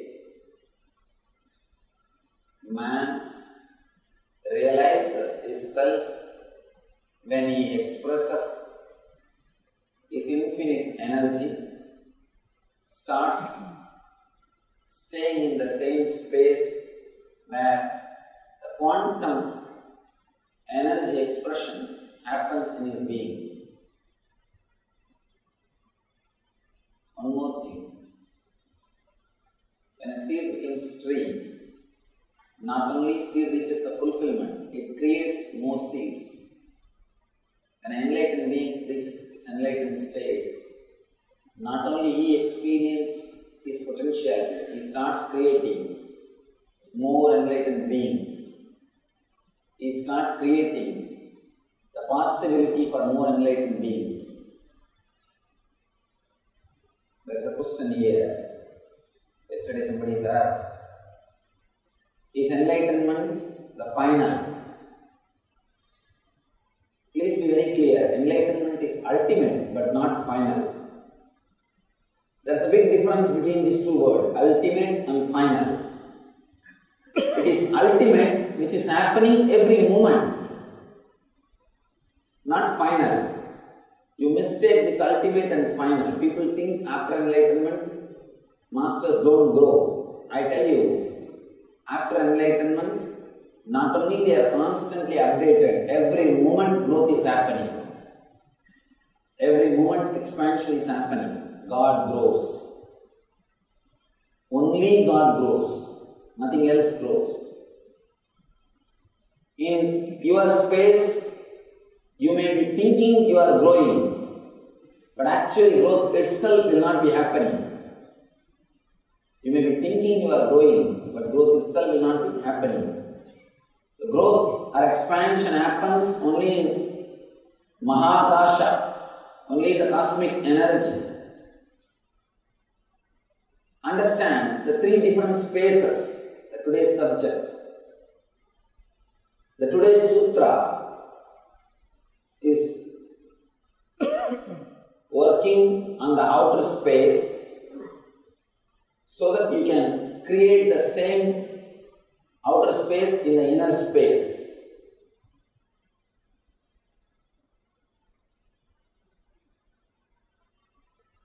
Practically we forgot there is an inner space. Possibility for silence in the inner space is forgotten by us. Now Shiva is showing, giving us an example of outer space and directing us towards the inner space. Let you understand these three words, then you will be able to understand today's technique, today's sutra. First, Katakasha means the space covered by your body, or the space which stays inside your body, your inner space. Second, Chidakasha, the space about which you are aware. Conscious means this hall. Sometimes you may remember the street also. Whatever you can remember, about whatever you are aware. If you are aware of whole Bangalore, then that is your Chidakasha. If you are aware of this hall, then this is your Chidakasha. Some people will be aware of only the stage, then that is their Chidakasha. Whatever is in your consciousness, about whatever you are aware is Chidakasha. Space about which you are conscious. Third, Mahakasha means about which you are conscious and everything else all put together, the whole space, cosmos. Katakasha, Chidakasha, Mahakasha. Understand these three words because today's technique is based on these three words. The today's sutra, Shiva is guiding us from Katakasha to Chidakasha and from Chidakasha to Mahakasha. technique is directed towards working on the space, one important thing you should understand, the space cannot become 3. Space itself cannot become 3. But we are imagining it has become 3 just because of our limited knowledge, our limited self, just because of our ignorance. Katakasha, Chidakasha, Mahakasha. Space covered by your body, or space which is not inside your body, and the space about which you are aware, maybe this stage or this hall or this area or this city. But you can't be aware of whole world all the time. This moment, at the most, you can be aware of this hall or this city. If you become aware of some other city, you will forget about this city. You have to. Otherwise, you can't become aware of some other city, some other space. The space which is covered by your body, space which is covered by your mind, space which can't be covered. This is the 3 level. Space which is covered by your body is Katakasha. Space which is covered by your mind is Chidakasha. Space which can't be covered is Mahakasha. Now, all our suffering is because of the space which is covered by your body and mind, or because of your thinking that some space is covered by your body and mind and some space is not covered by you. Fear of death exists in you because you are constantly trying to protect the space covered by your body and mind. You don't understand the basic truth. The space, first of all, cannot become 3. First, ignorance. The space can become 3 part. Second, because you think only this belongs to you, trying to possess the space which is in your control. Third, afraid that it may be taken away from you. Such a foolishness. Space which is covered by your body, we need to understand about this a little deeply. Only then we will be able to enter into the sutra. Somebody asked me, there is one more question. He is asking me, Swamiji, will I become enlightened after this 3 days discourse? A small story for him. A patient was lying down in the hospital. He had major surgery in both hands, big bandage. Doctor came for his everyday visit. He was showing the whole bandage to the doctor and asking, Doctor, will I be able to play piano after everything is removed? Doctor said, I don't think why you will not be able to play. You will be able to. Patient said, oh, that's nice. Before surgery I was not able to play. Be very clear. Doctor can repair only your hands. You need to learn the art. I can give you only the intelligence. You need to practice. I can only repair your hands. I can only add intelligence. Let it be very clear. You have a wrong idea that enlightenment is something like a gift. I will wrap it in a wrapper and hand it over to you. You can take it to your home and keep wherever you want. And you think it's like one more thing which you will possess. Let it change the word having enlightenment. That's the wrong word. Living enlightenment is the right word. When you start living these great truths, you are enlightened. That's all. Having enlightenment takes away all your responsibility. People think that once once you become enlightened, you don't need to do anything. They think it's a long vacation. It's a big vacation. You can just lie down in a beach. Nothing needs to be done. Your fantasy about what you want to have, which you never had in your life, you project and see it as enlightenment. No, be very clear. Having enlightenment gives different ideas. You project your own heaven concept and think that is enlightenment. Having enlightenment is the wrong word. Living enlightenment is the right word. These truths will be handed over to you.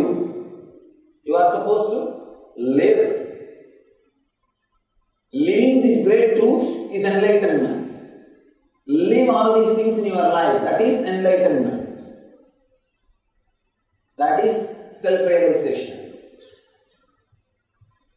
Master will not hand over enlightenment to you. He can only give the tools for enlightenment.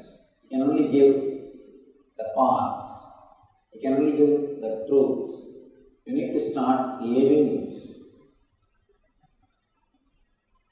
These three akashas, three space, you need to understand. Gadakasha, the space which is covered by your body. The space which is covered by your body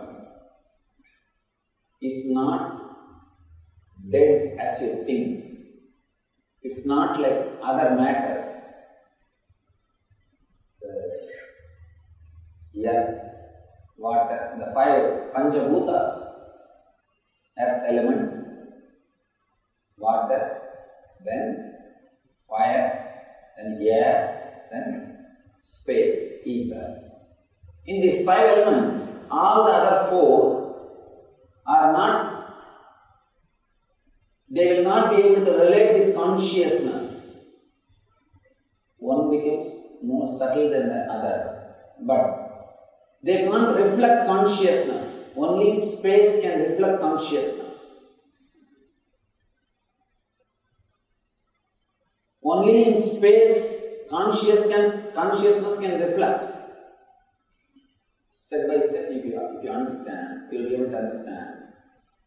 In the first Prithvi is Annamaya Kosha, means your body, physical body, flesh, blood, bone, the physical body. Second, Jalatattva, water, principle. Water is the life which is running, constantly moving. The blood are all the other water movements in your body. All movements related to water is Jalatattva. And next, fire, Agnitattva. Transforming blood, the bread into blood, converting food into energy is done by the Agni Tattva. Agni Tattva does the job of converting food into energy, transforming food into energy. As long as this Agni is there in you, you will be alive. Once that Agni goes, body has to be put in the Agni. Either this Agni should be there or your body will be put in the Agni. Agni Tattva takes care of the converting food into energy. Next, air. Prana Tattva, all your inner chattering happens in Prana Tattva, in the air energy. Not only the air circulation, the pranic movement, even the inner chatting happens because of the air energy. Just try to stop your breath for a second, you will not be able to think. Your thinking will stop. Every word which raises in your inner space needs air, prana. Somebody asked me a question. Swamiji, what is the difference between air and prana? Air is like a vehicle. Prana is like a stuff which is delivered.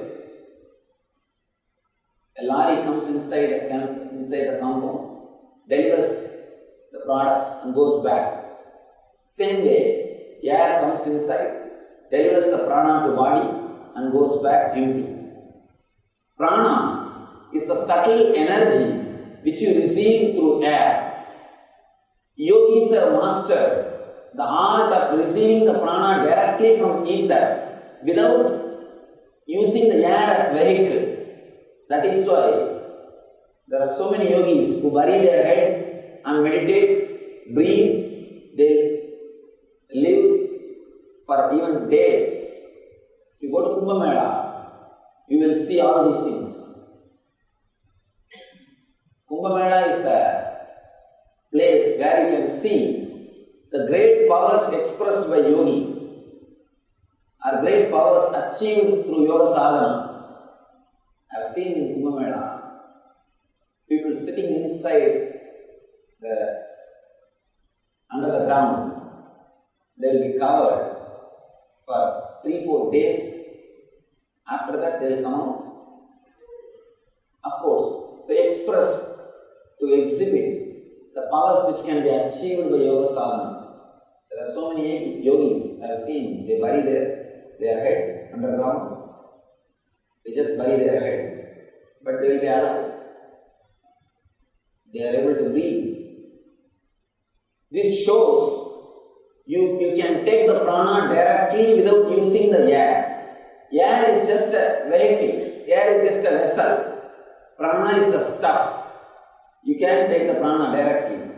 But for mind work to activate your inner chattering or verbalization, you need prana. Without prana, you can't have verbalization. To go beyond verbalization also, you need more prana. Fifth, the last ether, the space. Ether or the space is the space where visualization happens. 5 things. Annamaya. Annamaya is the physical body, which is bone, and this physical structure, Prithvi, matter. Second, Jala, water. That's the life which is circulating in you in the form of blood and purification. All the activities related to water. Third, Agni. Agni Tattva only converts food into energy, bread into blood. The fourth, Vayu. Vayu is the energy which is necessary for inner chattering. The verbalization in you happens because of Vayu. Fifth, space. The visualization, understanding, intelligence, buddhi happens in space. Space also is not Atman. It's not yourself, but yourself can reflect on the space. Yourself can reflect on the space. Now, the space stays inside your body. It becomes alive because it reflects the self.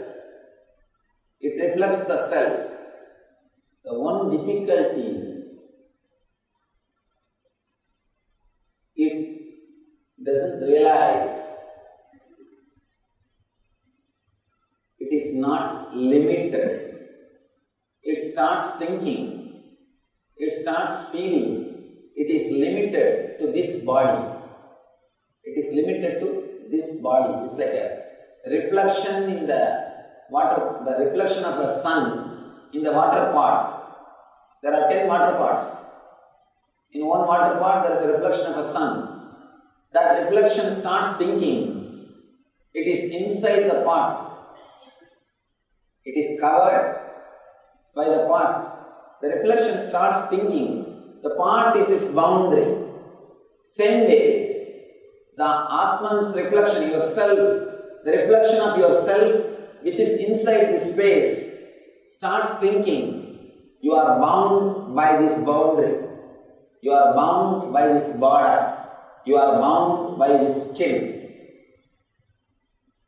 If you are bound, if you feel you are bound by the skin, you will feel constantly the suffocation.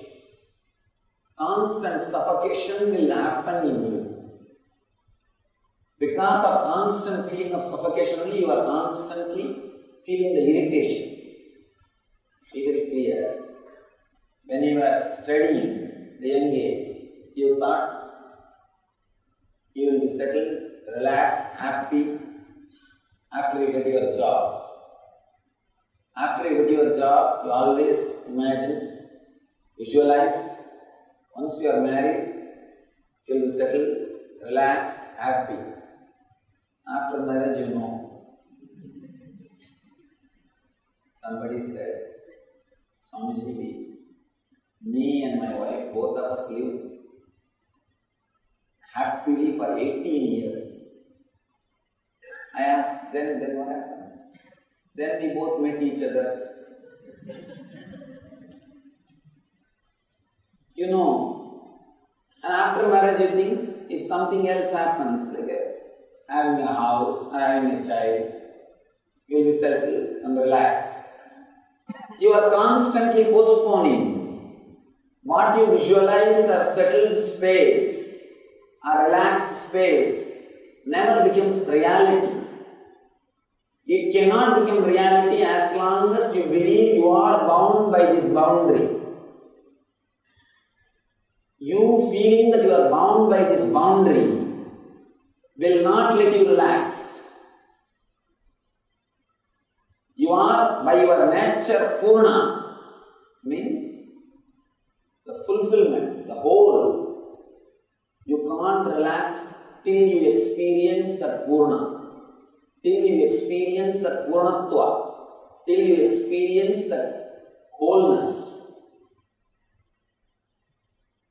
Unless you experience that wholeness, you will not be able to relax. Fortunately, God has designed your system such a way you will not feel complete till you become enlightened. That's good. Otherwise, you will stop on the way. We stop on the way. Kundi, mother of Pandavas, in Mahabharata, she is praying to Krishna. Oh Krishna, let me have all possible sufferings.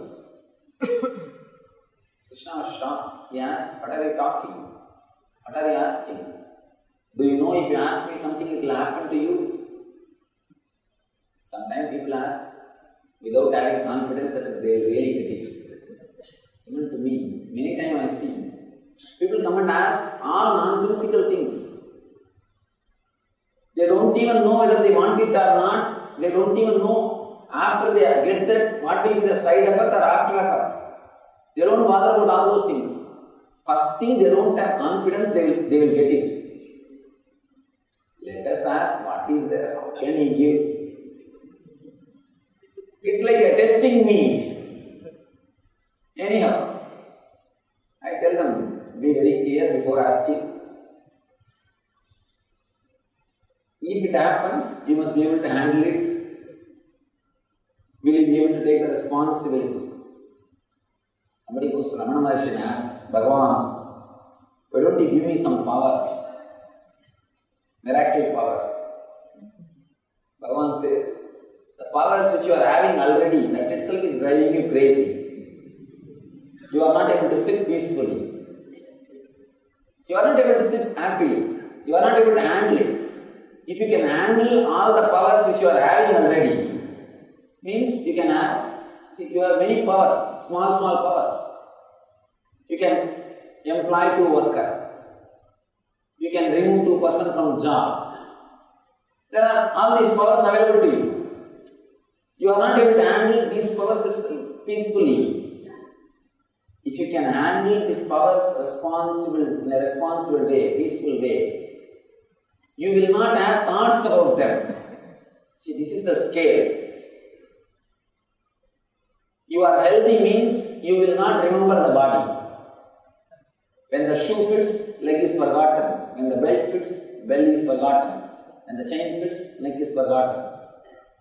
Forgetting is the scale that you are comfortable with it. You will not remember it.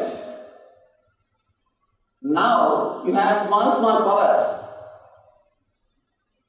You are remembering about them constantly means you are not able to handle them with maturity. You are not able to handle them in a responsible way. That is why constantly you have to think about it.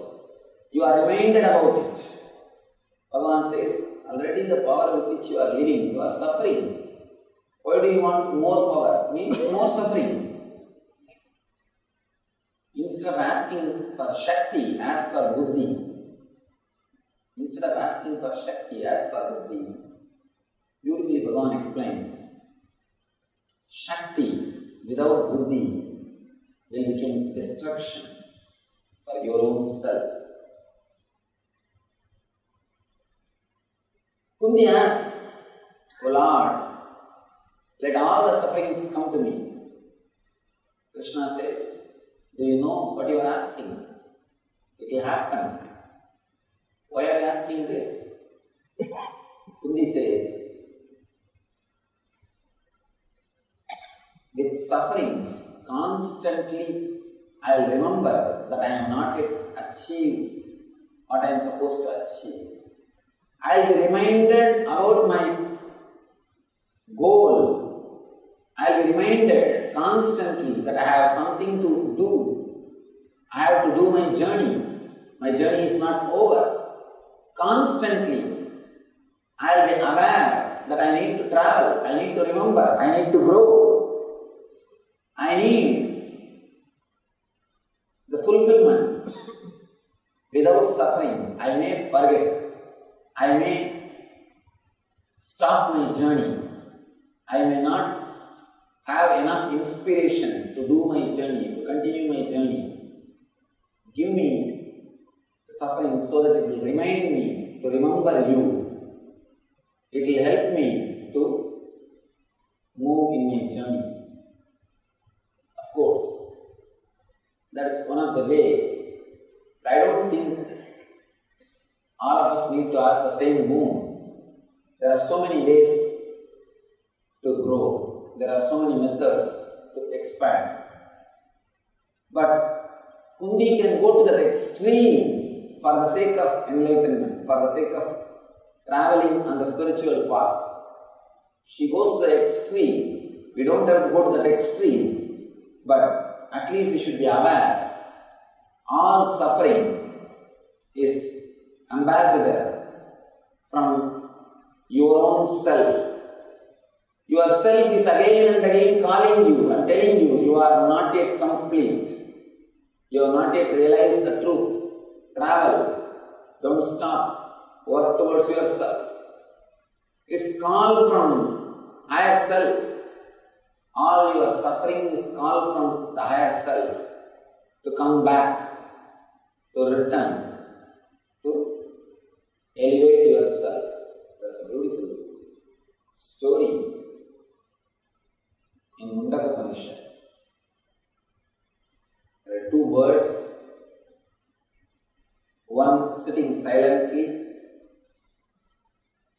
in a higher level branch, the other one just running here and there, going and eating sweet fruit or bitter fruit, having sometimes joy, sometimes suffering, moving here, there, this side and that side. Whenever he eats bitter fruit, feels the suffering, he turns towards the bird which is sitting silently and thinks, see how serene and happy he is. Why not me also live like that? Be very clear. The small bird never remembers the big bird, the silent bird, when he eats sweet fruits. He never remembers. But only when he eats the bitter fruits, he just looks at the bird and feels jealous. Why not live like that bird? Slowly after eating bitter fruits many times, after having enough intelligence, after being taught by life, this bird starts moving towards the big bird, silently sitting, serene. The more the small small bird comes closer to the big bird, it starts realizing this bird is also having the same aura, same energy of that silent bird. When the small bird comes too close to the big bird, it realizes this bird is very part of the silent bird. The more it came close, it suddenly realized there were no two birds. The small bird is only a reflection. It was only a reflection. The reflection of sun in the pot starts thinking that it is bound by the pot. The reflection of the cosmic space, Mahakasha, in the body starts thinking you are Patakasha. The reflection of the Mahakasha in the body starts thinking you are Patakasha, you are bound. The moment you start thinking you are bound inside this boundary, either you will start working to create more pleasure for this body, or you will start working to escape from all the dangers for this body. You forget to understand you can neither bring more pleasure nor escape from the destruction of this body. Whatever you think as pleasure is nothing but the space coming in contact with the body. Your inner space, whenever it comes in contact with the body, you experience pleasure. You experience joy. Instead of bringing the sense objects and bringing the space to your body, you can directly bring the space to your body without bringing the sense objects. Let me give you a small diagram, maybe that will make you understand how you pull your inner space to your body, the sensitivity to your body by bringing sense objects. It's great.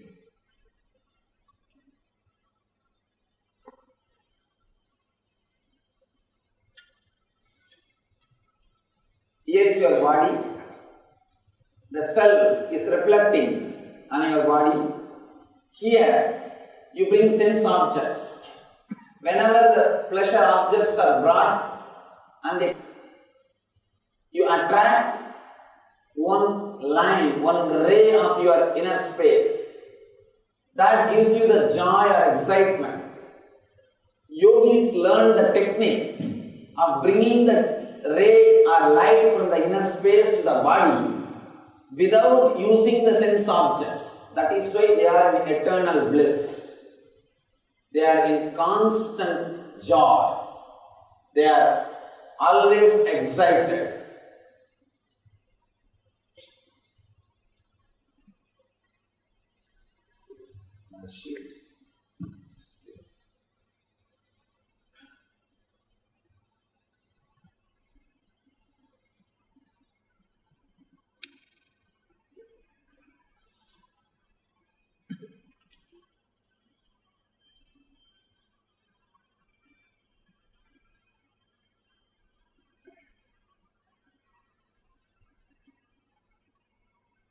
This is your body.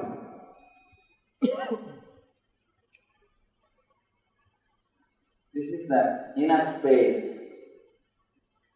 or self reflecting on the body. Here, when you bring the sense objects or the pleasure objects,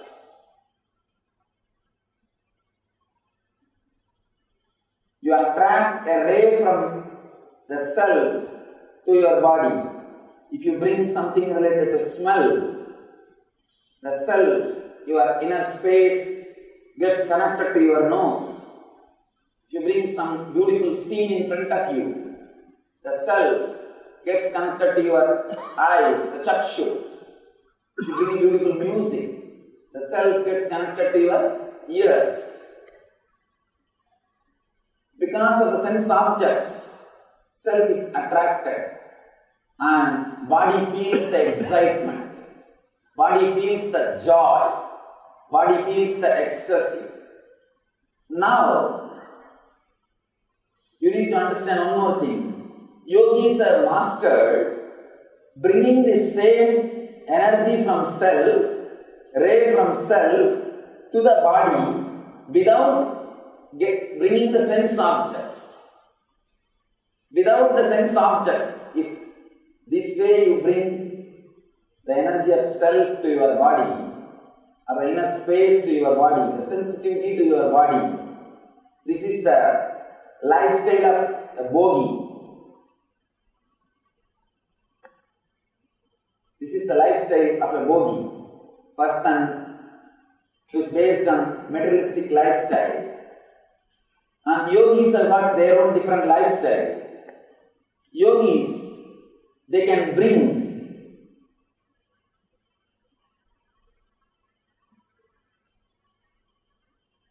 the energy of self to the body without having sense objects in front of them.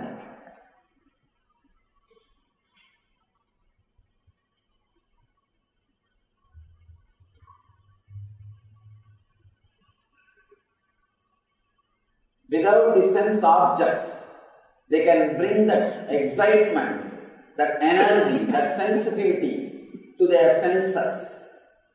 This is what we call pratyahara.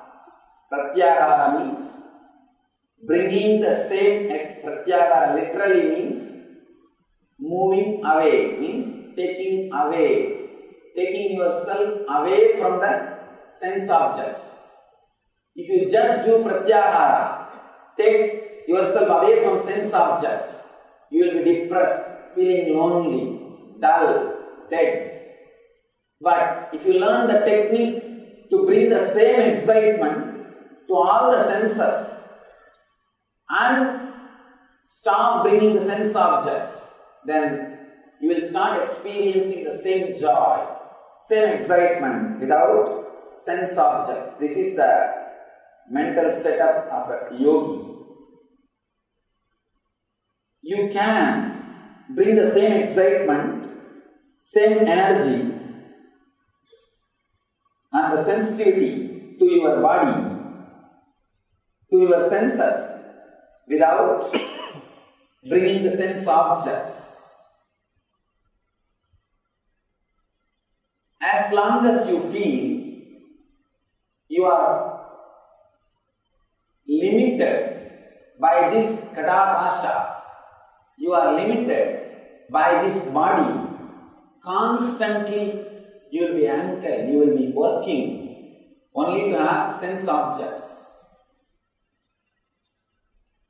And you will be constantly afraid that you will lose your boundary, you will die. It's like a reflection which is on the kata. Kata means pot. The reflection of the sun which is on the pot is having the fear that I will die. Problem is that is neither sun nor matter. If it is a pot, it doesn't have to worry because it was never alive. If it is a sun, it doesn't have to worry because it will never die. It is something between these two. That's where the problem starts. Inside your deep being, you never believe you are also going to die. That's a beautiful thing in Mahabharata, Yaksha Prasna. Yaksha, when Yaksha is asking Yudhishthira, Dharmaraja, what is the most surprising thing in the planet Earth? Kimascharyam itah param. What is the most surprising thing in the planet Earth? Yudhishthira says, Ahanyahani bhutani gacchanti yamamandiram sesha sthiramischanti kimascharyam itah param. Beautifully he says, every day we see people going to the abode of Yama. Every day you see but you never believe inside your heart you are also going to go. You think you will be here forever. You always think you will be here forever. By mistake, by forgetting, sometimes you may think that you are going to die. By forgetting, by mistake, sometimes you may think you are also going to die on your right will. But inside your heart, you never believe you are going to die. You always think, oh, poor guy, he died, as if you are not going to die. There's a beautiful verse by a Tamil saint called Pattinattar. He says, person who is dead is lying, who are going to die are crying. Is dead, is lying, who are going to die are crying. செத்த பிணத்தை கட்டிக்கொண்டு சாகப்போகும் பிணங்கள் எல்லாம் எழுதுகிறார். The dead body is lying, the person who is dead is lying. People who are going to die, they are crying. We don't believe inside our heart we are also going to die. Because in the deep inner space, you know you are sun. You are not a reflection. In the outer world, when you relate with people, when you relate with the body, whenever you come down to the body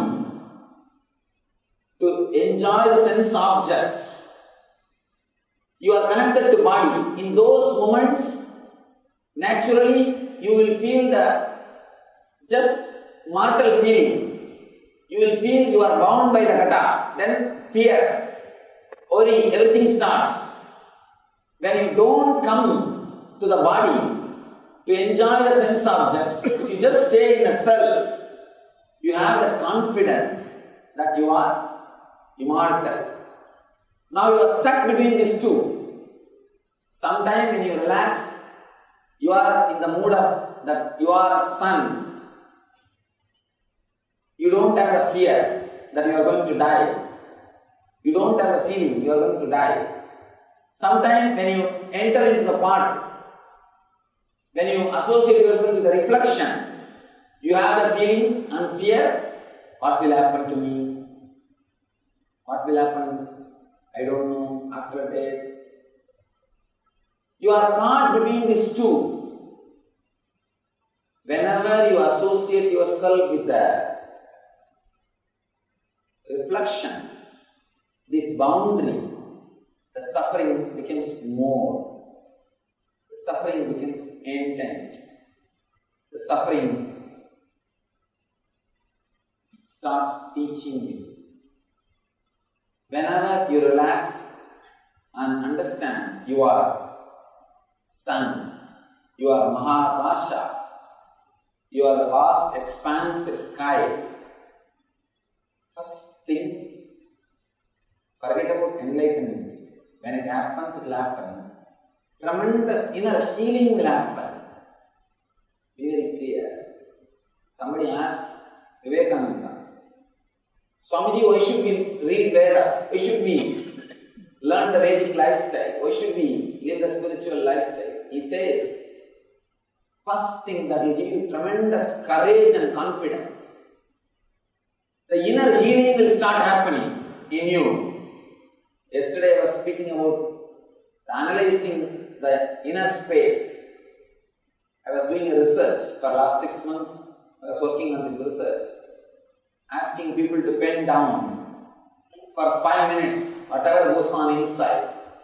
It's almost like taking a snap, a photograph of their mind and analyzing how many thoughts based on fear, how many thoughts based on greed, how many thoughts, the self-recovery thoughts, the self-healing thoughts, means the thoughts which brings you back to courage, confidence, hope and life, which gives you energy to run again, which gives you energy to live.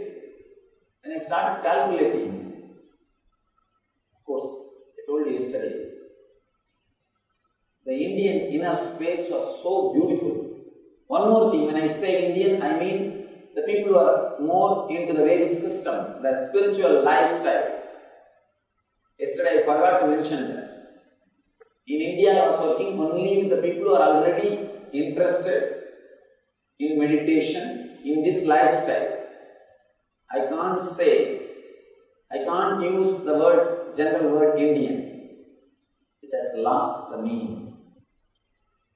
People who are working on the inner space, who are meditators, who read the spiritual scriptures, who continuously work on themselves, their inner space was so pure, so beautiful. If there are 10 thoughts, more than 6 are self-healing thoughts. If the number of self-healing thoughts are more in your inner space, the less suffering. One more thing, if the suffering is less, you will start experiencing the higher level of akashas. If the suffering is too much inside the body, if you have too much of pain, you can't be aware of this chidakasha. You will be aware of only katakasha. If physical pain is too much, if you have physical suffering, if you have dental pain, you can't have transcendental meditation. You can have only dental meditation. You can't have transcendental meditation. The pain brings you back to katakasha. Painful thoughts also puts you back into katakasha.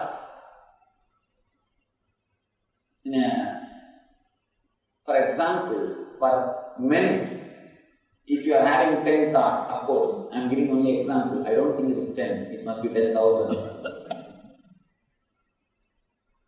If you see the ratio, if 60% is self-healing thoughts, naturally you will start experiencing the chidakasha.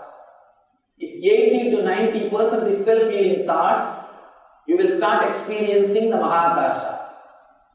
If more than 50% is thoughts based on fear and worries, if less than 50% is self-healing thoughts, you will be caught in katakasha. If you have too much of pain, you will not be even aware of this chidakasha. You will not be even aware of this chidakasha. You will not be aware of this hall. You will not be aware of this stage. You will be aware of only your knee. You will be aware of only your head. You will be aware of only your pains. Understand these 3 akashas. You can heal yourself. Today I will explain. Shiva is explaining how you can understand this concept of space and you can heal your body. Apart from healing your mind, healing your inner space, you can heal your body. Shiva gives this beautiful technique how to heal our body using the cosmic space, the Mahakasha. If your inner space is smaller than the body, you will have pain, constant pain, feeling of suffocation, as if you are imprisoned. Feeling of suffocation is pain. If your inner space is expansive, it has expanded enough to the size of your body, you will feel just well-being. You won't feel pain, you will feel a healthy well-being feeling of health, feeling of well-beingness.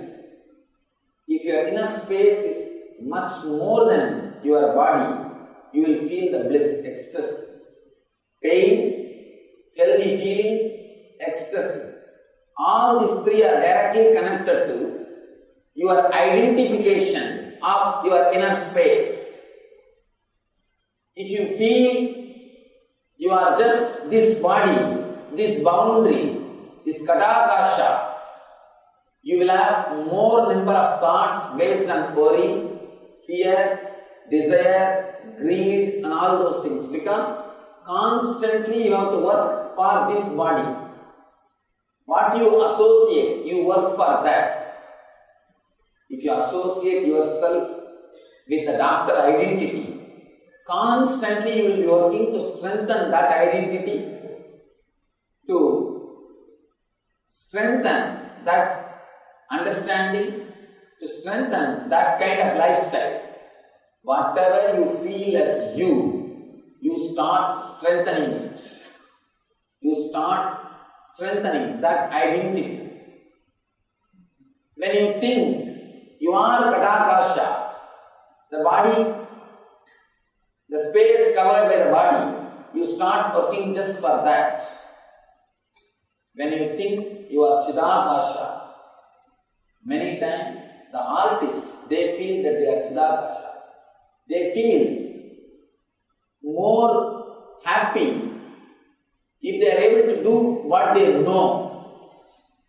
They do not feel more happy even with the physical pleasure because they are centered in Chidakasha. If you are centered in Kadakasha, you will be happy only with the physical pleasure. You will be happy only with the physical pleasures. If you are centered in Chidakasha, the space which is known to you will be happy.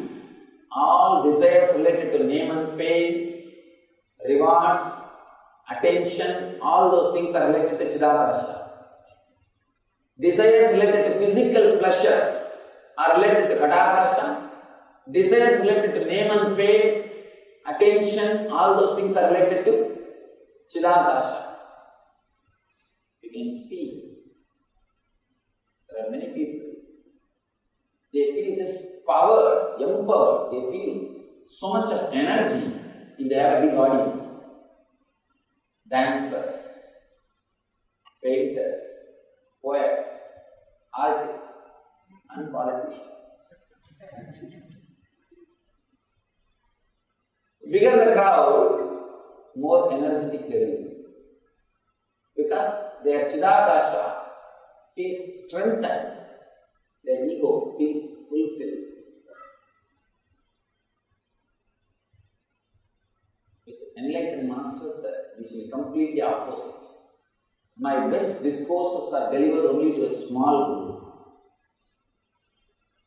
To tell you honestly, I always feel stuck whenever I see a big crowd, not because of any fear or anything.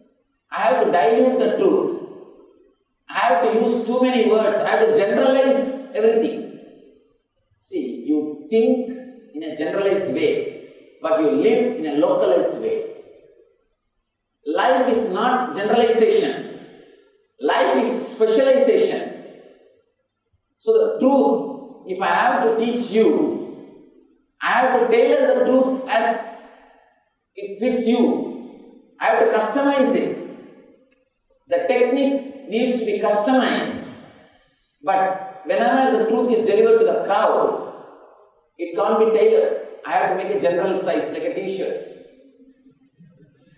like a general size jeans. And neither your body nor the clothes will feel comfortable with each other. It can't be tailored exactly to you. That is why initiation is always given to an individual. Only individuals receive initiation. They receive initiation. The spiritual truth, whenever delivered to mass, has to be diluted because I have to use too many words to make everybody understand. And moreover, I can't tell the truth directly. Straight away truth can't be told, it hurts. That's another big problem. Truth, straight away it is told, it hurts. I have to be socially polite. Being socially polite means diluting the truth. All great scriptures are delivered only to a small group, either to an individual or 2-3. Maybe later on it became popular. It became popular because of its quality. Many people read because of its quality, but the quality because it is delivered to few people. It Gita is delivered only to Arjuna, a single guy. Ashtavakra Gita is delivered only to Janaka, single person. All great truths delivered only to 2-3 people. And Shiva Sutra is not delivered even to one person. Devi is also not a separate being. She has just disappeared into Shiva. Just an extension of Shiva. That is why Shiva Sutra is much more pure than any other scripture. It's a pure truth because as if you are thinking loudly. I can't say Shiva Sutra is teaching given to Devi. Shiva Sutra is thoughts taught by Shiva in a loud way, that's all. When Shiva was thinking loudly, somebody noted it down, that's all. It was not even spoken to somebody because there was no 2%. She is not there even to say thank you. Even for that she is not there. She has disappeared. But in Arjuna's case, every chapter starts with his doubts. Maybe we can't blame Arjuna anyway. Representing a common man, there is every possibility. I don't think Arjuna can be so dull.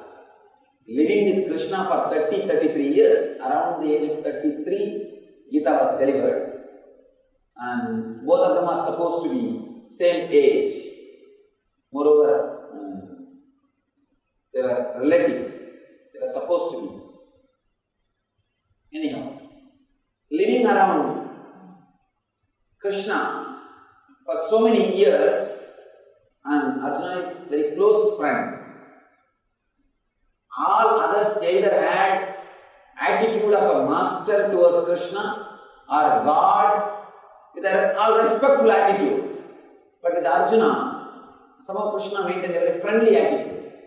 Sakabha. And Arjuna also had the same attitude. That's why he says, after experiencing the Vishwarupa, he says, Krishna, I called you by your last name, your community name. Hey Krishna, hey Yadava, hey Saketi. I called you with your community name, with your nickname. I called you as my friend. Please forgive me. I do not know who you are. Now I understand. He was maintaining a very friendly attitude. Of course, actually, if you are maintaining a very friendly attitude, you can learn more. Because with a friend, you will open more. Moreover, the words given by a friend, you always take it deeply and internalize it. You do not suspect your friend's words. You always suspect your father's words. You always think it has got a vested interest. And you never listen to spouse words. Before she starts herself, she or he, you know it's wrong. I have a big problem. Whenever husband comes to me first and gets attached with me, wife will never come. Wife comes to me and gets attached with me. Husband will never come to me. He may read my books secretly. He may listen to the discourses secretly. But he will never come to meet me. The problem is, Swamiji is right. What he says and he does is right. Accepting that is no problem. But my wife is right is too big problem. That hurts the ego. That is too much. We can't do that. Swamiji is right. We can accept some of that. But if I go to him in an open way, I accept naturally what she did is right. That cannot be. That is too much. That is too much. We can't do that. Even before she starts talking, very clearly, it's a lie. Whenever you suspect the person has got a vested interest, he is going to fulfill his own thoughts, his own things through you, you will never open yourself to him. But with friend, you always open more. You open yourself because you know he doesn't have any vested interest. Whenever you suspect he has got a vested interest, the friendliness ends. The friendliness disappears in the relationship. Whenever you add friendliness into any relationship, that relationship becomes beautiful. Adding friendliness into relationships is one of the spiritual qualities. Whether it is husband-wife, whenever you add friendliness in the relationship of husband-wife, lust will disappear, love will start happening. Love will start happening. Adding friendliness into any relationship will give you a totally different dimension. When you add friendliness to relationships, you will start experiencing you in them. Because friendliness means experiencing your own reflection. Friendliness is one of the, I can say, techniques to help you move from Katakasha to Chidakasha and Chidakasha to Mahakasha. If you add friendliness, if you create a relationship with friendliness with the people who are living around you, you will start moving towards Siddhakasha. You will start working towards serving others. Your time and energy will be spent more service oriented. Moving towards Siddhakasha will make you service oriented. And moving towards Mahakasha will make you enlightened. Our Vedic social system was developed to help a man to move from Katakasha to Chidakasha, Chidakasha to Mahakasha. Understand? Man who shares his time, he has got nothing else, he has got only his time. Who shares his time is a worker. Man who has got little intelligence, creates few products with his time and shares those products with others is a Vaishya. Man who shares confidence is a Kshatriya.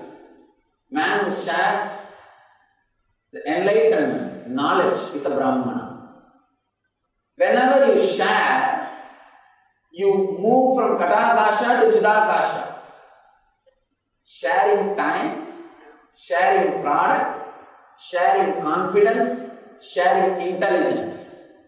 The whole Vedic social system was based on this sharing. Whenever you share, naturally you will be adding friendliness. Without friendliness, you can't share.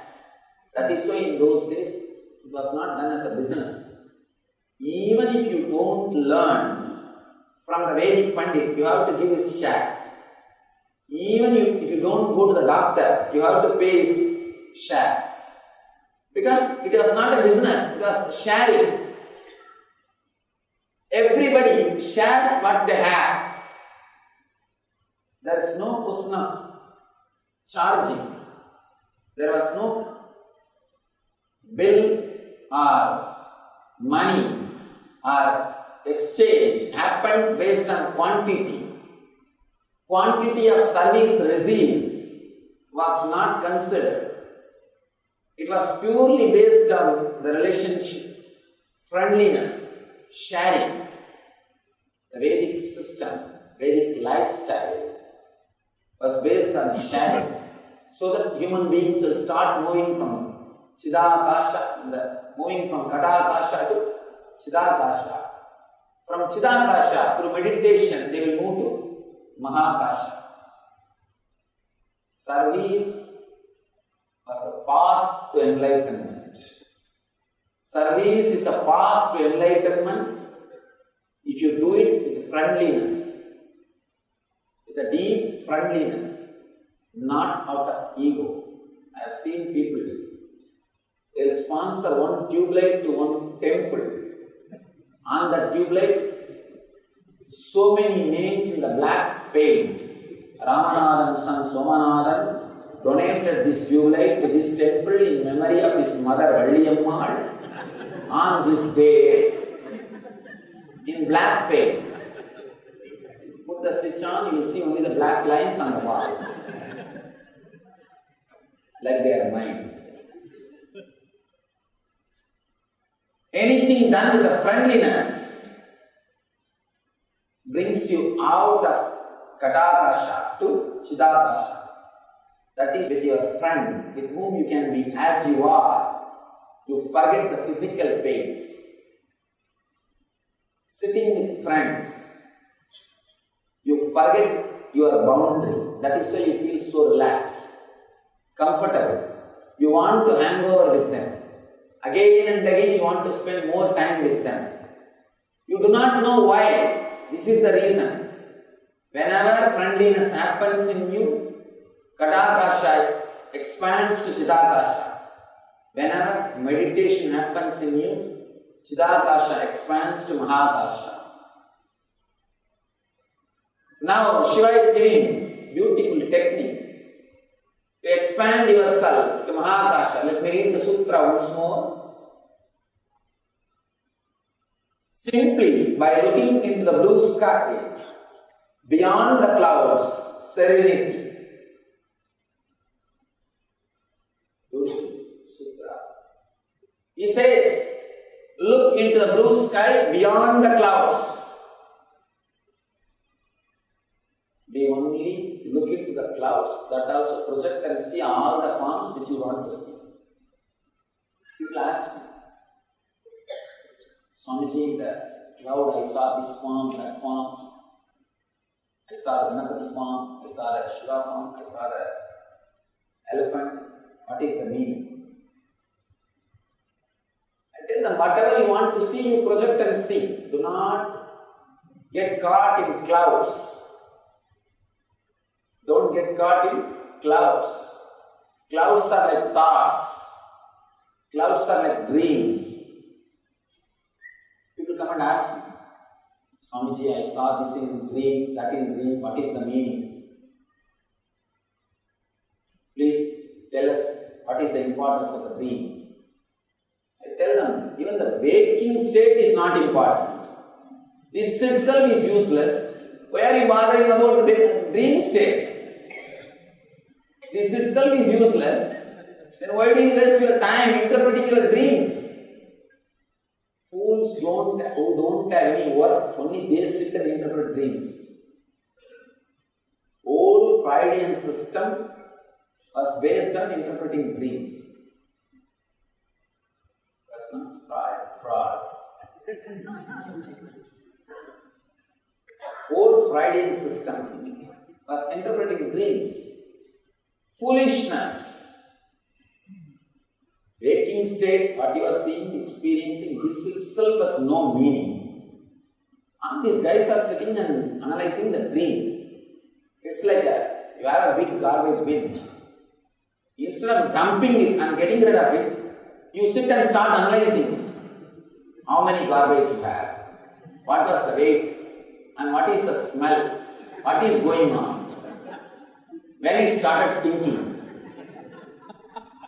And you forget that you are sitting and smelling all this nonsense when you are doing the research. So just dump the whole thing and escape. Analyzing the dream is like this only. Opening up the garbage bin and sitting and analyzing. Arranging them all properly. And analyzing them. When it started stinking. And what is the level of the smell? To what extent it comes? That's what they are doing. That is why all these Freudians will be psychiatric patients. Now really, the statistics says in which field, which profession more people became mad, psychiatric doctors. Because constantly they are swallowing all the madness. Constantly they are analyzing the madness.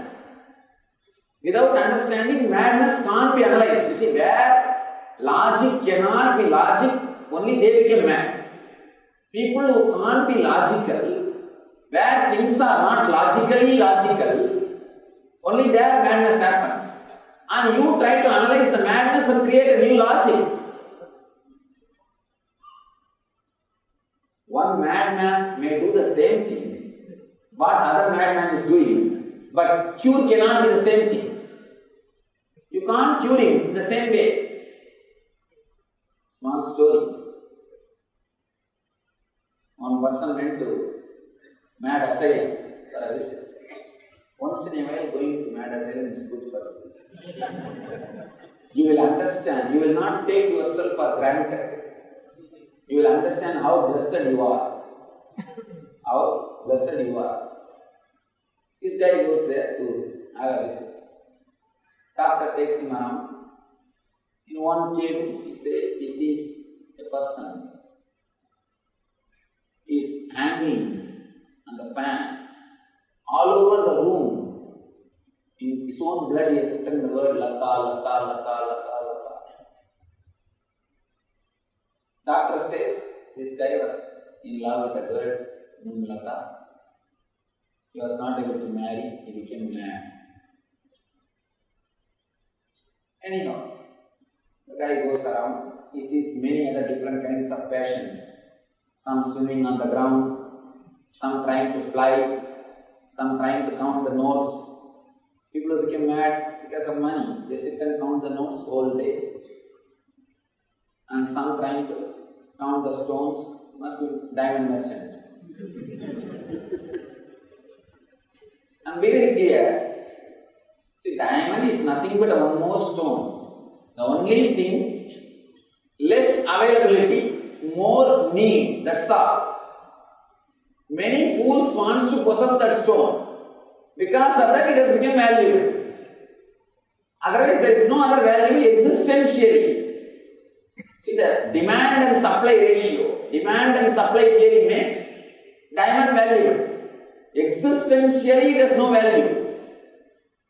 The demand is more and supply is less. Because of that, it becomes valuable. This guy is sitting and counting all the stones, thinking it is a diamond. And you can't say it's wrong. Existentially, both are one and the same. Maybe, according to market, you are intelligent and he is mad, but existentially you can't say. You sitting and counting the diamond and he is sitting and counting the stones. Existentially you can't say you are intelligent and he is mad. Maybe according to the market standard, you are intelligent and he is mad. That's all. Anyhow, he goes through the asylum. Finally, in the end, again in one more room, one more guy.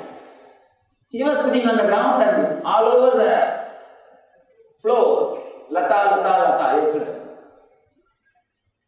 This guy asks, what happened? He was also in love with Lata. Doctor says, no. That guy was not able to marry. This guy married. Understand? Reason may be same, but cure can't be same. Because madness means where logic is not logically logical. Where logic is not logically logical. That is what we call madness. So, logic can't be useful in that space. Your understanding can't be useful in that space. Let's come to the Chidakasha. We are speaking about the Fridays.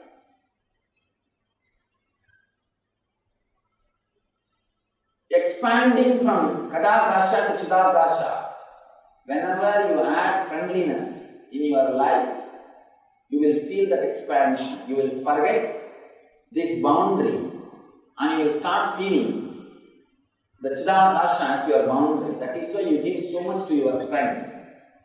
Whenever you do something for your friend, you feel fulfilled. You feel the same pleasure. Whenever you do something for your body, what pleasure you feel, you will feel the same fulfillment when you do something for your close friend. Because you feel the fulfillment in Chidakasha.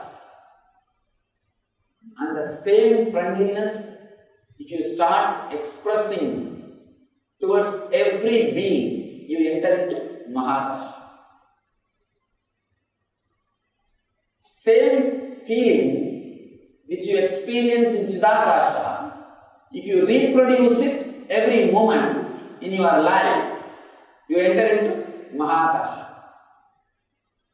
Whenever you experience Mahakasha, you start experiencing the intense friendliness in you, feeling to share in you. Shiva says, don't look the clouds, look beyond the clouds. If you are seeing clouds, you will project your thoughts. Your thoughts are clouds. Look beyond just the blue sky, just the vast emptiness. If you look at the clouds, your mind will start thinking. If you look at the sky, it will stop working. You can't think anything looking at the sky. If you start seeing the star, again you will start thinking. Seeing the cloud means getting stuck with your thoughts. Seeing the stars means getting stuck with the spiritual visions and experiences. Don't do both. Don't do both. Just look into the pure sky, empty blue sky, vast open sky. Try this even today. Even today, try. Just look. Of course, in the night, it will be beautiful.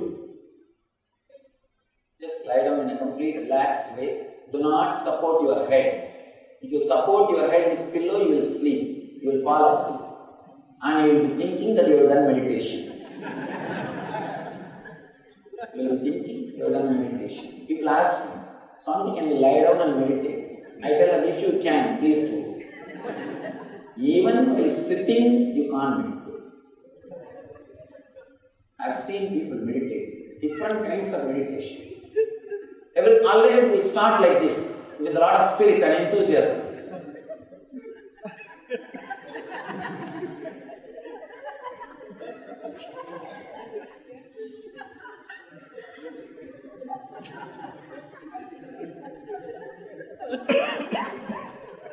And sometimes people look this side and that side, when somebody is watching you. Whenever you look this side and that side, be very clear, you are a person who slept. You are a person who slept. In one of our meditation classes, I never miss telling this story. In one of our meditation classes, there was a meditation technique concentrating on anahata. This guy, he started like this only. Slowly he became like this. I asked him, what happened? No, I am meditating so. Where? On his anahata. Not on your anahata, his anahata. When you start to meditate on your anahata, by the time you end up with his anahata. Do not have a pillow. If you support your head with a pillow, you will fall asleep. Do not support your head with a pillow. Just lie down and stare at the sky. Vast empty space. Understand the instruction clearly. This technique can give you the immediate inner healing. Immediate inner healing can happen. It's like an instant healing effort. Vast, just gaze at the vast sky. You will have the same fear which Arjuna had. Whenever you gaze at the sky, empty sky, without calculating the stars, without counting the stars, without looking at the sky, you will have the same fear because the idea of your boundary is getting loosened. The grip on Katakasha is slowly getting loosened. slowly it's getting relaxed. The same fear which Arjuna had, you will have. But do not miss like Arjuna. Krishna was there to give a second choice. Who knows whether we have a second choice or not? Don't miss it. Don't bother about the fear. You will always have fear. If you are doing it properly, you will have fear. If you are gazing and managing to think, because sometimes we master to do both, then nothing can be done. It's like a backseat driving. One person will be driving, other person will be giving command. If your wife is sitting behind you and you are driving, if you experience that at any time, you will understand. It becomes like a two persons doing things. You are gazing and your mind is thinking. That's not going to help. If you are thinking and gazing, you will not feel the fear. Because you are not coming out of Gadakasha. You are not coming out of Chidakasha. You are caught. Just gaze. Do not think. In the initial level, you will have a little fear. Don't bother about it. Don't bother about it. Just gaze. After some time, suddenly you will realize you forgot your body for last few minutes. For last few minutes, the thought chain, the link, the thoughts, the shaft was broken, disconnected. Continuous shaft which you create suddenly disappeared. When you feel that moment, then close your eyes, just bring the whole outer space into the inner space. Visualize the same thing inside. Suddenly you will see you are having the same thing inside. There is no thoughts, there is no stars, pure sky. Understand? If you have knee pain, first gaze at the sky. When you remember that for last few seconds you will not have thoughts. This can't happen if you are expecting that moment. No. Don't expect when I will lose my thoughts, when I will lose that shaft. No. Just gaze without bothering about anything. In 2-3 minutes, the shaft will break. Then, once you remember, for last few seconds, there was no shaft. Close your eyes and remember the same space in your knees. In the space where you have pain. Simply pain will disappear in few seconds. I have worked with this technique with so many thousands of disciples. Understand? Before bringing this and sharing with you, I have done enough of research and development. You are not guinea pig. I am not testing on you. I have tested with this technique. With so many thousands of disciples. In few minutes, pain just disappears. Pain is nothing but you are caught in Katakasha. You are caught in Katakasha. If you are just caught by something, you are in pain. If you are stuck with something, you are in pain. Actually, if you are caught with the body consciousness, you don't need separate punishment. That itself is a punishment. If you think you are body, that very thought brings you punishment. Don't think after that you will reach hell. No. You are in hell already. One doctor was driving in the highway. He was driving in high speed. Stopped him for overspeeding. And he was about to give the ticket.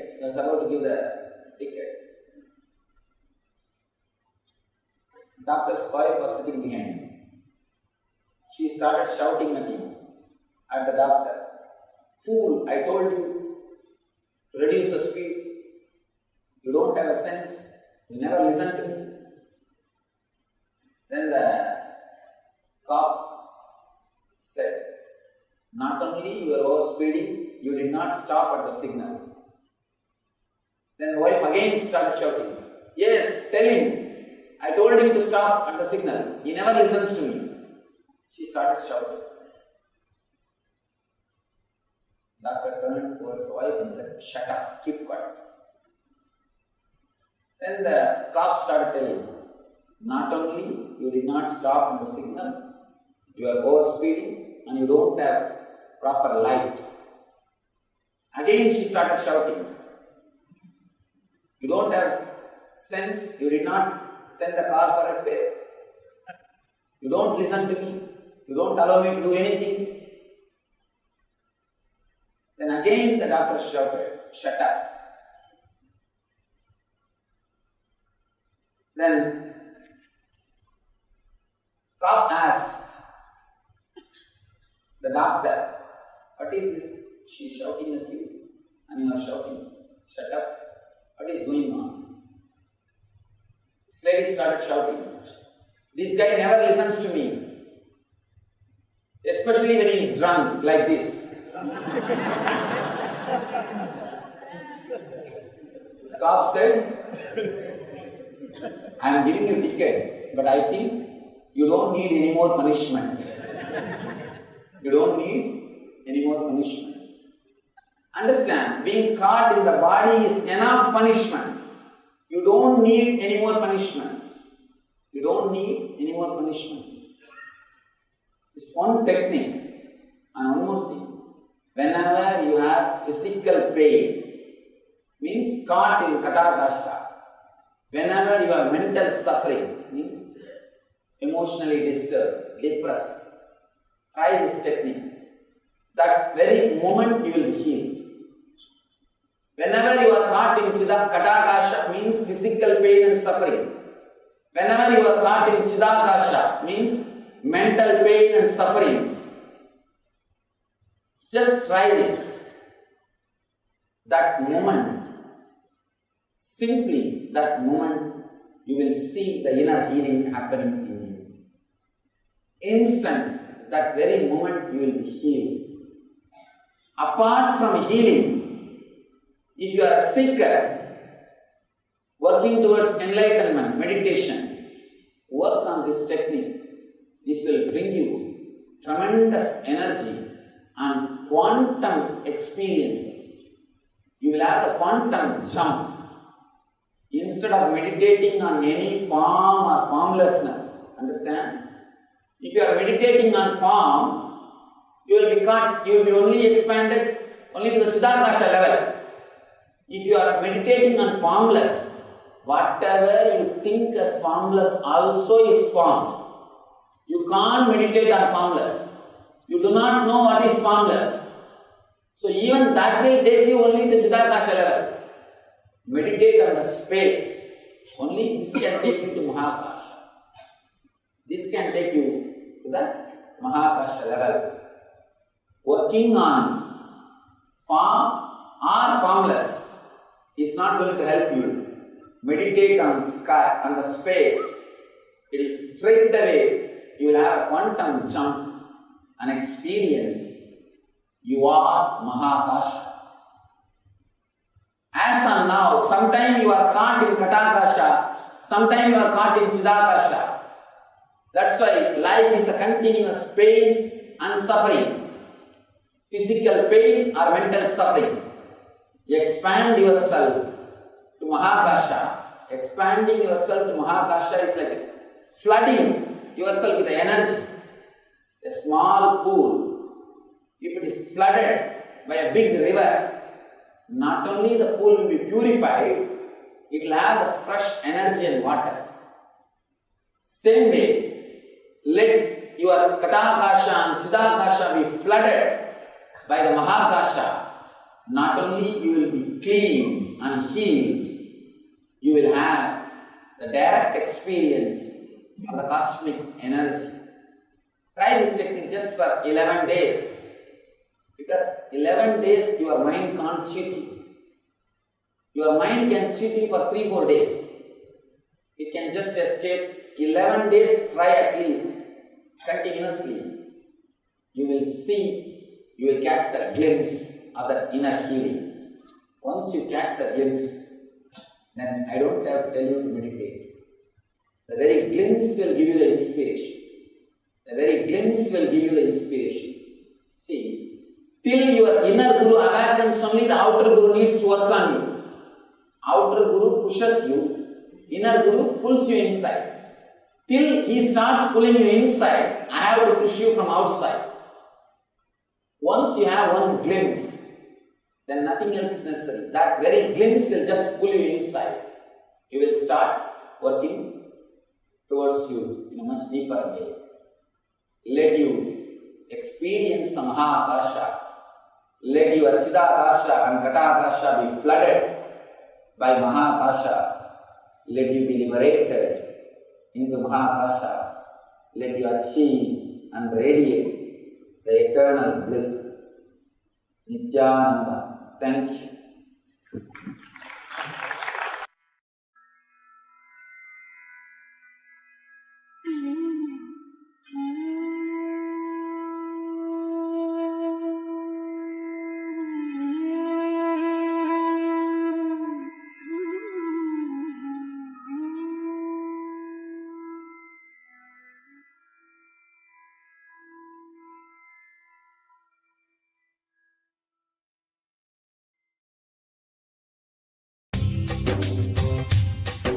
स्वभावचिन्मयानन्दम् कृपापूर्णं जगत्पतिं हरिषड्वर्गजेतारं नित्यानन्दगुरुं भजे। स्वभावचिन्मयानन्दं कृपापूर्णं जगत्पतिं हरिषड्वर्गजेतारं नित्यानन्दगुरुं भजे। स्वभावचिन्मयानन्दं कृपापूर्णं जगत्पतिं हरिषड्वर्गजेतारं नित्यानन्दगुरुं भजे।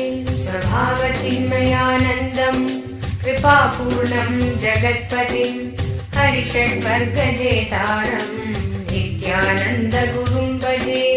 ईक्षणात्रयविध्वंसं गुणावस्थाविवर्जितं सर्वदेवं सर्वमदं नित्यानन्दगुरुं भजे। ईक्षणात्रयविध्वंसं गुणावस्थाविवर्जितं सर्वदेव।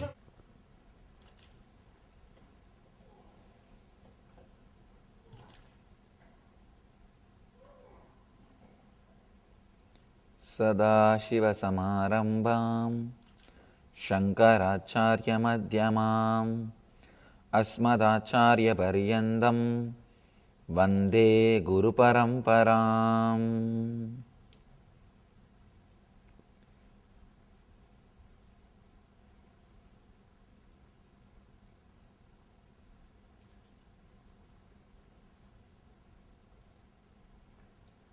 Namah Shivaya. I welcome you all with my love and respects.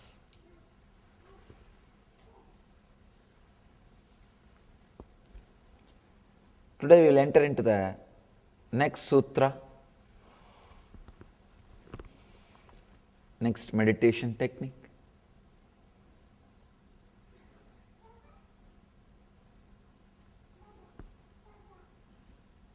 Mahadeva, the author of this technique, the author of this great book, Shiva Sutras,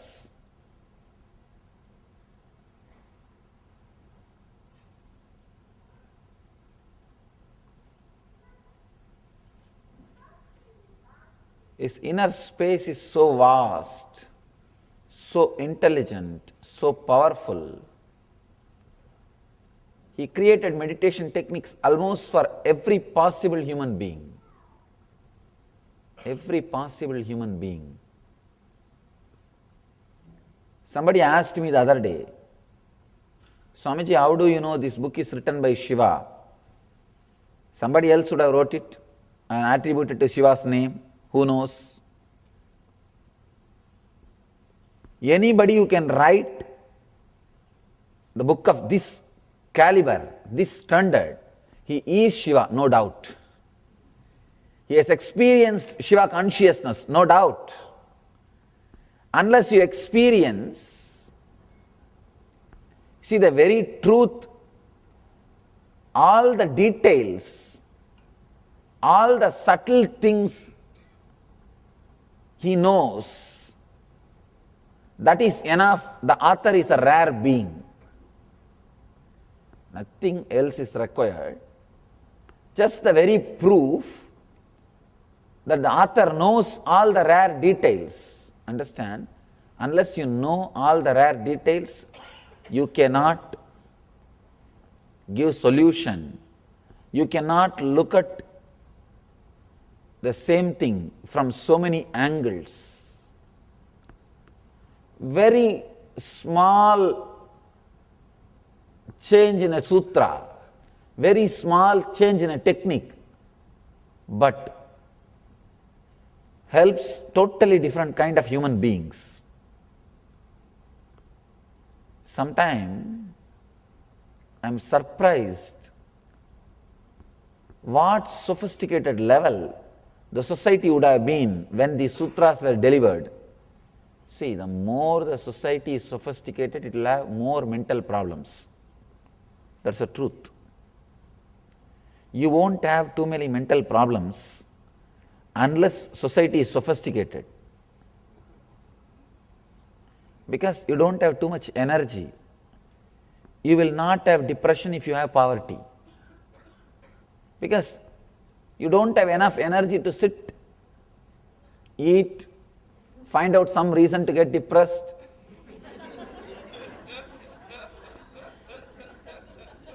With poverty, your whole energy and time is demanded. See, actually I always tell people, depression is a luxury. Now, unless your basic needs are fulfilled, you can't have depression. Unless it is fulfilled, and you have enough time and energy, which is not directly required to be productive, then you create something, you just sit and create some reason to get depressed. I've never heard the word depression in the Indian villages, because they have enough of things to do. You can't, there's no time to get depressed. Depression is a luxury. I was surprised when I read the solution for all the problems which he talks about. Then 10,000 years ago, there must have been such a high sophisticated society with all the luxury. That is why he is giving solution for all these problems. See, if Buddha is teaching, don't steal, means in his time the stealing was there. Thieves were there. Otherwise, why should you teach? Nobody gives solution for the problem which does not exist except the psychiatrist. Nobody will give the solution for the problems which does not exist. Here, Shiva is talking amazing things.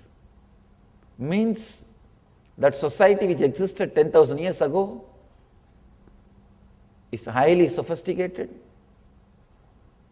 which was having all kinds of problems also. Because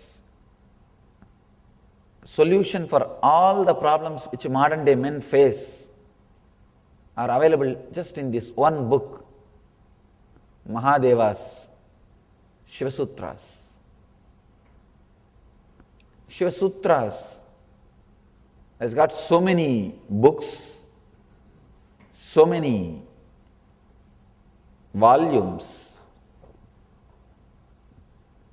This I selected from one part. The book which I am commenting, that part is called Vijnana Bhairava Tantra. Shiva taught 64 tantras. In one tantra he gives 112 meditation techniques. That is Vijnana Bhairava Tantra. We are working on that book. 35th Sutra. We are working on the 35th meditation technique. Day before yesterday, we saw one meditation technique. Yesterday we studied another one meditation technique.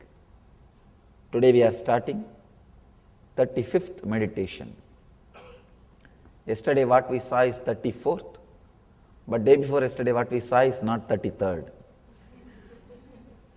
It was the technique which I did not speak during my last trip to Vancouver. We did not have that discourse, so day before yesterday I spoke on that. Yesterday new sutra, and today also one more new sutra.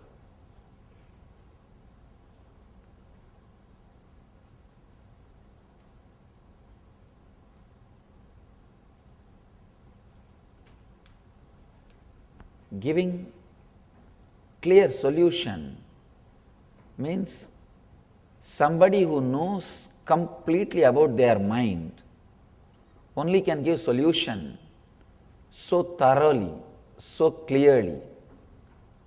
Here, Mahadeva is giving solution for all the problems. If somebody can give solution to the problems so clearly, if somebody knows about the mind so thoroughly, I am sure he is Shiva, means he has achieved Shiva consciousness. In India, the Shiva, Vyasa, Buddha, all these words are not towards one person. Of course, those beings also existed, but in course of time, anybody who achieves that conscious state, they are given that title. Buddha does not mean only one Buddha, the Gautama the Buddha. Gautama the Buddha existed, but after his existence, anybody who achieves that state of consciousness, they are given that title. Still now, all Shankara's disciples are called Shankaracharyas. Anybody who achieves that state is called as a Shankaracharya. The original Shankaracharya is called Adi Shankaracharya, means first Shankaracharya. Anybody who achieves that state is called Adi Shankara, the Shankaracharya. Sometimes you will get confused whether the book is written by Shankaracharya or Adi Shankaracharya. So here people ask me, how do you know this book is written by Shiva? Understand, a person who can penetrate into human consciousness so deeply is Shiva. He has achieved the state of Shiva, no doubt. So forget about doubting the book, let us doubt your mind and start working on it. Let me read the sutra.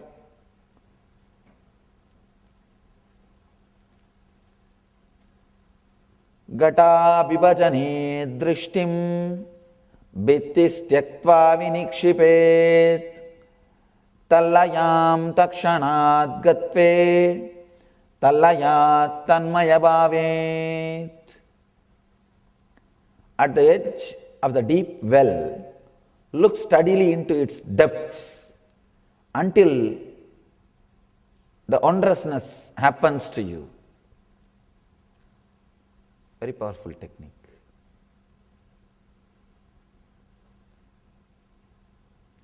Just a slight, small difference between yesterday's technique and today's technique. But there are different kinds of minds. For all kinds of minds, Shiva is teaching. At the edge of a deep well, look steadily into its depths until the wondrousness. Understand?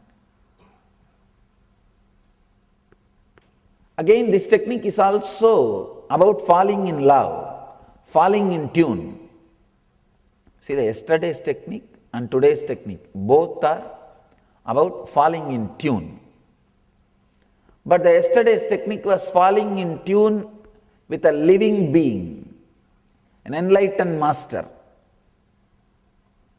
Today's technique is about falling in tune with an object.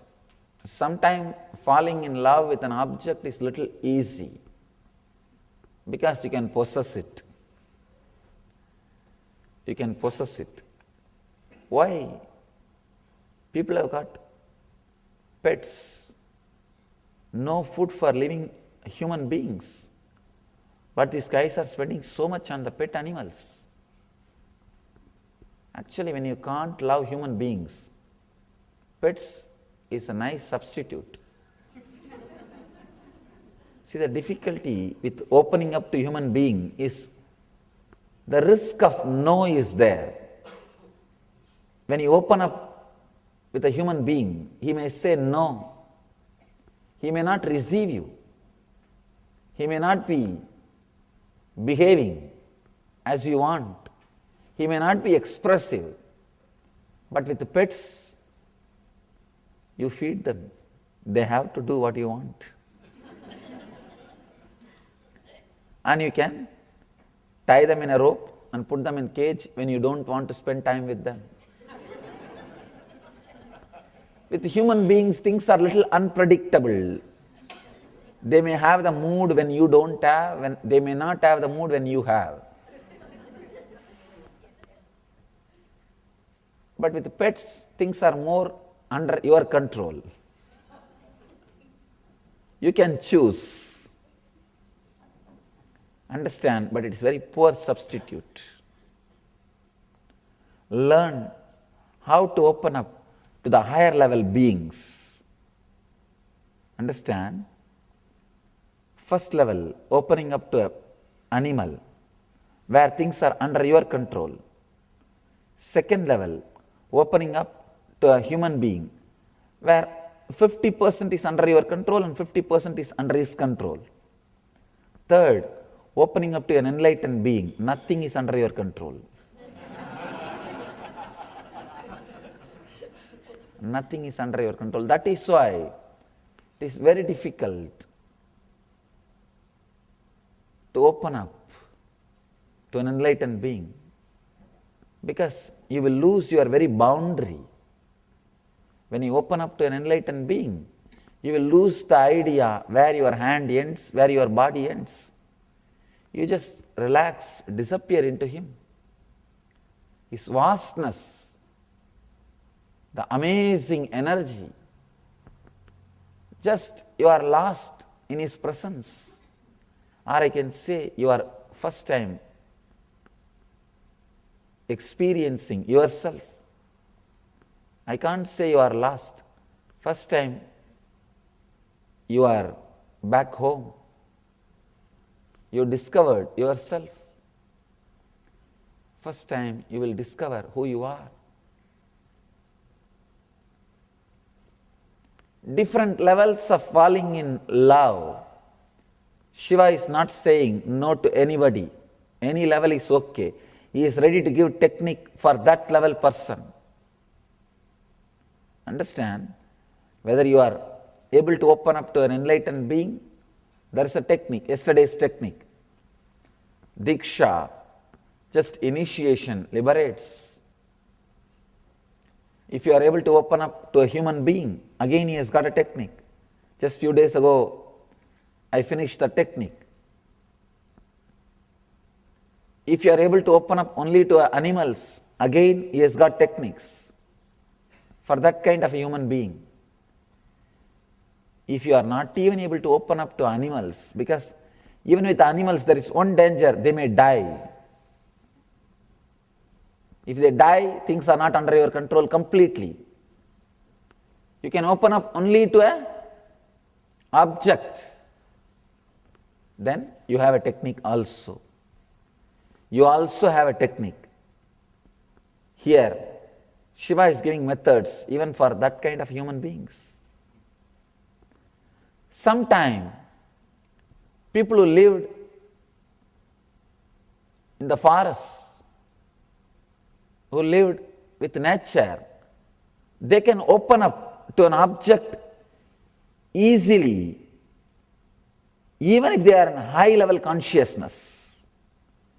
Even if they are in the level of opening up to a master, they may not find a master, they can just open up.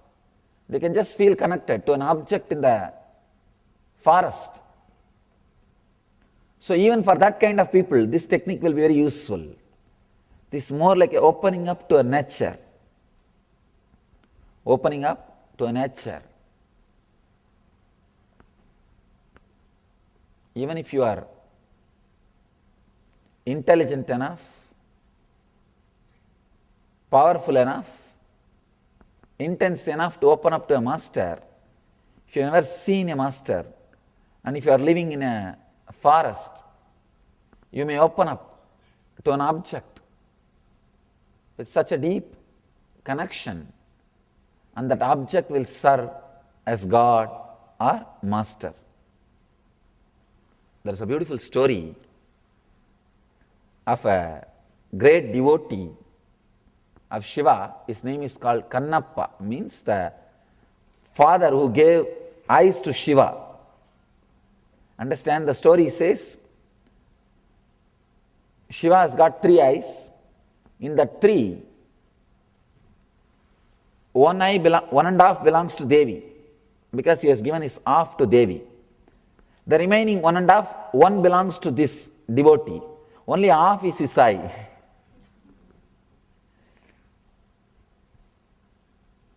Let me tell the story. It's a beautiful story. There was a hunter in a forest. That guy, his only work is from morning till night, he will hunt animals, cook them, eat, sleep. That's a life. Fortunately, did not get civilized. Sometimes civilization takes away some beautiful things in the human beings. Sometimes they are too costly than the civilization. Means the possibility to open up is taken away in this process of so-called civilization. Fortunately, this guy, even though lived as a hunter, did not lose that dimension of his being. I call this dimension as a 6th sense. Possibility to open up. This guy did not lose that possibility. If you doubt constantly anything and everything you see, be very clear, you lost that 6th sense. Civilization has happened to you. You are now civilized. You can have a big board. I am completely civilized. Now you know how to find reason, how to justify things, how to do anything. Now you know logically how to find reasons, how to doubt, how to justify whatever you do. Small story. One day in late night, 10 o'clock, a guy saw behind his car, the cop's car with red light sign.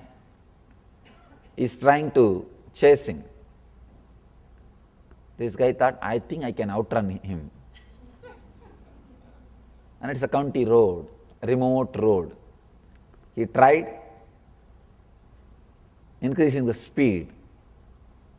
This cop also did not leave. He also increased. In few minutes there was a big race. Went to 60, 70, 90, 100 miles. After half an hour, this guy realized he can't escape. So he stopped, pulled over. Cop came near him and said, officer came near him and said, hey, today I really had a lousy day. Just tell me some reason, I'll let you go. Just tell me some reason, I'll let you go. The guy thought for a moment and said, yes, I know the reason why I ran away, looking at you. He said, what? 3 weeks ago, my wife ran away with a police officer. When I saw your car, I thought you are the officer and you are trying to bring her back to me.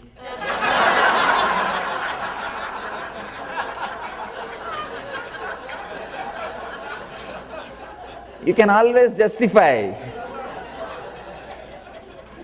You can always justify.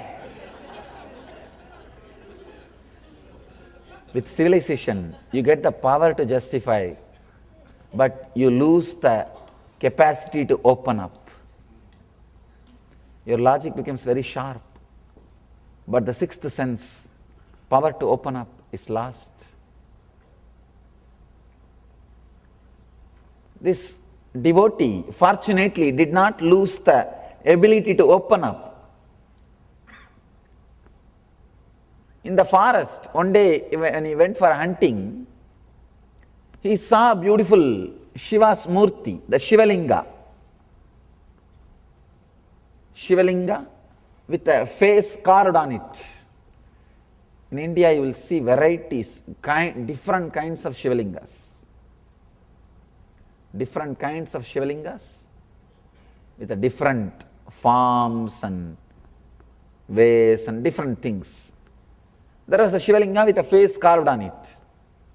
The moment he saw that Shivalinga, he saw that Murti, he saw that statue, he fell in love with that. Somehow he was able to open himself. Every day he started visiting that place. He felt the God is there in that form, or the higher energy is there in that form. After 2-3 days, he started talking to it, talking to Shiva. When you see God, you don't see statue. When you see statue, you don't see God. Understand? When you see it as a God, you will not see that as a statue or just an idol. When you see it as an idol, you will not see that as a God. Somehow he felt it's God. He did not see it as a statue. He started talking to Shiva. Oh Lord, it's so nice you are here just for me. And he said, just see that I get a good animal today so that I'll give you a feast. Whatever he gets, he will nicely cook. Not only he will nicely cook, he will first taste it and see whether it is really cooked well. Then bring that portion, that flesh, to that Shiva, and he will offer it. It's a very strange kind of worship. He doesn't have any vessel to bring water and wash that place. So he will take water in his mouth. He will collect all the flowers and put it in his hair. There is no other flower basket for him. He will collect all the flowers and put it in his hair, in his jata. The hunters will have a big matted lock. He will put it in his matted lock, fill water in his mouth, and carry that flesh or that meat in a palm leaf in one hand. Bring there, and he will spit that water on that statue, on that Shiva, and put all the flowers on that Shiva and decorate him. Put this flesh in front of him and pray to him, oh Lord, please eat the best portion of the meat, the flesh I brought for you. He will do all his puja. Then he will tell, oh, I think you are feeling a little shy because I am here. I will go away, you eat later on. When you feel like, you eat that time. When you open innocently the power of existence, the big problem is we lost how to open up innocently, honestly. He will tell, now it is time, you please eat later on. Maybe I'll give you private time. He will go away. Actually, there was a traditional intellectual guy who also used to come to that place to worship rarely. That day he came and he saw all that meat in front of Shiva, and these traditional intellectuals usually not only they are vegetarians, they are dead against non-veg. I always tell people, take vegetarian vow, nothing wrong, but don't hate non-vegetarian people. Let them have what they want. People come and ask me, how to convince others to take up vegetarian food? I tell them, why do you want to convince? You must be jealous of them enjoying. You must be feeling that saliva when they eat. Otherwise, why will you get interested in convincing them? If you know vegetarian is good, just enjoy, stop with it, over. Why do you want to convince? Because there must be in one corner of your mind a little, I think once in a while, okay. Or that saliva is there in the mouth. Otherwise, why will you try to convince somebody who is not bothered about convincing you? See, no non-veg person goes to convince others, eat non-veg. But all these vegetarian people goes to convince non-veg people, don't have non-veg, eat vegetarian. See the fun part of it. No non-vegetarian person goes to convince vegetarians, please have non-vegetarian also. No. Please become non-vegetarian. No. But all these vegetarian guys, they go around and convince every non-vegetarian person. In our healing initiation, of course, that initiation can be taken or practiced only with a vegetarian food. With a non-vegetarian food, you will have a little side effect. Your system will not be able to adjust, cope up with it. So when these guys become vegetarians, first thing they do is they will go around and start canvassing. Start preaching, you became vegetarian, it's good. Little jealous on corner. Here, this guy who is a great intellectual, who is doing the puja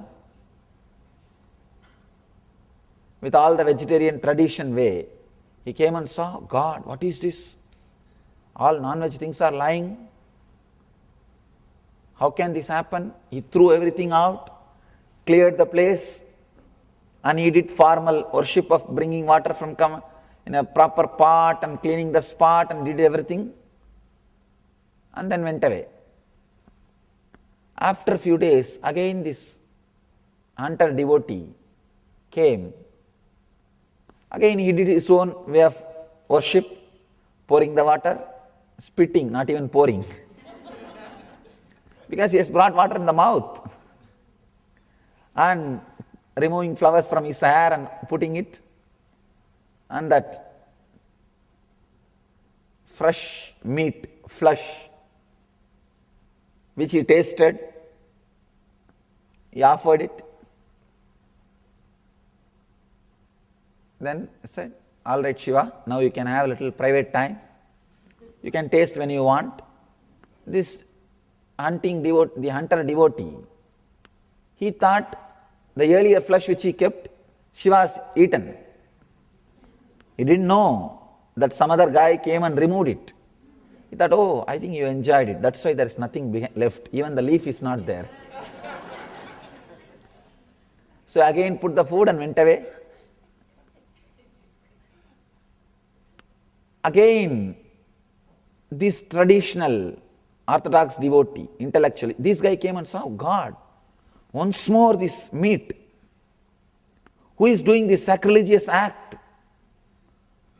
Who is disturbing? I should stay here today and see who is the guy who is coming and doing these things, and I will take him to task. He has hidden himself in one corner behind a tree, waiting. Who is coming and doing that job? After a few hours, as usual, our devotee came and he saw, oh God, you finished this meat also. That's nice, but I brought some more for you. So he came and did as usual, spitting the water, putting the flowers, and he put all the meat in front of the God and started his puja. That traditional orthodox intellectual guy, he was about to jump out and stop this guy. Suddenly he saw from that Shiva's one eye blood started coming. So this traditional guy got frightened. God,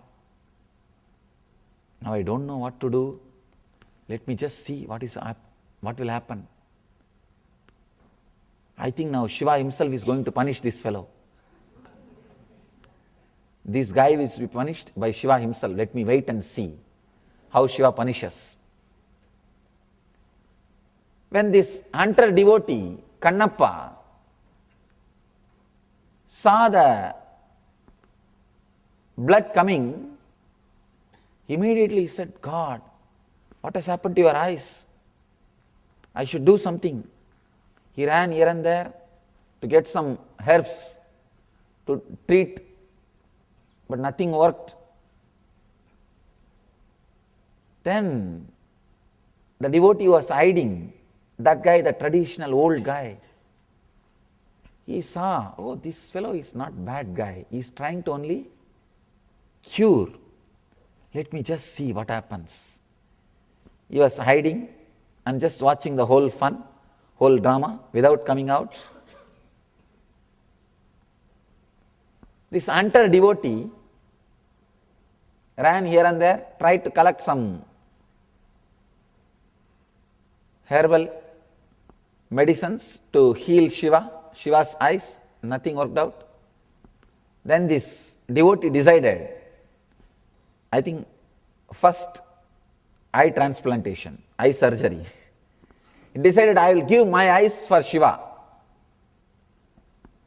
So he just removed one of his eyes and put at the spot of Shiva's eyes. First transplanting surgery. I don't know how many thousands of years ago. The story says that eye got healed, got cured. But the drama doesn't end there. Suddenly in the other eye also blood started coming. Now it is too much. This hunting devotee, actually the devotee is getting tested for his devotion. The devotee saw the blood coming in the other eye also. He decided, I'll give my other eye also. That traditional intellectual person who was standing, hiding behind the tree was shocked when he saw the power of devotion. But he did not come out. He was frozen in the fear, just hiding. This hunter devotee does not have much time to think, oh God, you are having pain, you are having bleeding, I should immediately help, do something. So he decided to remove the other eye also and put it. Then suddenly he remembered, if I remove my other eye also, I will not know where Shiva's eyes are there, the second eye, because I will become completely blind. So now itself I should mark where that Shiva's eyes are there and then remove the other eye, replace it. The donor and the surgeon, both are same person. Not only he is donating, he himself is doing the surgery also. So he put his hand and he started removing the eye, but he was not able to remove with one hand. So he has to use the arrow to remove his other eye. He needs two hands. So he put his feet on the second eye, Shiva's eye. Understand? He put his feet on Shiva's second eye, where that spot is there. And about to remove the second eye, Shiva appeared. The story says, Shiva appeared. My son, I have just tested your devotion.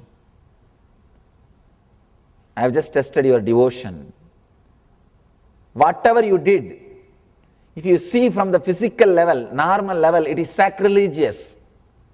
Spitting water, putting the flower which was used, put in your head, and offering the meat which you tasted. Finally, above all, putting your feet on that God. But your devotion is so amazing, so great. Your devotion is such, from today you will be called as Kannappa, means father who gave me eyes. Understand? Only your father can give some part of your body. Only your father or mother can give some part of your body. At least in those days, when transplantation was not common. So Shiva says, you gave me eye. Because you gave me eye, I call you as my father. Because you gave, kan means in Tamil eye, you will be called as father who gave me the eyes. And the story says, that moment he became enlightened. That old guy who was hiding, he ran and fell at the feet of the hunter devotee and said, I have never seen this devotion. What you have done may be not according to the tradition, but even your devotion is beyond tradition. His devotion, feeling connected, opening up. Somehow he opened up to a statue, to an idol, just to one murti. And he felt Shiva is there. And he was running around like it is his responsibility to take care. His whole day, whole life, Shiva has become center. His whole being, he has become center. That is why he is able to go to the extreme of removing his both eyes, his two eyes. Feeling connected, opening yourself. Actually, if you open yourself to anything, that will become alive, because opening up is so powerful that will make you also alive. As I was telling you yesterday, whenever you feel life, energy in you, be very clear, you are opening up. That is the only thing which can bring energy and life to you. That is why when you are in love with somebody, you are so energetic, high, not after marriage.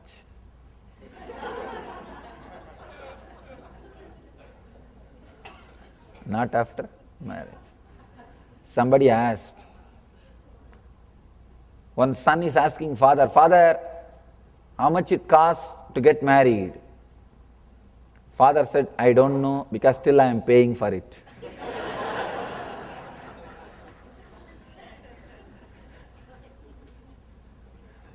Son asked the father, Father, in those days, ancient India, it seems that men will not know about women till they get married. Father says, not only in those days, ancient India, that anywhere, everywhere, men will not know about women till they get married. It's anywhere, my son, anywhere.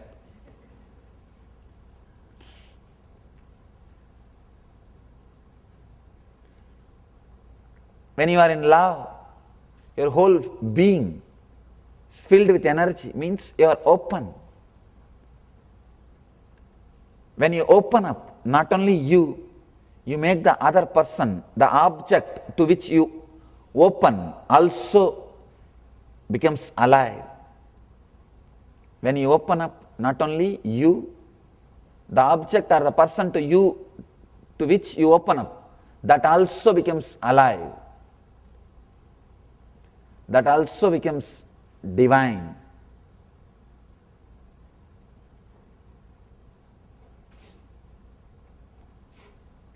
Shiva is giving us a technique.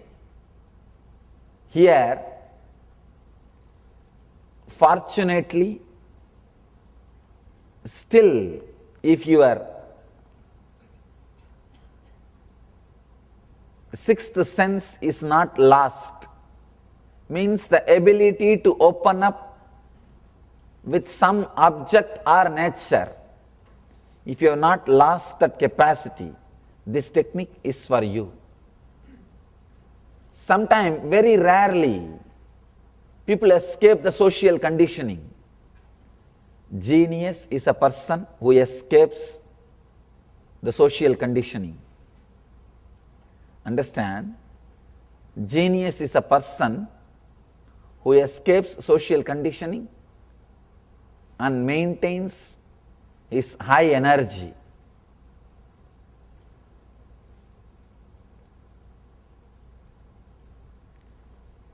Fortunately, if you are able to maintain, if you are able to keep your sixth sense alive, this technique is for you. Sometime, suddenly, for some reason, you fall in love with some object, some murti, some statue, with something, nature. You can try this technique if you are in love with something. The basic philosophy of the technique is when you open up the whole thing, nature or the person or the object to which you open up becomes alive. Let me read the sutra once more.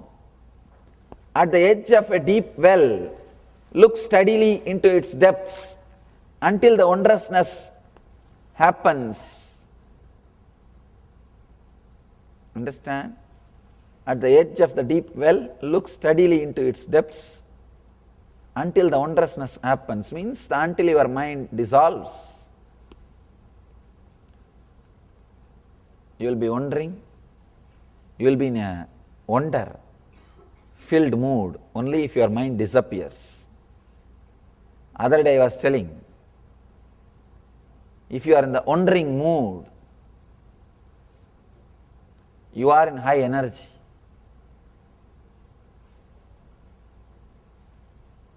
Somebody asked me the question, what is the wandering thing in the life? I tell them, life is the most wandering thing. The other guy asked, I am wondering about what to do with my life. I told him, wonder about life, then you have done what has to be done. If you are wondering about the life, you have achieved what has to be achieved. Nothing else is required. You don't have to wonder about what to do with the life. Just wonder about life, that's enough. One guy asked me, I am wondering why so much of suffering, am I on the right track? I said no. That is worrying up why so much of suffering, not wondering. That can't be called as wondering. Wondering means filled with joy and ecstasy, overflowing. Here Shiva is telling, at the edge of the deep well, look steadily into its depths until the wondrousness, you are filled with wonder, the mind disappears. Understand, it's a very powerful technique. This technique is used by Lord Su. Understand, this book is book of all books. One technique from this book can create one religion. This book is a book, it's a manual for all the prophets to create religions. Manual for all enlightened masters to create their own religions. This book should be called as How to Create Enlightenment Traditions. How to create enlightenment traditions.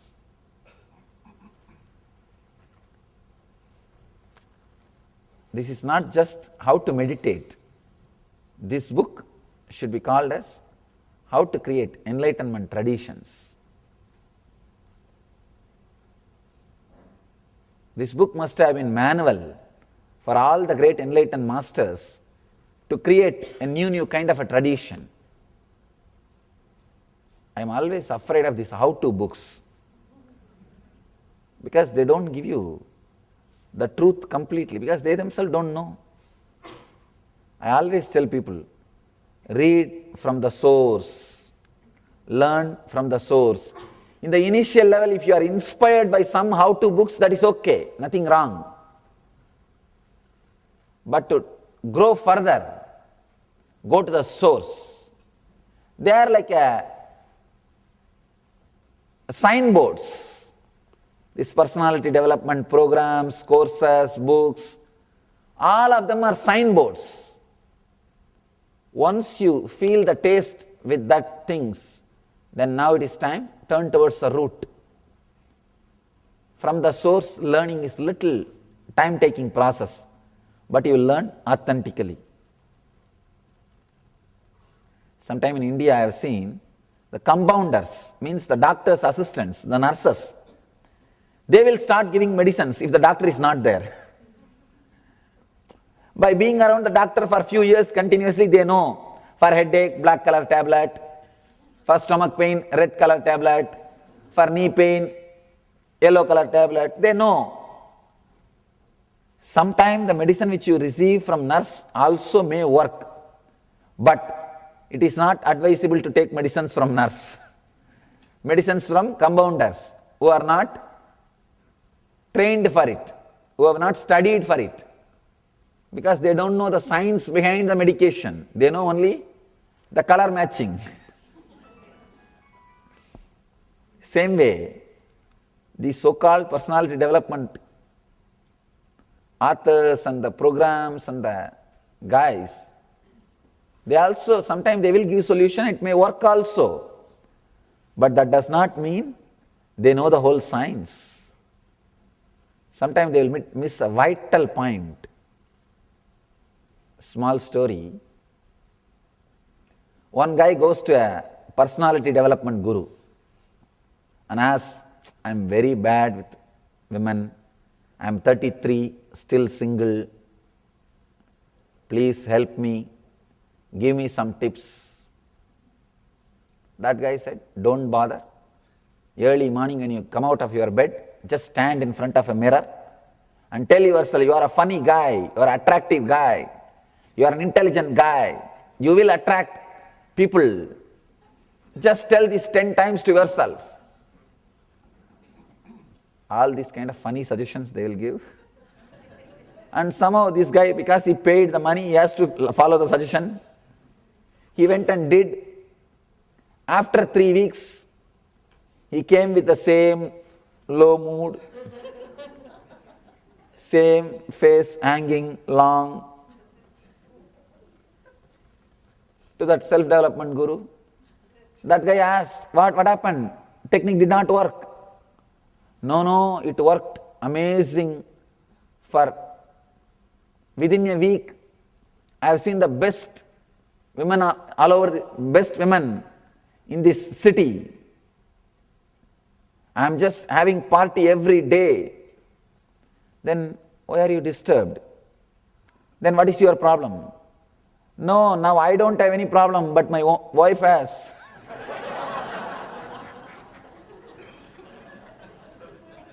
Understand?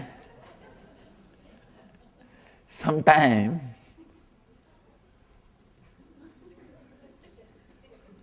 because within that 3 weeks he got married and now she is creating problem. Sometimes they will miss vital points. You should have advised him, don't get married. The vital point is not given, remain as single as earlier. How you remained? Same way. You missed a single point, a single advice. Now the problem starts. Sometimes the self-development gurus also may miss a single vital point. Anyhow, this book must have been the how to create enlightened tradition, living stream of enlightened beings. Because Lord Tzu used this technique, and there are techniques which is used by Buddha, which is used by Jesus Christ, which is used by George Gurdjieff, and this book is 10,000 years old, so we can be sure this is a source book. This at least 10,000 years old, because the stone inscription of this book is at least 10,000 years old.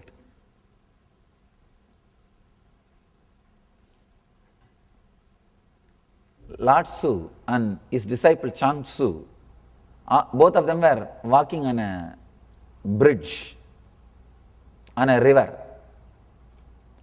Suddenly Lord Tzu said, "Stop here. When river stops and bridge moves, come back and see me," and went away. These enlightened masters are very crazy. You don't know what they will do. Especially if you are in tune with them, if you are totally open, if you give them the confidence that you are ready to learn, they will teach in all crazy ways. But they will do it. That's one great thing about them. Both of them are walking in a forest on a bridge. Suddenly he stops. "Hey, stand here. When river stops and bridge moves, come back and see me. Till then be here." And he went away, leaving him alone. Just understand, you are coming with me somewhere in a forest. Suddenly I tell you, stop here, stand here, and come back when the hill moves. What will you tell? Get lost.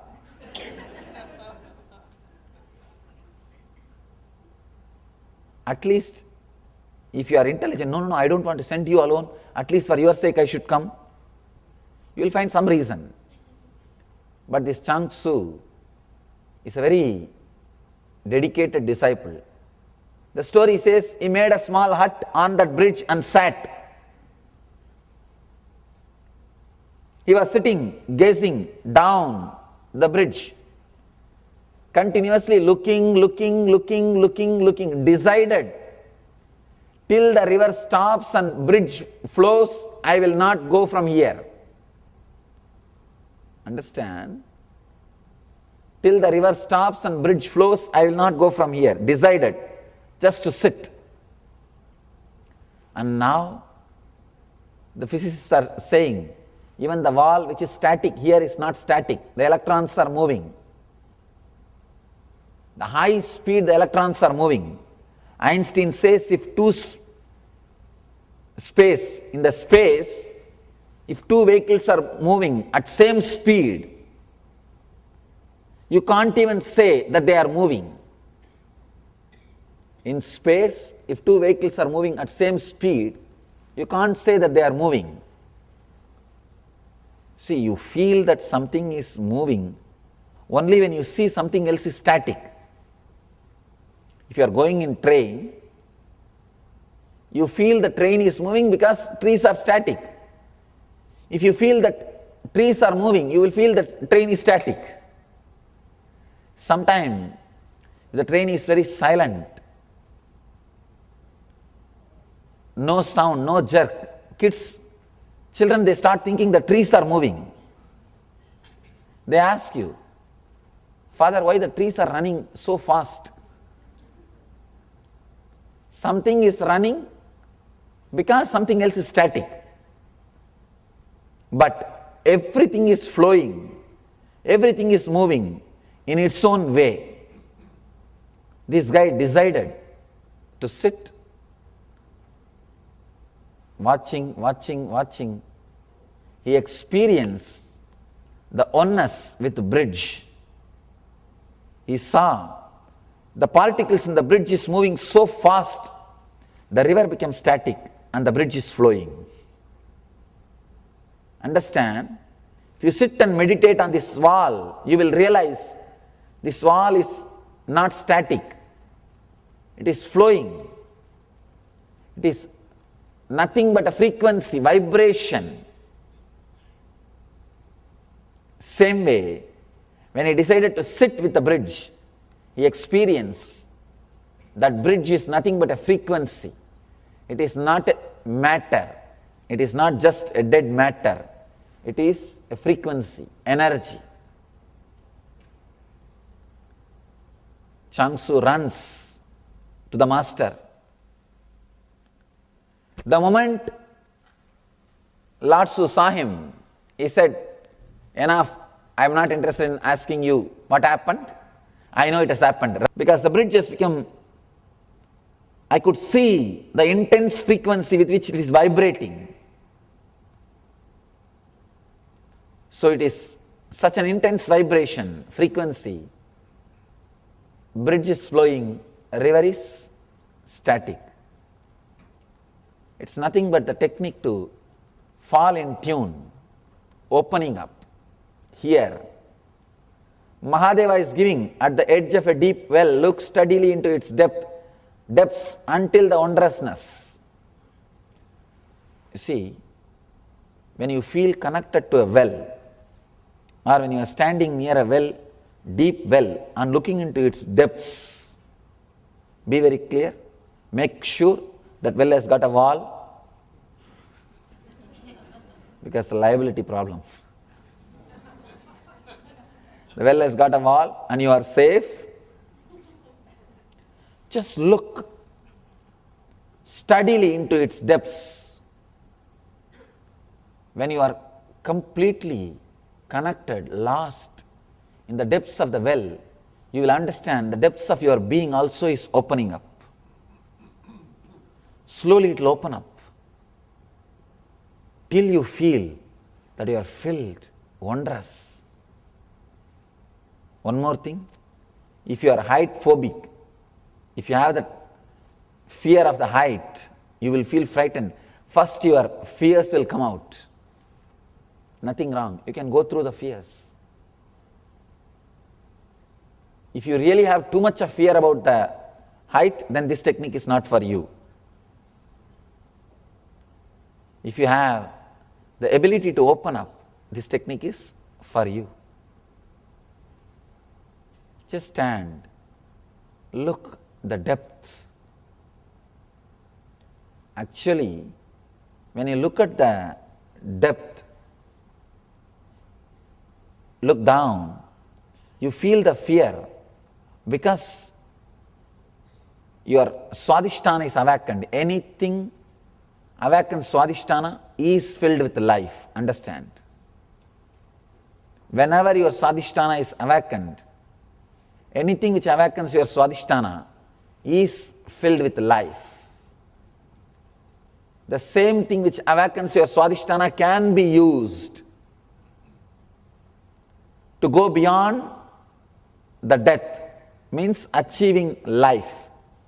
Life and death both are connected to Swadhisthana. Whether you are facing death or life, it will awaken. If you are feeling the fear, seeing the depth means the Swadhisthana is awakened. You can use the same possibility to awaken the life also in you. Go beyond death. Go beyond death. At the edge of a deep well, look steadily into its depths until the wondrousness, until you are filled with wondrousness, you achieve the no-mind state. If you don't have a well, you can use master's eyes as a substitute. Understand, master's eyes is also deep, deeper than any ocean. Sometime, in those days during LBP, the sixth meditation, Anya meditation, I myself will sit and people will be allowed to gaze at my eyes. They feel, Swamiji, it is empty, nobody is there inside. I tell you, that is true. There is nobody inside. It is just moving. Because somebody is there in that body, it gives you the feeling there is somebody in this body also. If you realize that there is nobody in this body, you will realize there is nobody in that body also. There is nobody in this body. Empty chair. But if empty chair speaks to you, it will be difficult for you to sit and listen. Just imagine, the empty chair is there and sound is coming. So that is the reason I have to create a body. I have to use a body. Just like using this kerchief, I have to use the body. Because I am talking to human beings, I have to create a human body.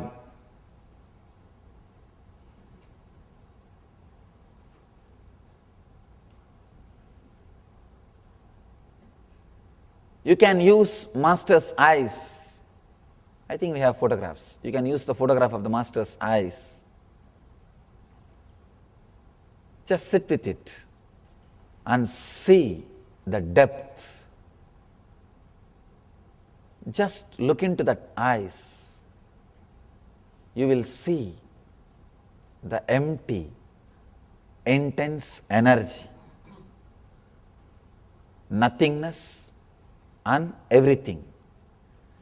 Purna and Shunya. Purna means everything, Shunya means nothingness. You will see both in that eyes. Both are one and the same. Beyond your frequency, you can call that as emptiness or everything, Purna or Shunya. You will experience that in the master's eyes also. If you have a well, use the well. If you don't have a well, it's okay. Get at least the photograph of the master. Sit with it. Decide till I am filled with a no-mind state, till I am filled with nothing or everything. Either I should be filled with nothing or I should be feeling everything. Till that happens, I won't move. Understand? This strong sankalpa, will, is also necessary. Buddha, when he sat,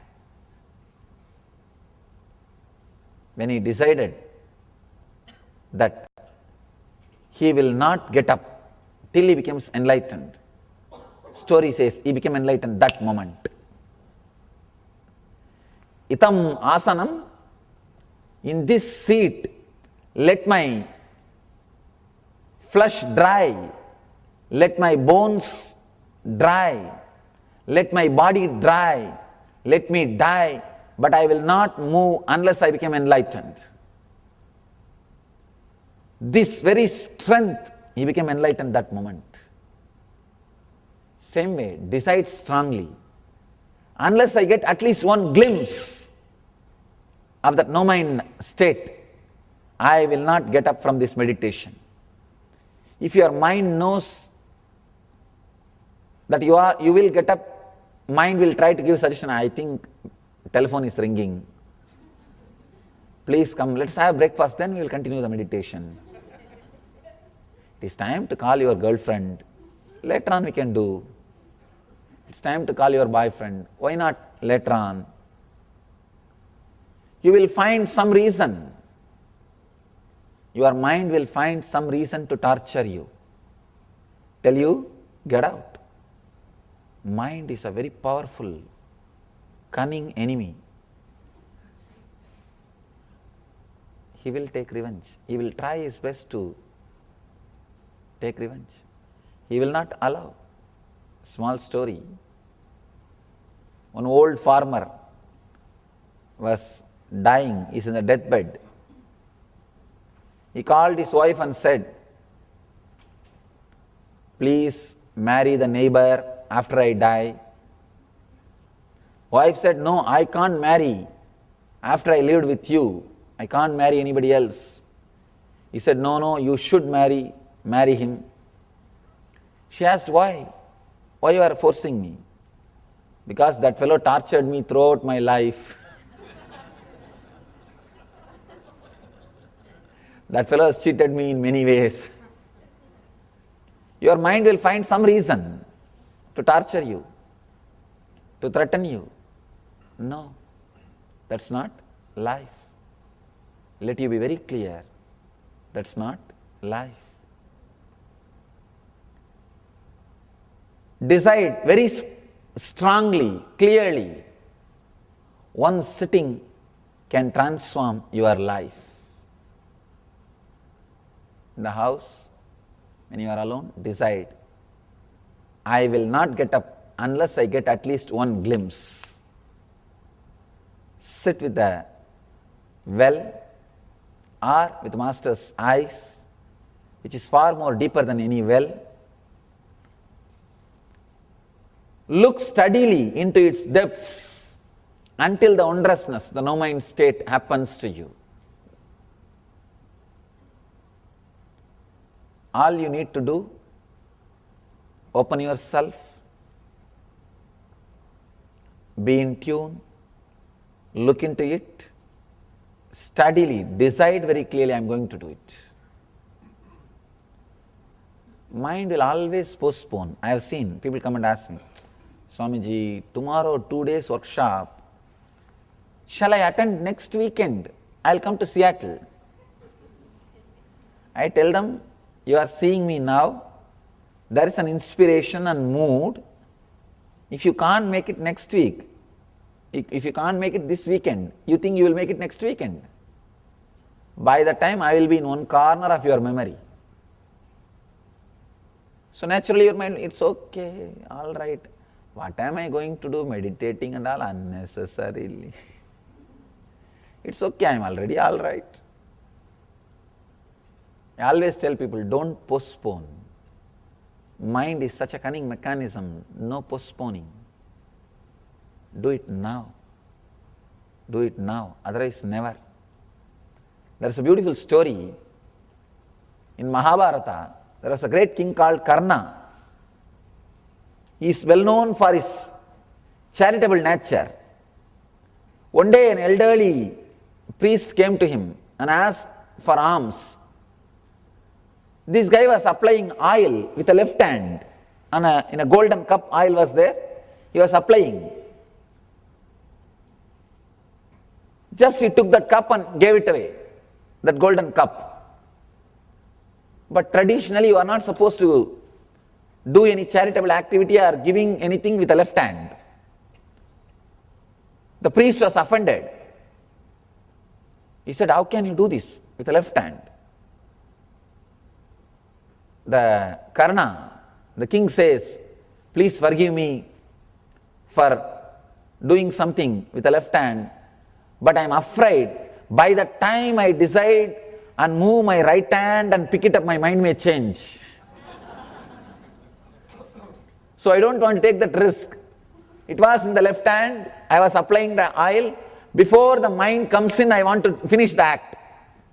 That's why I decided to give. Your mind is very cunning. It will always postpone. By the time I bring my right hand, my mind will say, wait, why unnecessarily this cup? We can give something else. Then, why so much of gold? Let us ask what is his problem and see. Whatever is necessary only, let's give that. Why unnecessarily giving too much? Your mind will play all its games and you are done. The whole giving process is corrupted now by your mind. Over. He says, before my mind interferes, I want to finish the act. So decide, till I achieve this wondrousness, I will not move from this state. Sit. Till I achieve at least one glimpse of that no-mind state, I will not move away. Decide that very clearly. This very strong will, you will achieve it. Let you all achieve and radiate the eternal bliss. Thank you.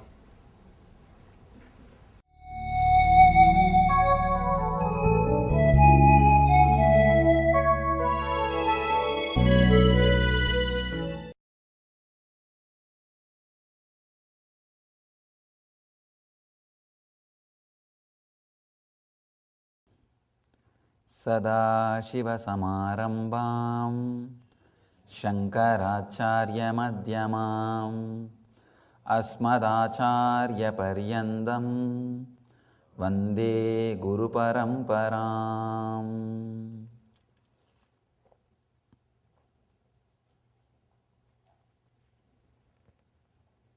I welcome you all with my love and respects.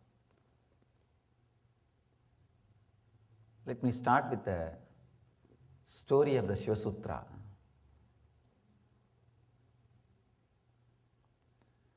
We were actually contemplating to present some traditional scripture in its authentic, true original form.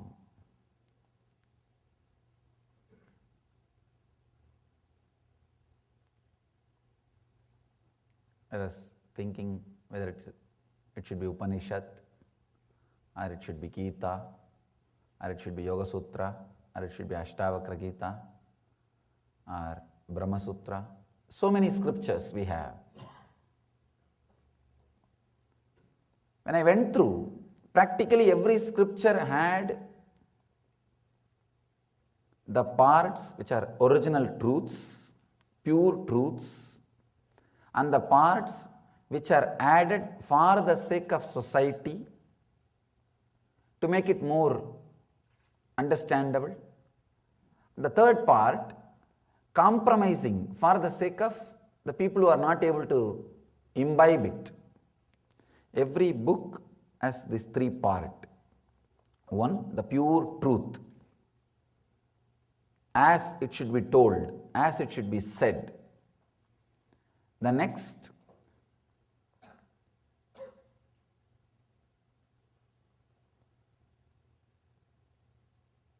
for the sake of society.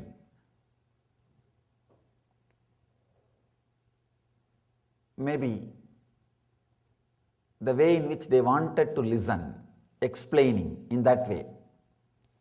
And the next, completely compromising. Sometime you will see masters do compromise for the sake of the disciples. A small story. Once one person goes to Ramana Maharshi and asks, Bhagavan, please give me some technique to achieve enlightenment. Ramana Maharshi says, just sit and see who is the person who wants to achieve enlightenment. Start seeking the source of the I in you. After 1 year, the devotee comes back and says, I think self-enquiry is too difficult for me, Bhagavan. Can I do meditation? Bhagavan says, all right. After 1 year, the same guy comes back and says, I think meditation is too difficult for me, Bhagavan. Can I do japa? Bhagavan says, all right, do it. Really, again he comes back and says, japa is also very difficult for me. Can I do puja? Bhagavan says, all right, do puja. During the last meeting, there was a devotee who was taking notes of the teachings of Ramana Maharshi. What he will record? He will say, Bhagavan asked one devotee to do puja. So naturally, if he records and presents teachings of Ramana Maharshi, means Ramana Maharshi told disciples to do puja. No. He accepted, but that is not his message.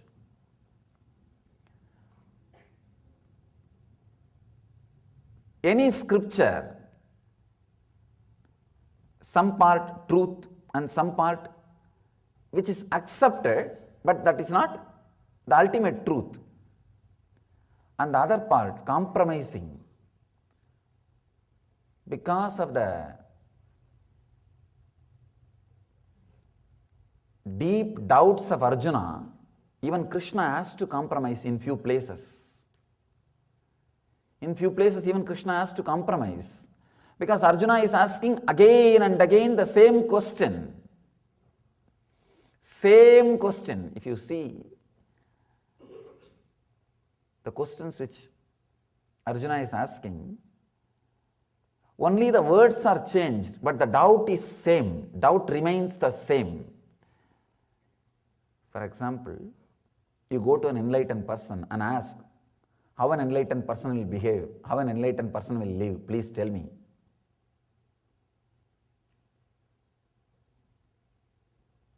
If you have not lived around him and you are asking this question, perfectly all right. Means you want to know. You lived around him for 10 years and then you ask him how an enlightened master will behave, means you are trying to judge. Arjuna lived around Krishna 33 years. They were close friends, college mates actually. Both of them studied in same Gurukul. Now he is asking, tell me, how a Jivan Mukta, Sthita Prajna will be. It means what? Now he is going to refer whether Krishna has achieved that state or not. He heard all the teachings from the Krishna. He wants authority. Whether these teachings should be followed or not. A new person, somebody who comes today, if he asks me, how an enlightened person will behave, please tell me. It's perfectly all right. He's a new person, he is asking. But a disciple who lived around me 10 years, suddenly he is asking me one day, how an enlightened person will behave, please tell me, Swamiji. What it means? He is trying to corner me with my own words. Whatever word I utter, he can corner me. If I say enlightened person will be silent, he can corner me. If I say enlightened person will be speaking, he can corner me. Whatever scale you give, he can be cornered. So Krishna has to play with words. When you play with words, you have to compromise. Logic is too poor to express the truth. Sometimes, when you give the authority to logic, the truth is lost. In every scripture, I saw all three parts. Understand? The truth as it should be told. When it is said, it is part of the Brahmana part. When the truth is adjusted little bit for the sake of creating greed in the reader's mind, it is the part of Vaishya. If the truth is compromised because of the fear of unacceptance, it is the Kshatriya part. Every book, the unnecessary words are Shudra part. Every book had all these three parts: Brahmana part, Kshatriya part, Vaishya part, and Sudra part. I can tell you honestly, at least from my experience, Shiva Sutra is the only book which does not have anything else except Brahmana part. There is no Vaishya, Kshatriya or Shudra parts in the scripture. There is no compromising because of fear, because of greed, because are unnecessary words. Shudra part means adding the words which is not directly required. That happens if the person who is teaching is not fully enlightened or if he is not in the high state of consciousness. Next, Kshatriya part means compromising out of fear of non-acceptance. See, in the first chapter, Krishna says beautifully, the first sutra, not first chapter, first sutra. He starts speaking only in the second chapter. In first sutra he says, do this is what is right. But this poor guy, Arjuna, is not able to grasp. So he has to go on and on and on, and it is really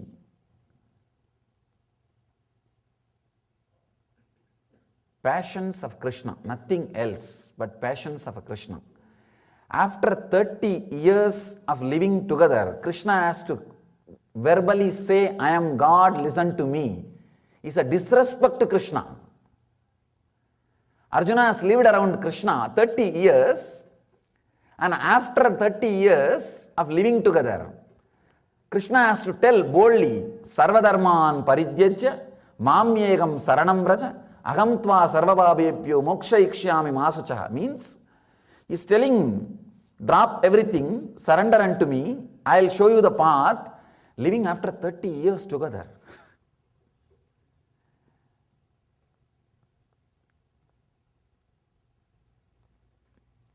In the first, even these words he is not able to tell in the first chapter. He has to tell in the last 18th chapter after giving Vishwarupa Darshana. Means after giving a solid experience to Arjuna, only then he has to declare this truth. Means throughout the Gita there was the layer of fear. Shudra part gets added into scriptures if the teacher is not in the high enlightened consciousness. Kshatriya part gets added into scripture if the disciple, listener is not prepared or devoted. Arjuna had only the attitude of friend, not the disciple. Sakabhava. Sakabhava means democracy. The truth cannot be shared with the mental setup of equality. Sakabhava is beautiful to start the relationship. But with the Sakabhava, never the ultimate things can be transmitted. Krishna was more a friend. That is why he repents after the Vishwarupa Darshana, after the cosmic vision of Krishna. Arjuna says, "Oh God, whom did I call you by the first name, by the community name?" He says, "Hey Krishna, hey Yatava, hey Saketi. I called you as my buddy. I called you by your community name. I called you by your first name. Oh, now I understand who you are." Means till the Vishwarupa Darshana, till the 11th chapter, the person who is receiving is not prepared. So Krishna has to compromise and add lot of Kshatriya part in it. Of course, the Vaishya part, greed, that is added to popularize the scripture, to make that scripture alive. That is what is Palashruti. Means all the benefits you will receive by reciting this book or repeating this book. That is Vaishya part. Every Sahasranama will have a Palashruti. Every Sahasranama will have Palashruti, means the benefits you will get. Every mantra, every chant will have, if you chant this, you will have all this. You will have this, you will have that. Of course, without Palashruti, things will not become popular. Without the result or without you touching the greed, things will not become popular. In every scripture, I have seen all these 4 parts.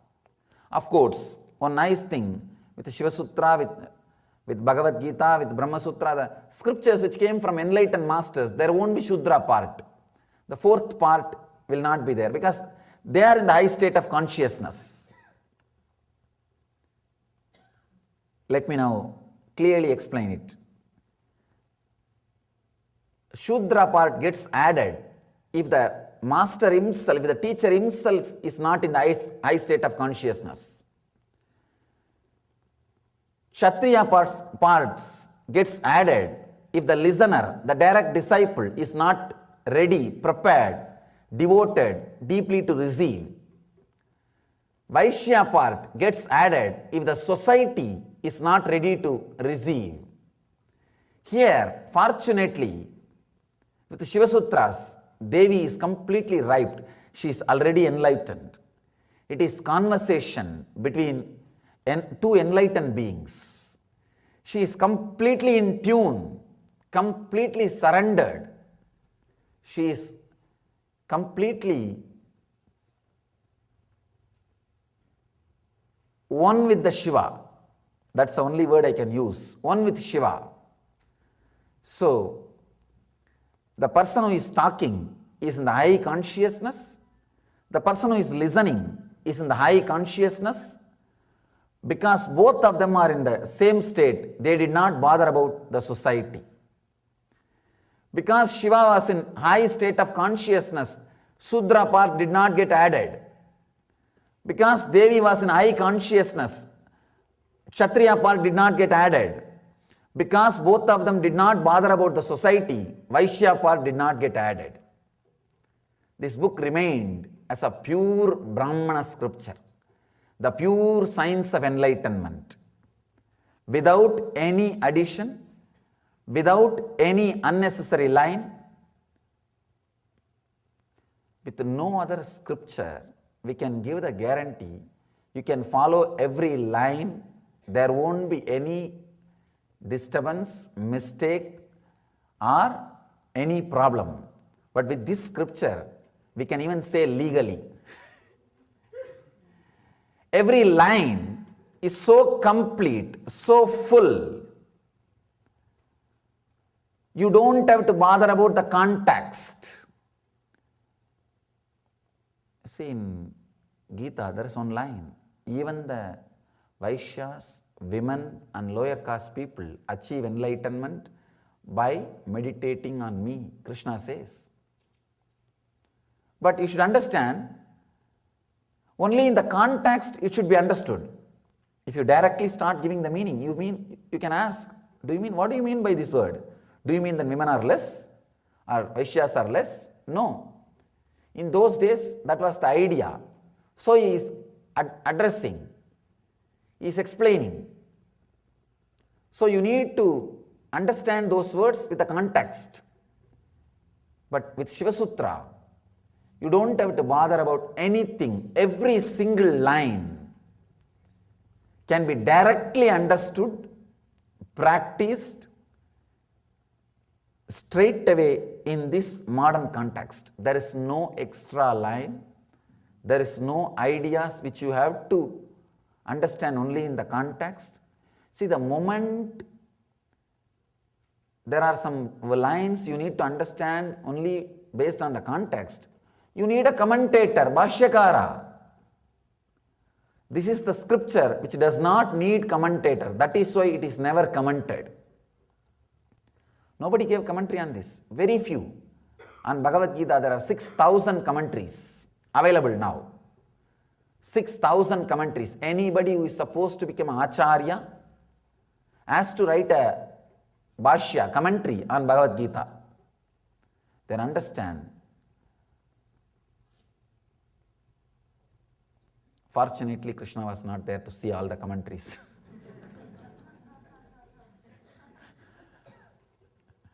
Now, when I see my teachers teaching the classes, I remember. But unfortunately, I have to listen and see what they are teaching.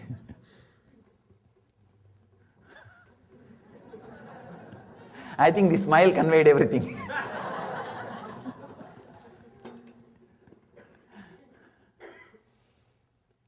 The commentators, the need of the commentator reduce the validity of the scripture, the authenticity of the scripture. A scripture should be such, at any point, anybody should be able to pick up that book, read and experience it. Only then that book can be called as a complete manual, without any commentator or interpreter. The moment you accept the necessity of the commentator or interpreter, the scripture will not be in its pure form. The scripture will lose its pure form. Here, Shiva has made such a wonderful book. No need for any commentator. Please understand, I am not commenting, I am just repeating in English, that's all. I am not commenting, I am not adding, I am not removing, I am just presenting, because it is presented in Sanskrit. It has to be presented in the modern language, English. I am just putting it in a different language, that's all. This book does not need commentary. There was a beautiful story. One of the disciples of Ramakrishna.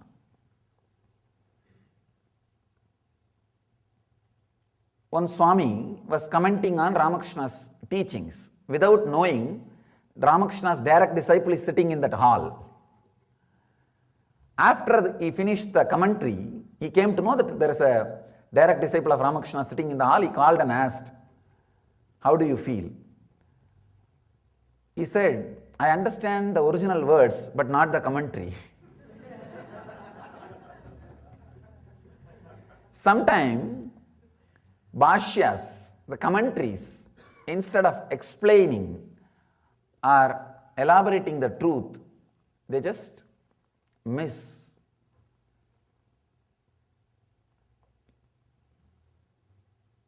This is the book which has no Brahmana, which has no Vaishya, Kshatriya and Shudra part, which is pure the Brahman science, the science of enlightenment, that's all. Shiva did not compromise because Devi was in tune. Because both of them were in tune, they did not bother about the society. When you are in deeply love with somebody, you will not bother about society. You will not even remember the society exists. That is why the people who are in love, they think they are the world. There is nothing else. There is nothing else. They are completely feeling fulfilled by each other. They don't need to remember something else. They are filled. So both of them are in the fulfilled state. They did not bother about society. So Vaishya part did not get added. This book does not have Palashruti, means this book does not say what you will get by doing these meditation techniques or what you will get by reading these lines. No Palashruti. He just says, do all this and see for yourself. That's all. He is so clear about what he is teaching. He does not promise any words. He straight away promises the experience. He just says, do it and see. Purest enlightenment science, purest form of enlightenment science in 112 sutras. Today we will enter into few sutras.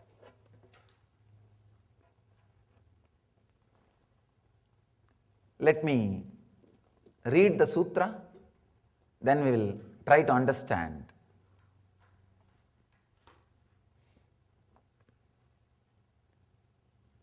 I am giving you only the English translation. Blessed one, as senses are absorbed in the heart, reach the center of the lotus.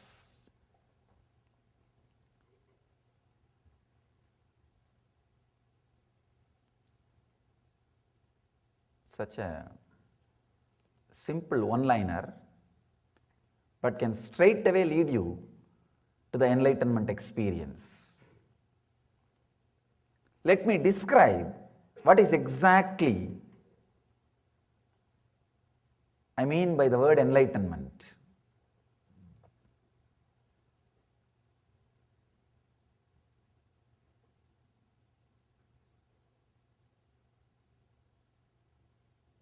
Ramakrishna says beautifully, whenever I try to explain exactly what is enlightenment, I am blocked.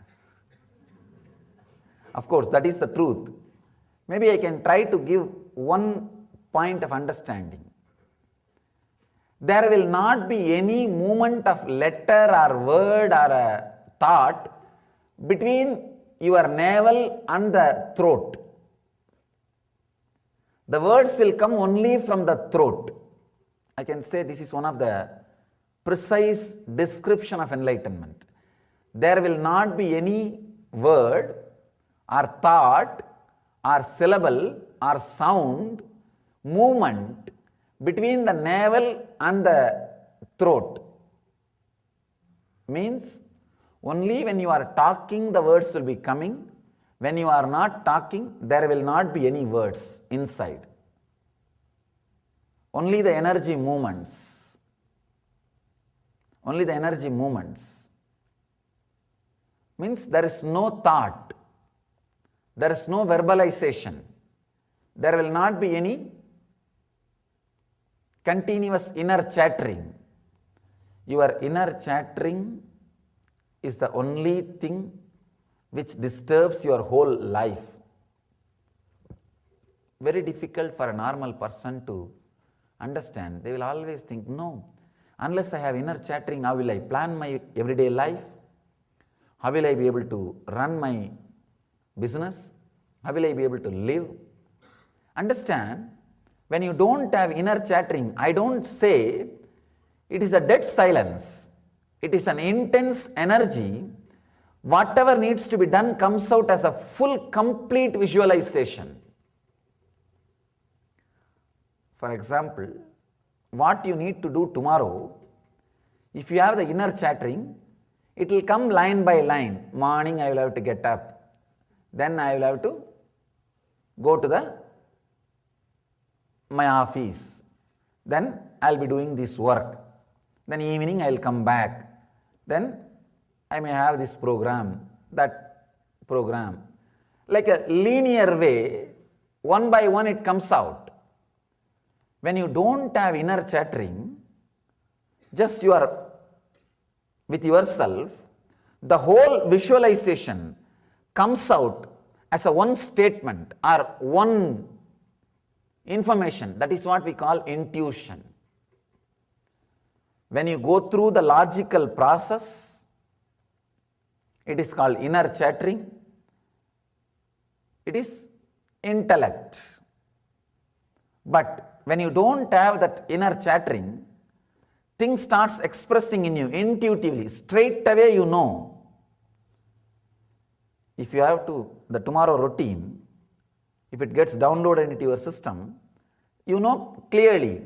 First, next, third, fourth, fifth, sixth, everything will be presented to you straight away. I don't know whether I conveyed it completely. I am trying. You can try to understand how without verbalization enlightened beings are working. If you had the fortune of living around some enlightened being, of course, very difficult. It is very difficult because one visualization which comes to me has to be translated into action, means at least 200 verbalization, verbal instruction has to be delivered. It is very difficult for the disciples to grasp. That is why there is constant fight between me and my disciples. From morning I come out of my room till I go back to my room. No, sorry, till I sleep, because I'll be in the chat also. It is a constant struggle between me and my disciples. Impossible, because constantly it comes out as a full visualization. But a person who stays in the verbalization, very difficult to grasp. All you need is even a few moments. If you decide consciously and relax from the verbalization, to tell you honestly, you need nothing else except the clear decision. It is time. Surely there is something more than whatever verbalization gave it to my life. See, your property, your name and fame, your position, everything was given to you by your verbalization. The thinking which you had, that only gifted everything to you. So you have a deep gratitude for verbalization. Apart from gratitude, the utility value, you know this is paying and going to pay. Continuously it is going to add more and more. The utility value is there.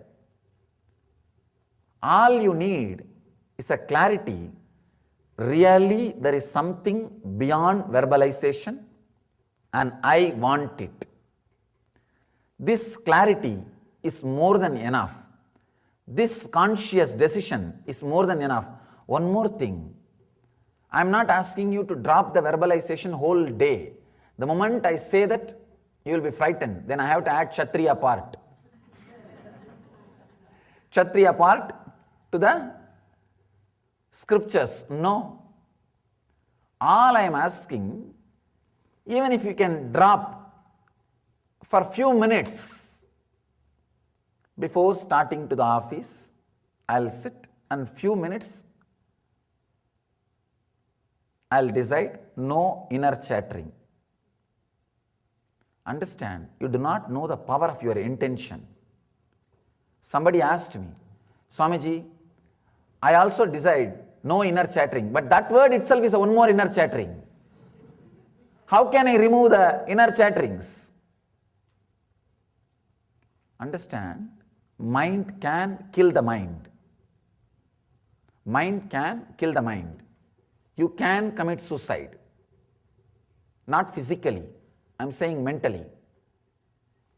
If somebody asks, no, I am having life, any idea, thought which I am having in the life, how can it lead to death?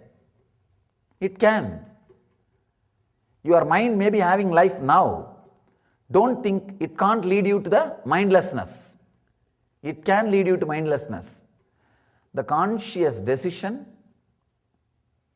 not to have inner chattering, at least for a few moments, will add so much energy into your being. It's as and now your mind is like a hall filled with furnitures. Can you say, oh, whole hall is filled with furnitures? How can this hall become empty? No. It can become empty if you start removing one by one.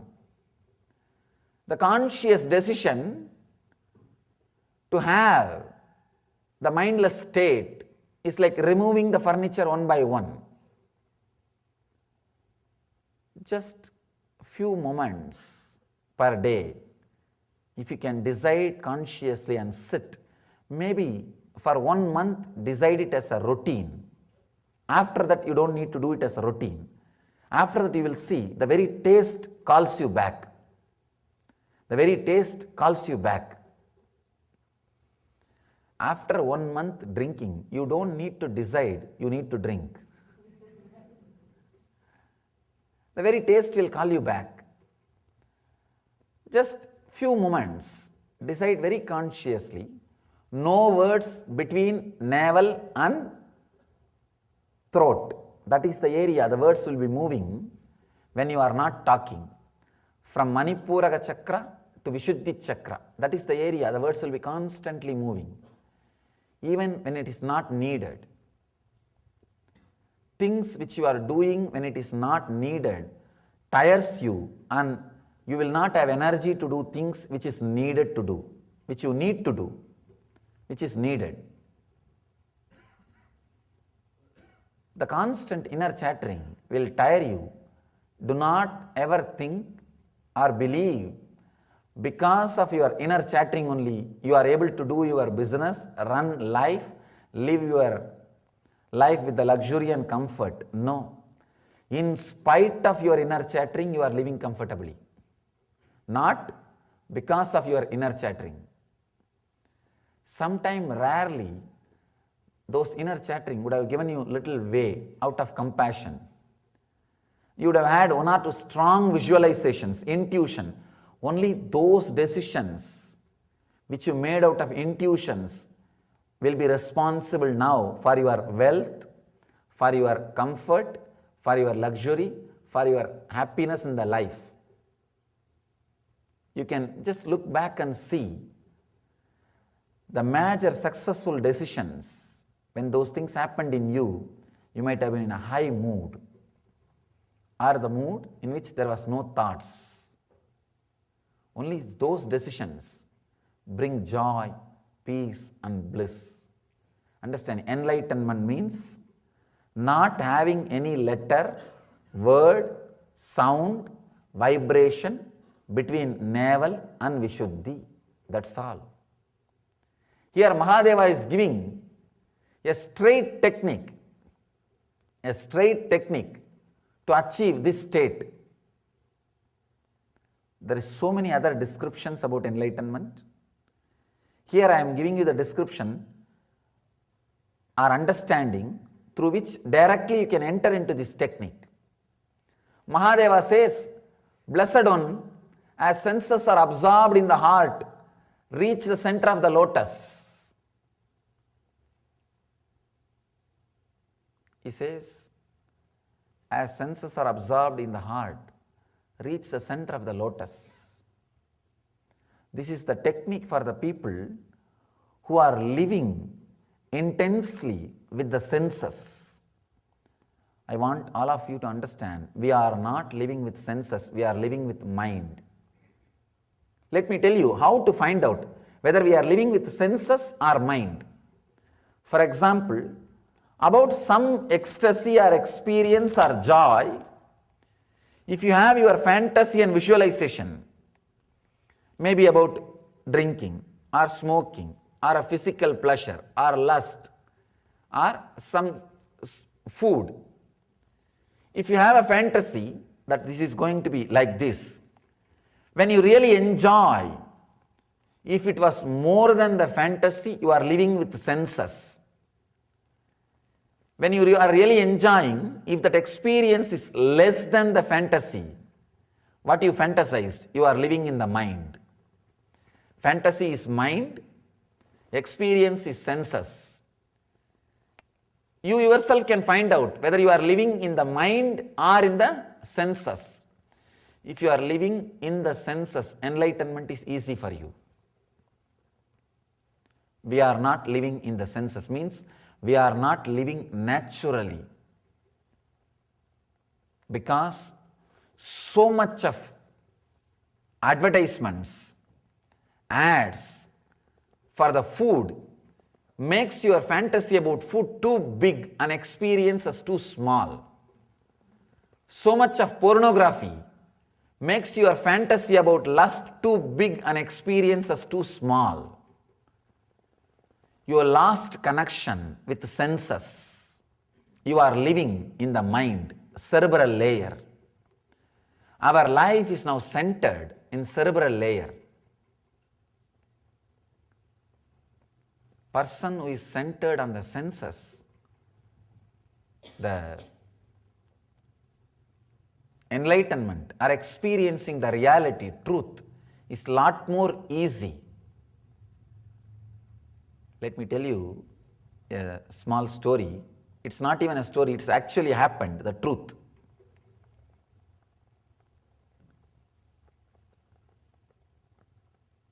One priest who was working in a very famous Shiva temple in South India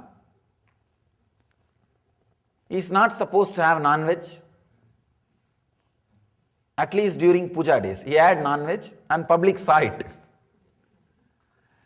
And I was attending that program, the program which he is supposed to conduct. So the public who saw it came and complained to me, said that you should not allow him to conduct that program, because I was supposed to be the decision making authority in that place. Who will do the first ritual and who will do the second ritual and all those things. They invited me as a guest. I called that priest and asked for explanation. Why did it happen? Usually during the ceremony days, they have to restrain from non-veg food and all that. They have to keep up all the traditions. Of course, completely avoiding is supposed to be the pure tradition. At least during ceremony, it's a basic necessity. He said, he quoted a story. There was a story, the traditional literature, the Kannappa, story of a hunter, Kannappa. He was a great devotee of Shiva. Not only he used to eat meat, and he will offer the meat to Shiva. He said, when Kannappa's puja and all is accepted, why not my puja? I think I'll have to explain the story of the Kannappa. Only then you'll be able to understand. Only then the point which I am trying to convey, the person of senses and person of the mind, we will be able to understand. There was a great hunter in a forest who lived a complete real physical life. Blessed are those who are living in a place where there is no TV. Blessed are those who are living in a place where there is no fantasy added into their system. I am not blaming the communication system or television. It is good. Because of that only we will come to know whether there is going to be tsunami or whether there is going to be fire, and so many beautiful utility things are there. But when the consumeristic society, consumeristic ideas, especially the corporate world, when it takes over to market their products, the communication system is used to mix poison into the society. It is equivalent to mass poisoning. So much of advertisement for food is naturally nothing but mass poisoning. If you travel in the highways of India, the moment you see the temple tower, you will know there is going to be a village coming. There is a small village. In the Western countries, if you travel, if you see the McDonald's tower, you know there is a county. So much of ad, so much of publicity for food is not required. And after all, everybody, the moment they feel the hunger, they are going to eat. Why should it be marketed so much? Then naturally, the idea to eat comes inside the system again and again. I am talking only about the food, but there are so many things. This guy was fortunate. He lived in forest, so no fantasy was added to your system. He was living purely in senses. He was completely centered on senses. If he smiles, he really is happy.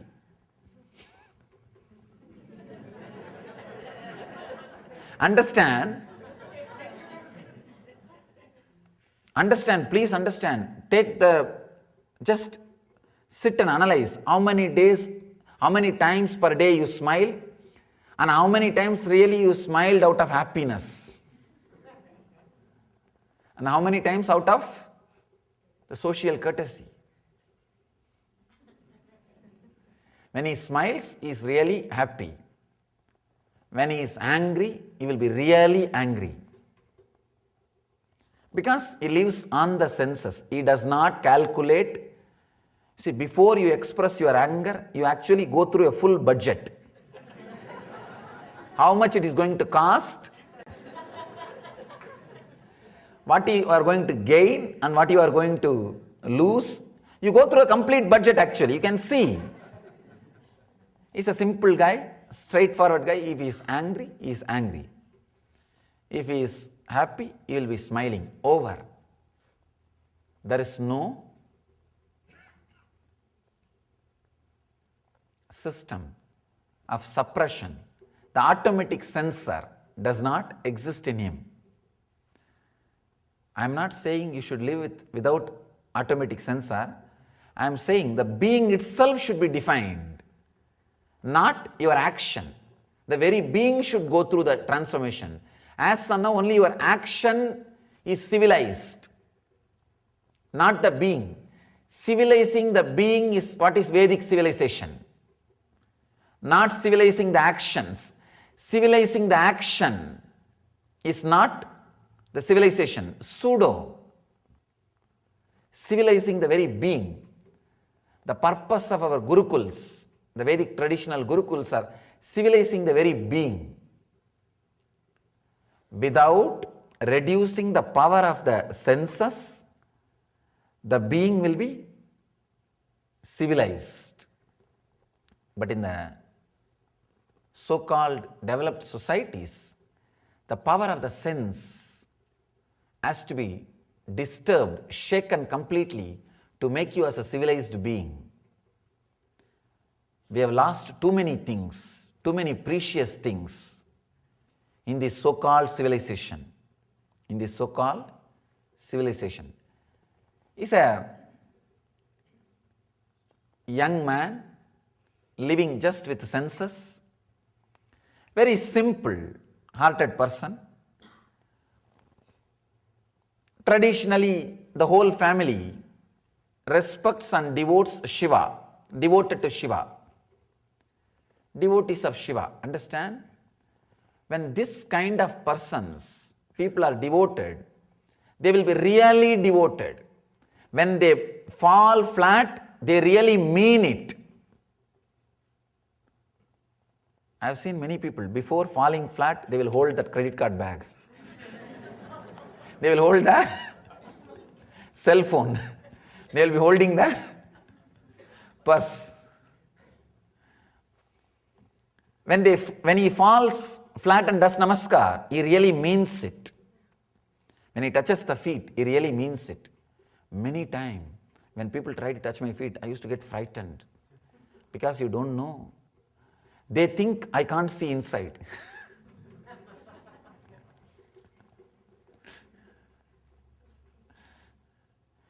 So much of vengeance and violence is inside.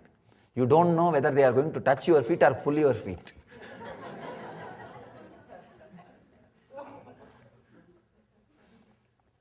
But when Kannappa falls, he really means. When he bows down, he really means. That kind of a being. For them, no need for any prana pratishtha or energizing process. The moment they see the idol, it is deity for them, it is God for them. The prana pratishtha process is needed only for the guys who are very complicated, who are very simple. For them, no prana pratishtha is needed. The moment they see the carved statue, they know it is God. Over. But ordinary mind cannot accept. No. How can just a carved statue be God? Of course, there are some extraordinary minds. Even after energizing, it is not God for them. Forget about them. Now we don't have time to talk about them. For a simple being who is living in the senses, for him, the moment there is a murti, oh yes, it is God, over. There was a small Shivalinga under a tree in the forest. He saw that Shivalinga. The moment he saw, he became devotee. He started taking care of that murti as he feels and do that puja every day. Maybe because his father has forced him to come and do, he must be. Anyhow, he comes and does puja as he wants or as he feels. But of course, for the priest, it is a routine. It is a routine. But for Kannappa, the hunter, it is life. For him, it is a life. Every day he takes food, water, everything, and puts in front of Shiva, cleans that murti, and puts some flowers, does the puja, and goes back. Next day when the priest comes and sees, God, meat is in front of the deity, and that also the story says beautifully, he will kill the pig and nicely fry it, what they say, barbecue, in this country. After doing all that process, he will chew and see whether it tastes nice or not. If it tastes nice, those tasty parts he will pick it up and keep it separately. Bring that and offer. Bring that and offer. The priest was shocked. It is practically disrespect to the deity. So the priest got the shock and he threw everything, cleaned everything, and it's practically like a graffiti. For him, the kids come and do some graffiti outside the walls. Same way, somebody has come and done some abusal things. Anyhow, he does his puja and goes back. Again, next day he sees the meat is in front of the deity. One day this priest thought, what is this? What is going on? Every day it is happening. After a week, it is too much. He decided to stay there behind the tree and watch who is the guy who is coming and doing all this. Who is the guy who is coming and disrespecting the deities and doing all this? He just wanted to stand and watch. He was hiding. So as usual, Kannappa came singing and dancing. He was having meat in his one hand, and the other hand having all the other things needed for puja. His kind of worship. And all the flowers, forest flowers he plucked, and he did not have place to, he doesn't know how to hold. So he put all the forest flowers in his head. And how to carry water? There is no vessel. So he filled his mouth. He came straight and spit the water and Shiva and cleaned the linga with a cloth. Surely I will not allow in our temple. Of course, if I really get a Kannappa, I will allow.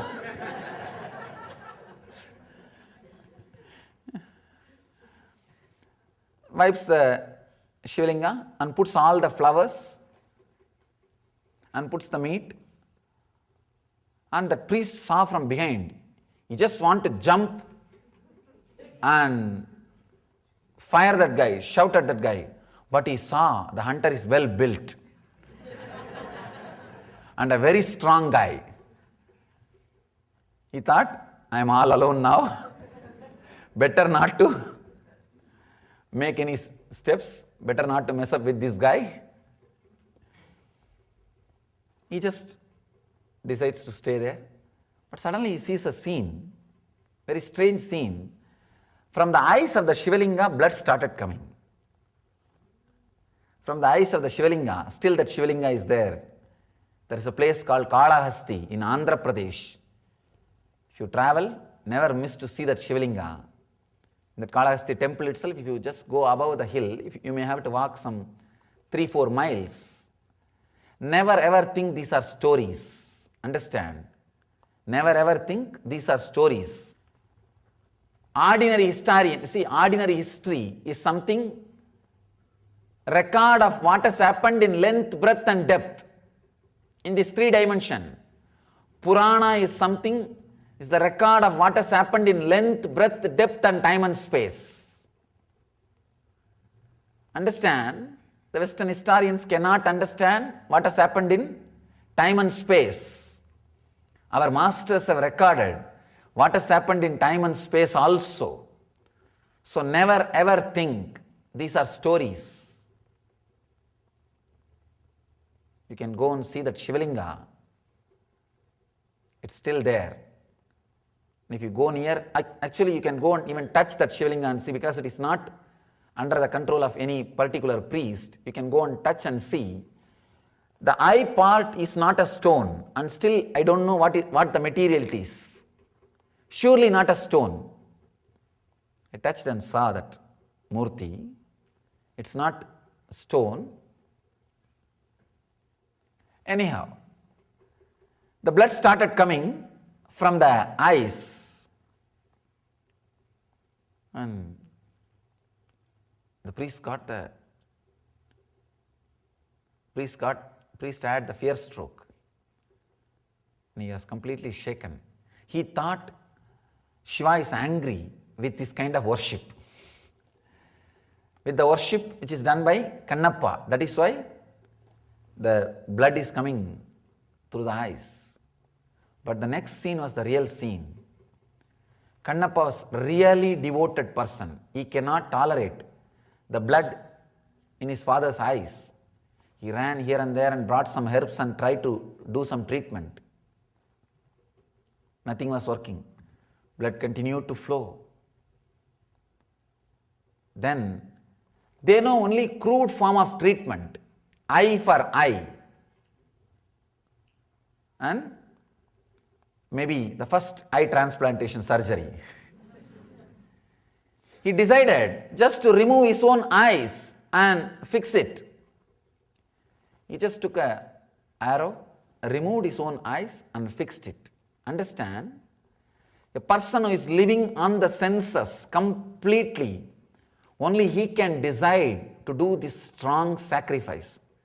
Not a person who is living in the mind. He will go through a full calculation before taking any decision. No, the Shivalinga can be replaced, one more deity can be brought, but not my eyes. God is not just in this stone, you see. We can bring another one stone and install, God can be there and we can give our puja and He will accept. We have too long philosophies and scriptures to justify. God is everywhere is a beautiful truth, but not to justify your actions. Not to justify your actions. Naturally we will justify, why should we give the eyes and all, that is too much.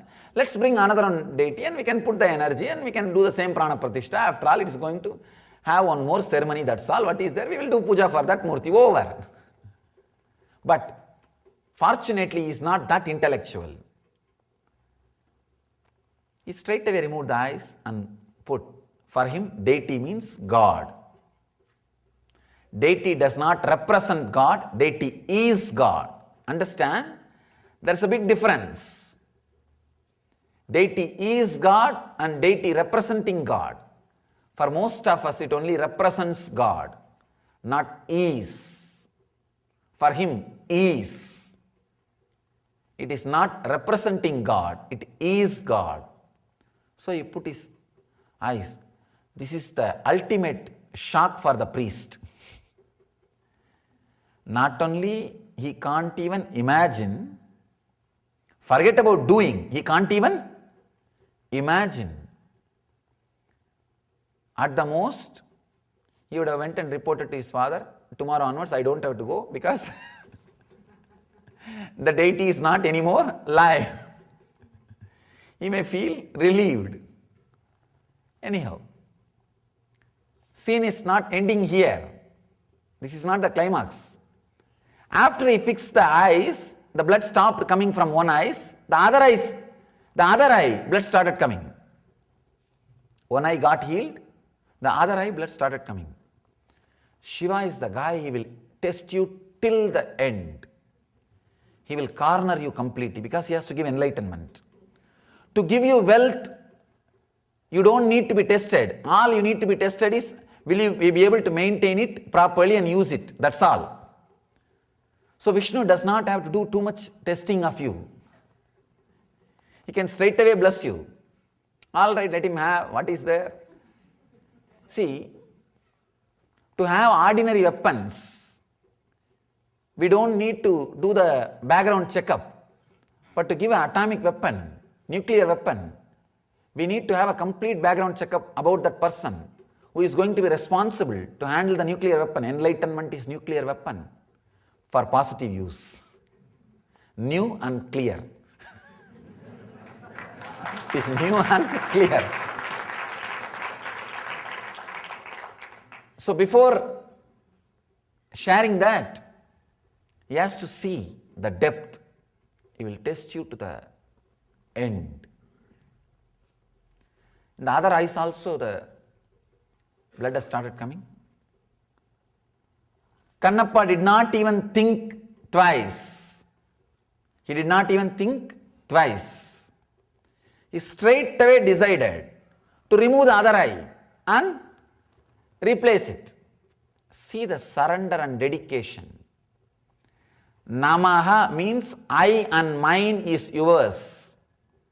When Kannappa says Namaha, he means it. Shivaya Namaha means he says I and mine is yours. Ma means mamakara. Whatever is mine and I is yours. That's what is Namaha means. Only Kannappa is authorized to utter the word Shivaya Namaha. We have to say Shivaya minus my property Namaha minus my my eyes Namaha, minus my body Namaha, minus by all these things Namaha. When Kannappa says, he means it. When he falls flat and says Namaha, he means the body and mind is yours. Very literally. Very literally. Actually, you don't need to remove your eyes and keep and all. That's why in our Shivalinga, I did not keep any eyes. We will not have any problem. You don't have to do that. You need an intense attitude. That's enough. Nothing else is required. Attitude is enough. Shiva knows what to take from you and what not to take from you and what to give you. Just the simple attitude of Namaha. You will see. You experience the truth. Anyhow, second eye also the blood had started coming. He did not think even second time, one eye for you, one eye for me. No. No. He straight away decided to remove the second eye. He was about to take that second eye out. Then he suddenly thought, if I remove this eye also, how will I see where to fix the eye? I'll become completely blind. I'll not know where to put the eyes. I'll not know where the Shiva's eyes are there. How to mark? Now both hands are necessary to remove this eye. But after removing the eye, I will become blind. But where will I put that eyes? How will I know where that Shiva's eyes are there? Second eyes. So he decided to mark the place of that eye by his right foot. He put his right foot on the second eye, where the blood is coming, as a mark, point mark, because he can't have any other point. After his eyes are removed, he is completely blind. How can he see where he will put the eyes? How to do the surgery? So he takes his right foot and puts it on the second eye, where the blood is coming, and removes the second eye, puts the second eye on the eyes of the Shiva exactly. Suddenly he sees one hand holding his hand and guiding.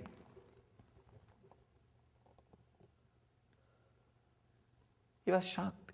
Who is in this forest guiding my hand?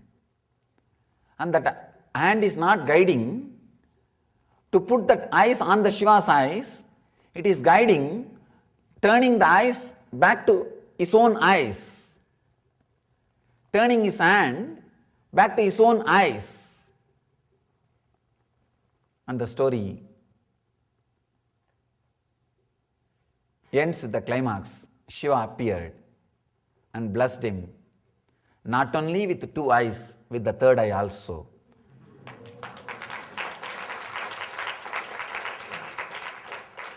Understand, still in all temples, when Shiva Puja is done, they will chant the mantra when they worship the eyes of the Kannappa, not eyes of the Shiva. Shiva is considered as having only 1.5 eyes, because he is Ardhanari, half goes to Devi, 1.5. In this 1.5, one belongs to Kannappa. Only he has got only half eye. The eyes are worshipped as Kannappa's eyes. He has become immortal, remembered in all Shiva temples, just because of his devotion. Just because of his devotion. Two things.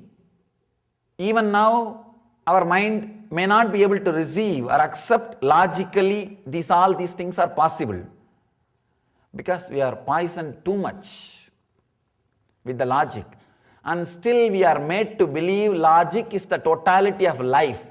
Our life can be analyzed, understood, lived just with the development of logic. That is the worst lie taught to you. Worst lie taught to you is everything can be logic. First of all, explain logically about your death. The death, greatest thing in the life, still there is no logic. Why, when, where, who, what? These questions about death still unanswered.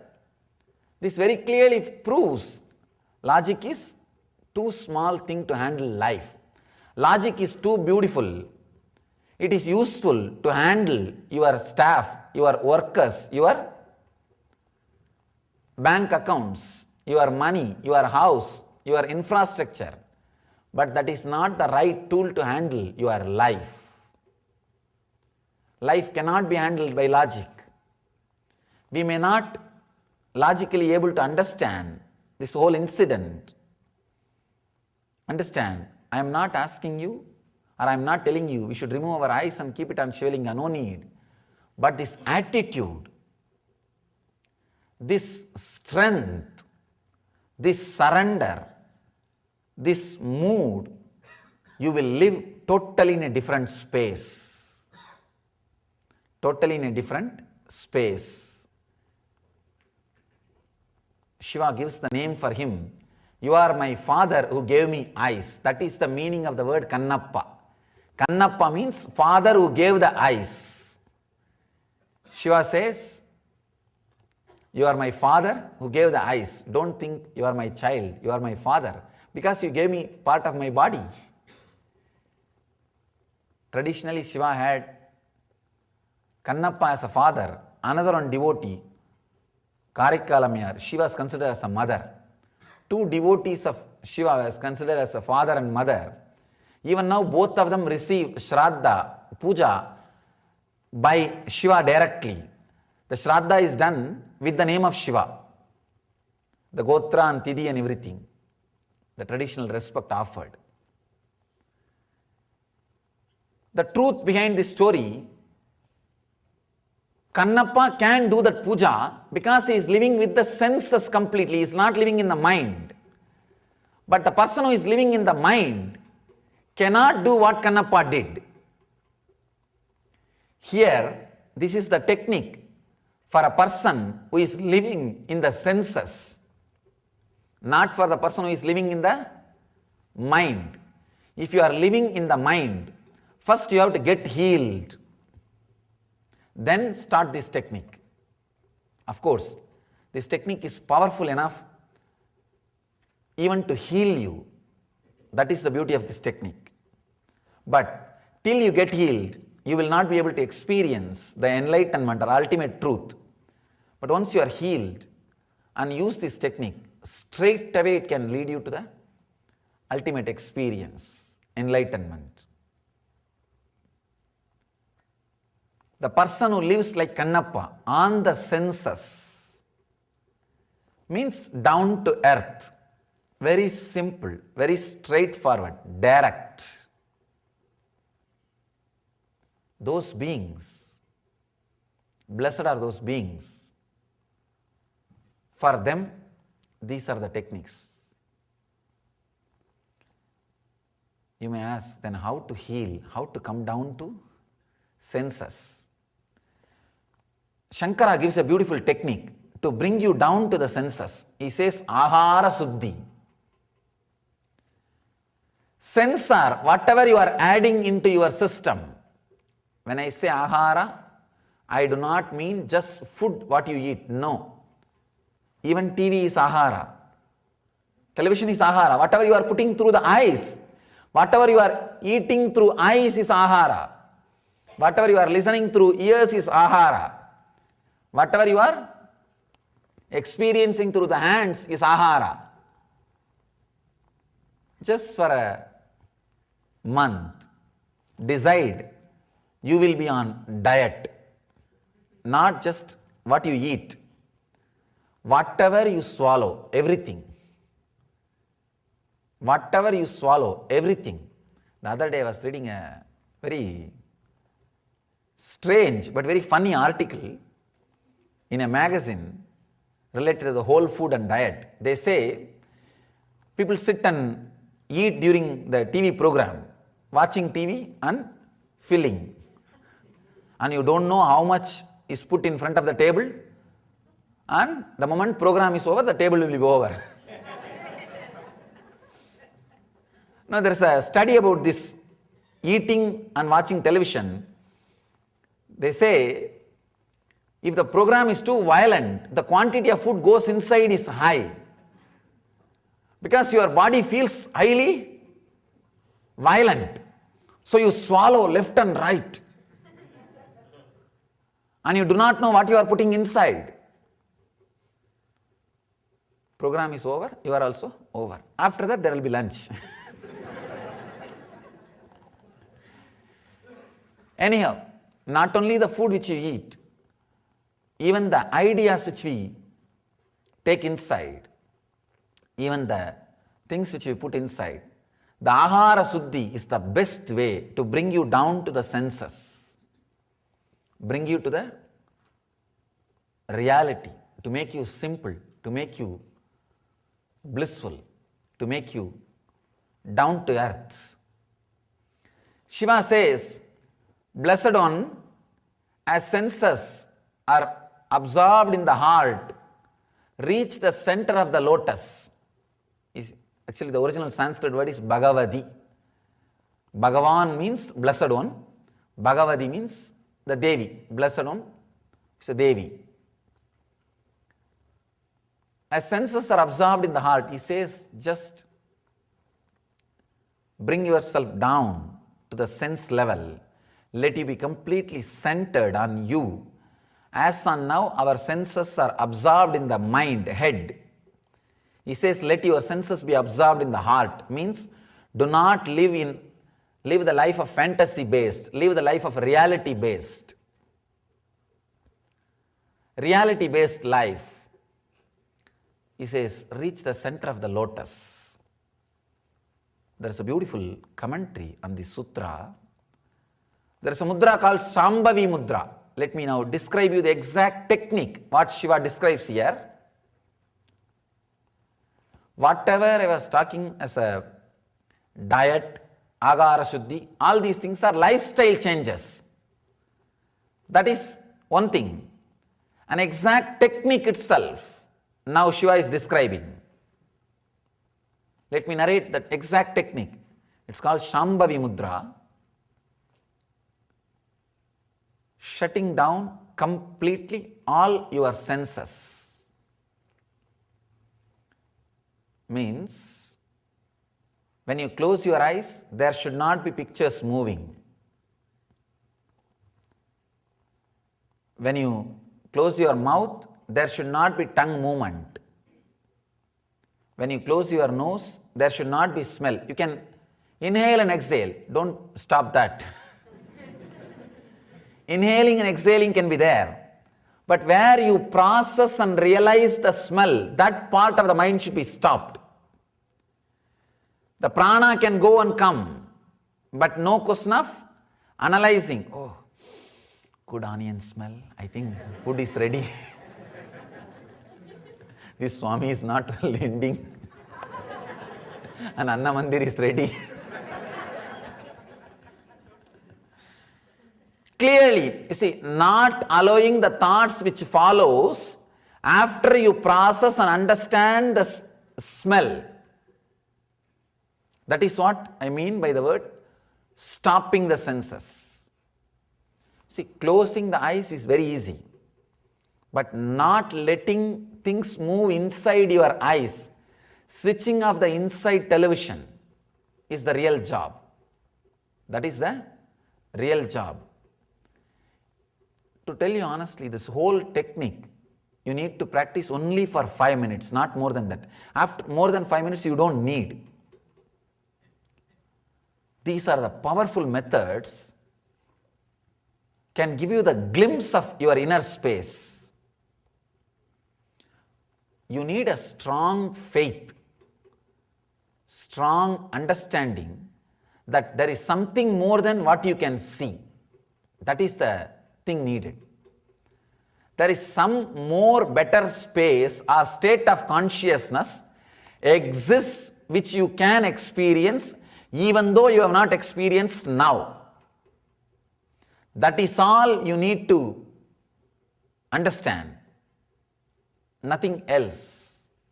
As of now, you have seen 3 states: deep sleep, dream and waking state. You need to understand there is something beyond these three which can be experienced, Here, Mahadeva says, enter into that Shambhavi Mudra. Means, now I am describing the technique. Please listen intensely, internalize it. Just if you can sit straight, that slow mood of an afternoon nap time, that will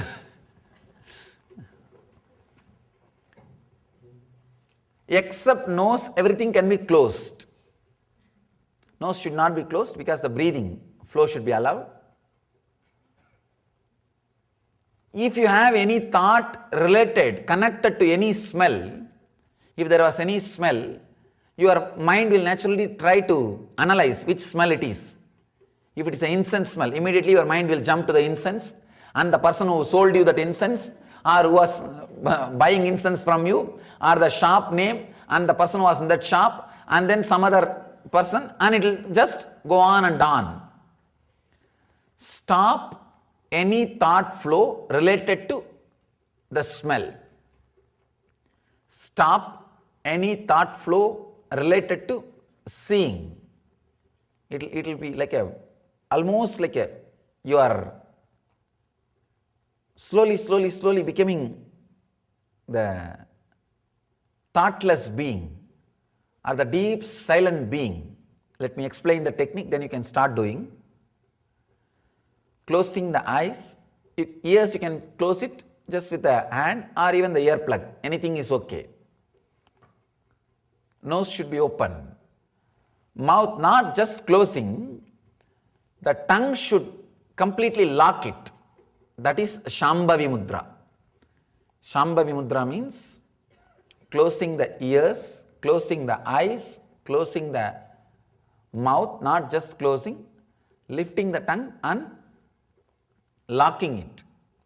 There should not be slight tongue movement. See, if there is a slight tongue movement, you will see that there is inner chattering.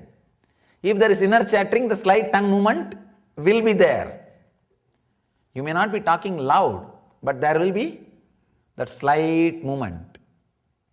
Now you have to block completely everything. If you have the earplug, okay. Otherwise, just use your fingers.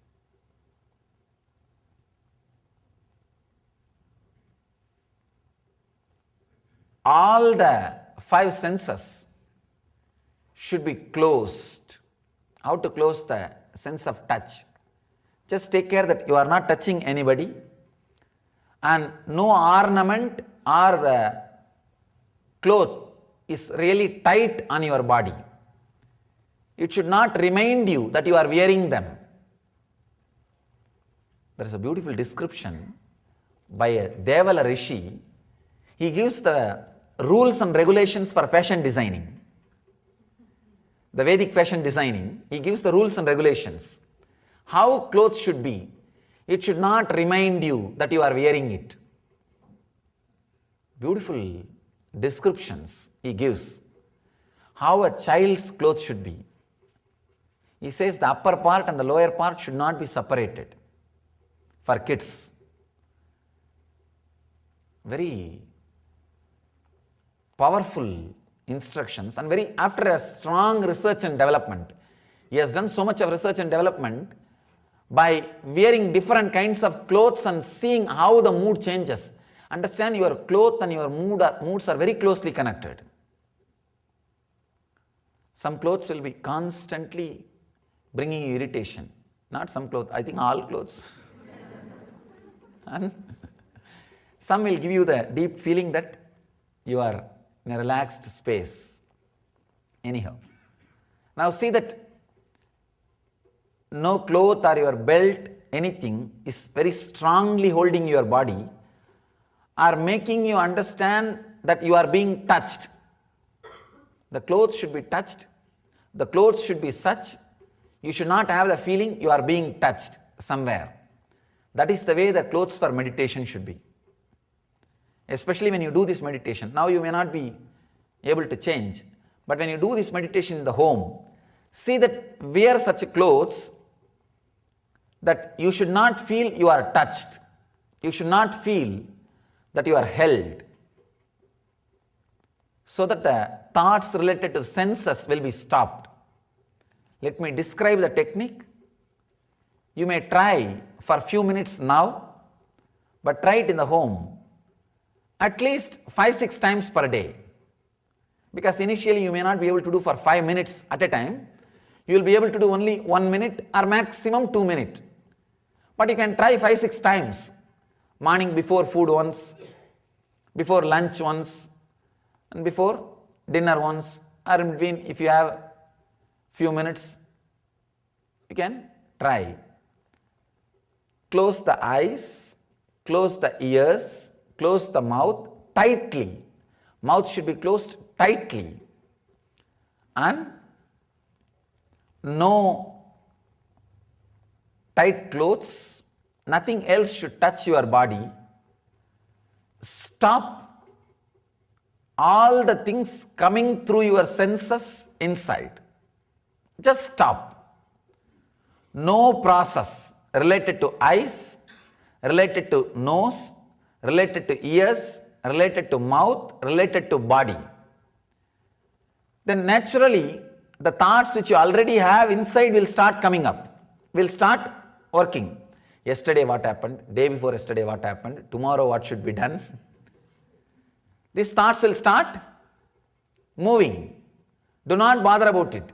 They will not have life more than 3 kshana.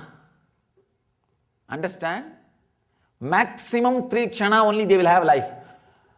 Unless the information goes through your senses and process happens, the processing system cannot continue more than 3 kshana.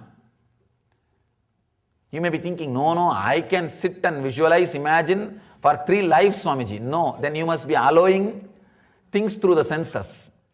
If you just block the senses, especially the tongue, lock it, within 3 kshana, means 3-4 thoughts only can come, maximum.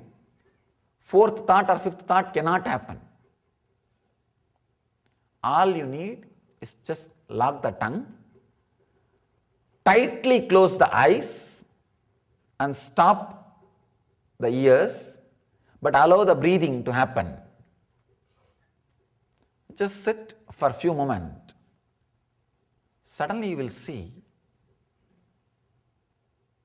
there was a space where there was no thought. After you start thinking again, you will feel, oh God, yes, there was few moments. I was there, but there was no thought. Even if you experienced the thoughtless rest for 2 seconds or 3 seconds, that will give you so much energy and you will feel that you had 8-10 hours of sleep. You will feel you had 8-10 hours of sleep. It's a very powerful, very strong method. Try 5-6 times per day. Within 5-6 days, you will catch the glimpse. You will catch it. Actually, your inner space is not so difficult to achieve. It is your inner space. We neither had technique nor had patience or inspiration to do. That's all. That is why the moment you have the knowledge about the truth, half of the work is done. The remaining half is just experiencing. Now you have manual. Let us start working. Please sit straight.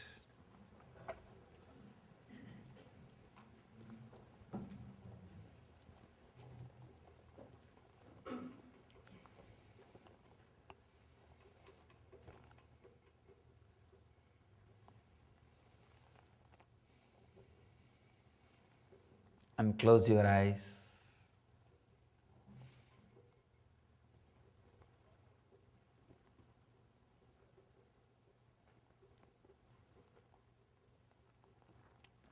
Close your ears. Close the eyes very tightly. There should not be any movement inside the eyes.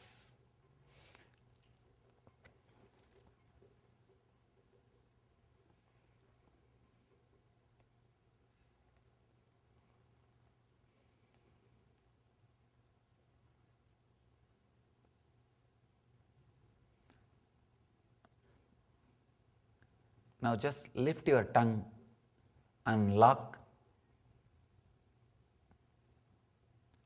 Do not allow any movement in your tongue. Just stop it.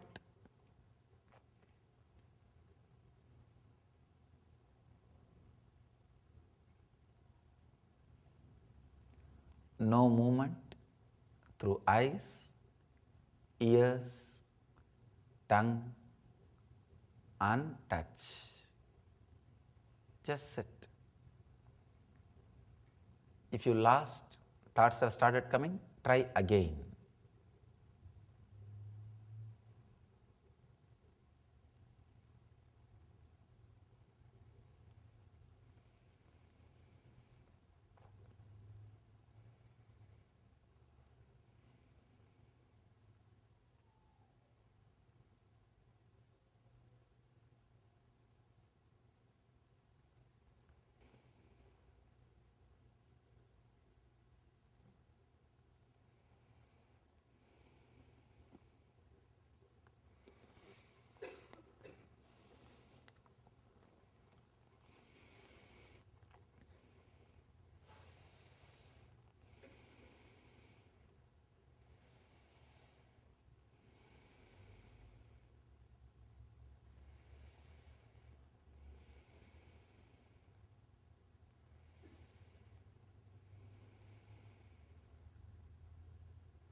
Just stop again and again. Try 2-3 times to stop. If it has started, if you have missed, start again and stop.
Om Shanti Shanti Shanti. Relax. Try this in the home whenever you find time. Try it just for 2-3 minutes.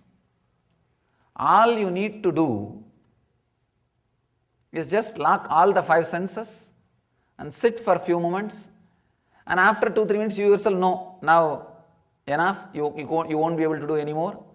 After 2-3 times trying, then forget about it. Then maybe after afternoon, try once.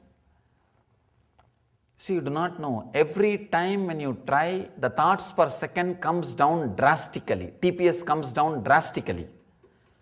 First time when you try, the TPS may come down to 500. Then second time when you try, the TPS will come down to 300. Then within a week, you will see the TPS comes down around 5 to 10. The TPS comes down even around 5 to 10, you will have the glimpse of inner space. You will have that energy being released to the whole system. You will feel just live and fresh. As if you slept for 6-7 hours and you rest completely for 6-7 hours. Once you feel that freshness, be very clear, you touch the inner space. Then what you experience those few moments, try to relax in that same again and again. That's all. That's all is all about meditation. Meditation is like giving one opening and trying to be in the same space which you experienced when you had that opening. That's all. Giving the opening is called initiation. Trying to be in that same space which you experienced during initiation is sadhana. That's all. That's all is the meditation. So, try to play with this technique. Do it very playfully. Don't be too serious. Just very playfully. Per day 2-3 times try. Of course, if you try in front of your kids and spouse, they may make fun of you. What you are doing? You went to that Swami, something he taught and anyhow, try a few times a day. You will see suddenly you are able to put yourself into the high energy and the fresh mood. In 2-3 seconds, these are all beautiful weapons, tools you can have. No depression can attack you. If you have this kind of tools in your life, no depression can attack you.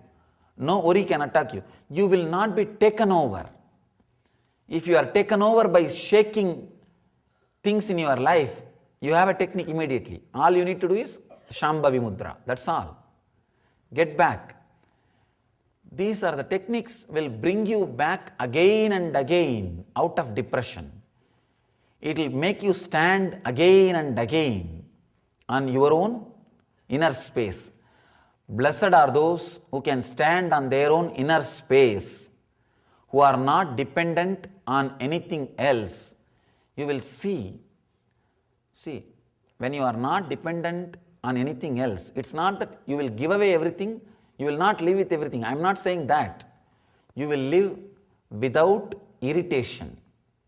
You will live with much more joyful way, relaxed way.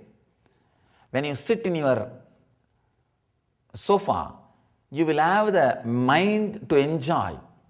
When you have a new big house, you will have the joyful mood to live it.